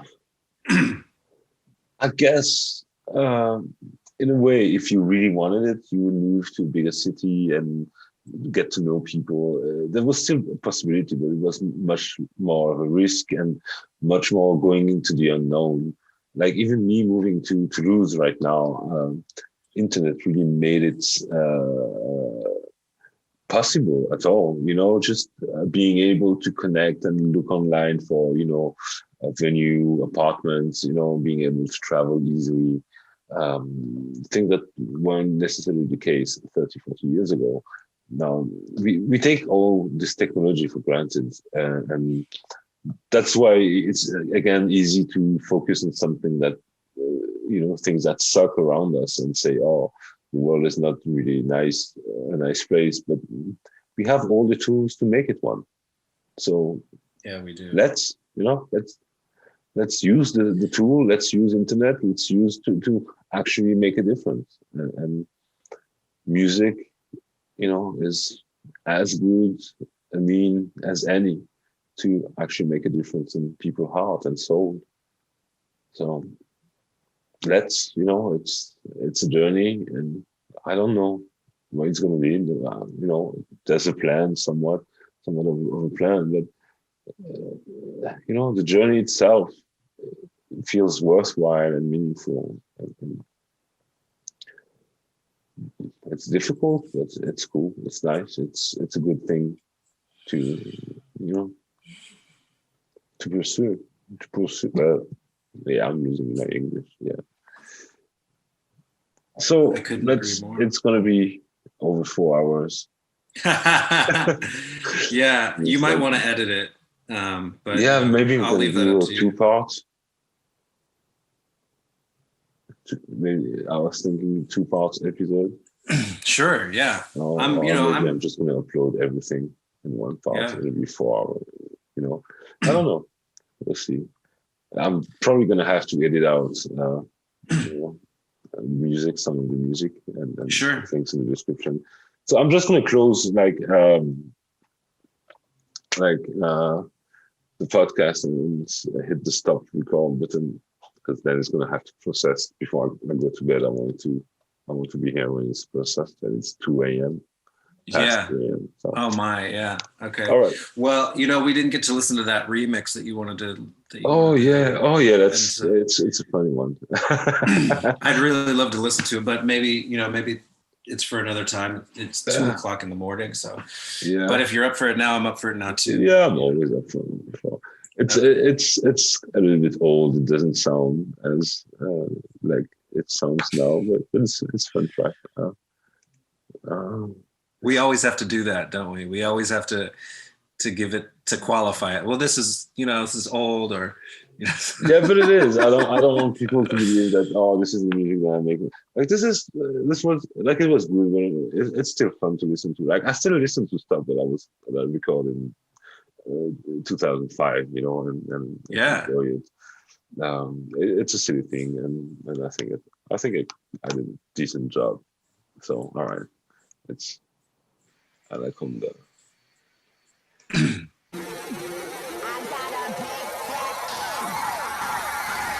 All right.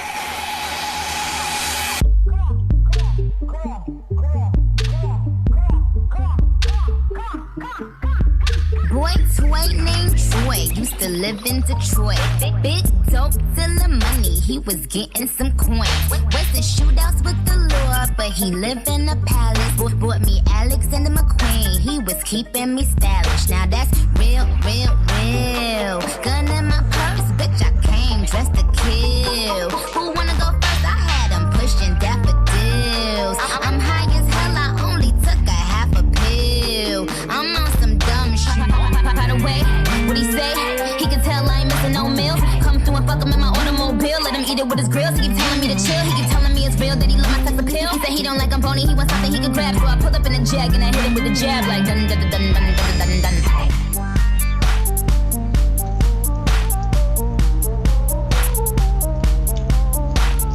Oh my gosh! Look at her butt. Oh my gosh! Look at her butt. Look at. This dude named Michael used to ride motorcycle. Tick, bigger than a tower. I ain't talking about Eiffel. Real country ass nigga, let me play with his rifle. Pussy put his ass to sleep. Now we calling me Nyquil. Now that bang, bang, bang. I let him hit it cause he slang cocaine. He twists my salad like his name Romaine. And when we done, I make him buy me bone man. I'm on some dumb shit.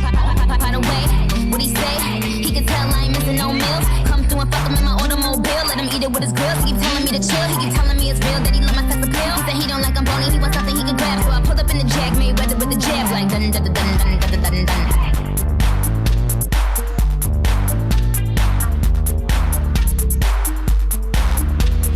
Oh my gosh! Look at her butt. Oh my gosh! Look at her butt. Oh my gosh! Look at her butt. After talking about, deep music and stuff. We need this too, balance. Yeah, balance. It's fun. I like it.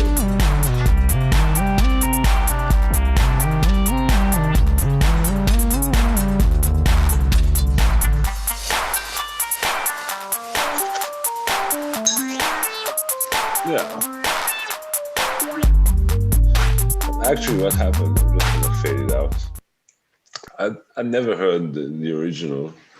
I was just like hearing about Nicki Minaj and stuff, and I was like, oh, I'm just gonna look for an acapella and see what comes up, which I did, and I listened to the original after, but not before, never before.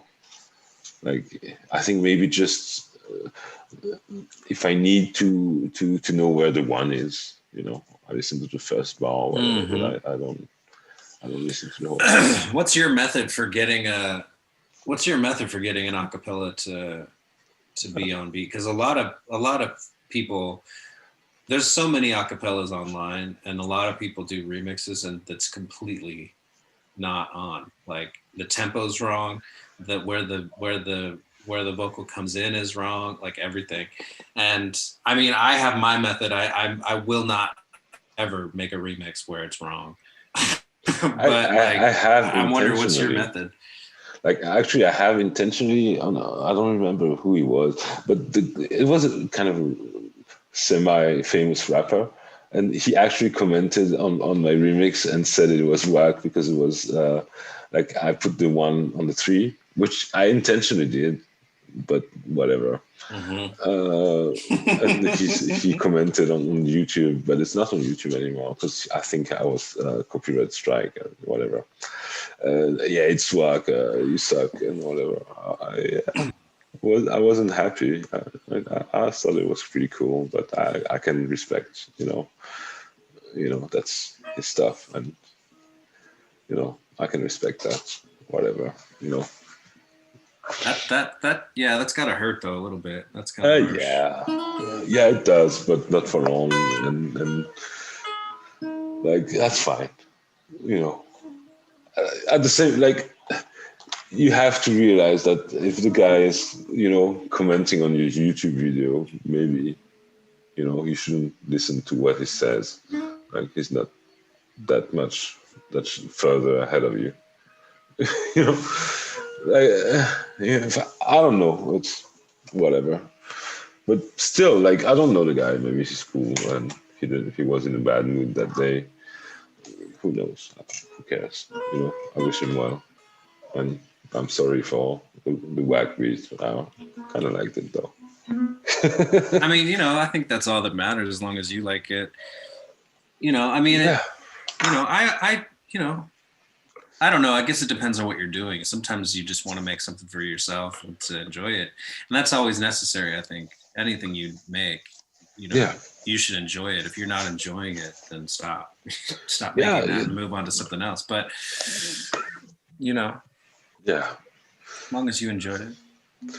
So yeah, I'm gonna say let's do this again. Definitely, let's do this again. I hope with Mackenzie sometime. Yeah, he'd be on. Yeah, that would be nice. Organized. I would love to get to know him too. Oh, you love him. Did you say you were actually in touch with that Japanese guy? Yeah, he's in the chat. Like, oh, is he? Yeah. Oh, wow. But he was like, I was like, oh, yeah, you interested? He said, oh, sure. And I put it in the chat, but he didn't really participate. But he's in the chat. And I'm like, I do invite, I don't want to say a lot of people because it's not a lot, but people regularly into patterns. Some of them, take part. Most of them don't really. Like, they kind of in that mood where they expect, like, it's a label. All right, now I'm part of this, and they're going to do all these things for me, and I'm all right. But that's not how it works. And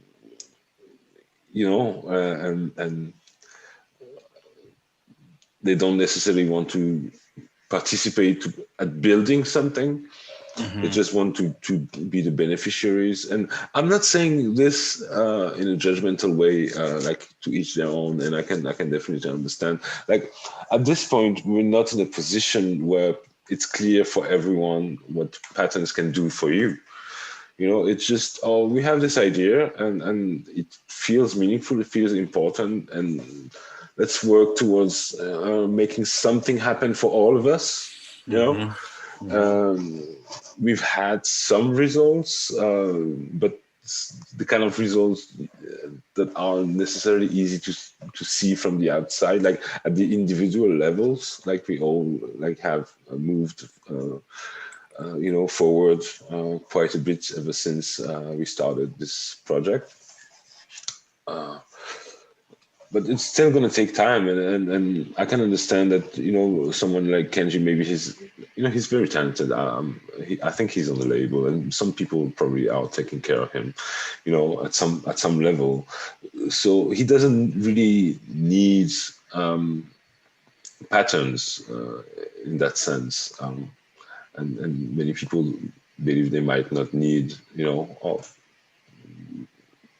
we don't have that much. Despite the progress that happened, we don't have that much to show for it. So I can understand that, but at the same time, as I was saying, I'm not giving up. I've seen results, and I believe that if I keep pushing, things will happen, and people will eventually, as some already are, join the team and push along, and so that's the whole thing. And at some point, for the podcast, for example, the more we do, the more consistently we do these, the more audience we'll get, mm-hmm. And the more refined they will become. So we just need to keep working and thinking of new ideas and how, all the things we can do to actually put ourselves in these positions where we can make progress and reach more people. So I don't have the solution, but I'm looking really, really hard, Yeah, I mean, well, I'm happy. Some things are definitely moving. Yeah. So we'll see. It's probably not going to happen overnight. Well, nothing for sure. big ever really happens overnight when you think of it. It's I feel honored actually to be one of the initiators of this. And yeah, absolutely. I embrace the fact, that it's difficult, the struggle. I embrace it because it just gonna bring it more value at the end, You know, it's going to be more meaningful. It's going to be, you know, something that as it moves, you know, even the results that we're getting right now, I'm proud of it. I feel proud. I feel good. This is a result of my work, and this is just the beginning. And things are starting to line up. I'm really excited. I'm really excited for what's in this future. Yeah, me too. Yeah, it's And incredible. I'm honored experience. I'm honored that you brought me in, and I'm just happy to Very be glad. here. And you know, I'm very happy that you're part of the team. yeah, me too. All right, ladies and gentlemen, Matthew Soul. This was Patterns Podcast, and probably the longest ever to date, at least. There's going to be more. It was really interesting. And yeah, I'm going to say this same, you know, like, comment, subscribe, whatever. And let's make it happen. All right, I'm just going to hit stop right now. All right. Stop recording. Then it's going to start. Hang on. All right.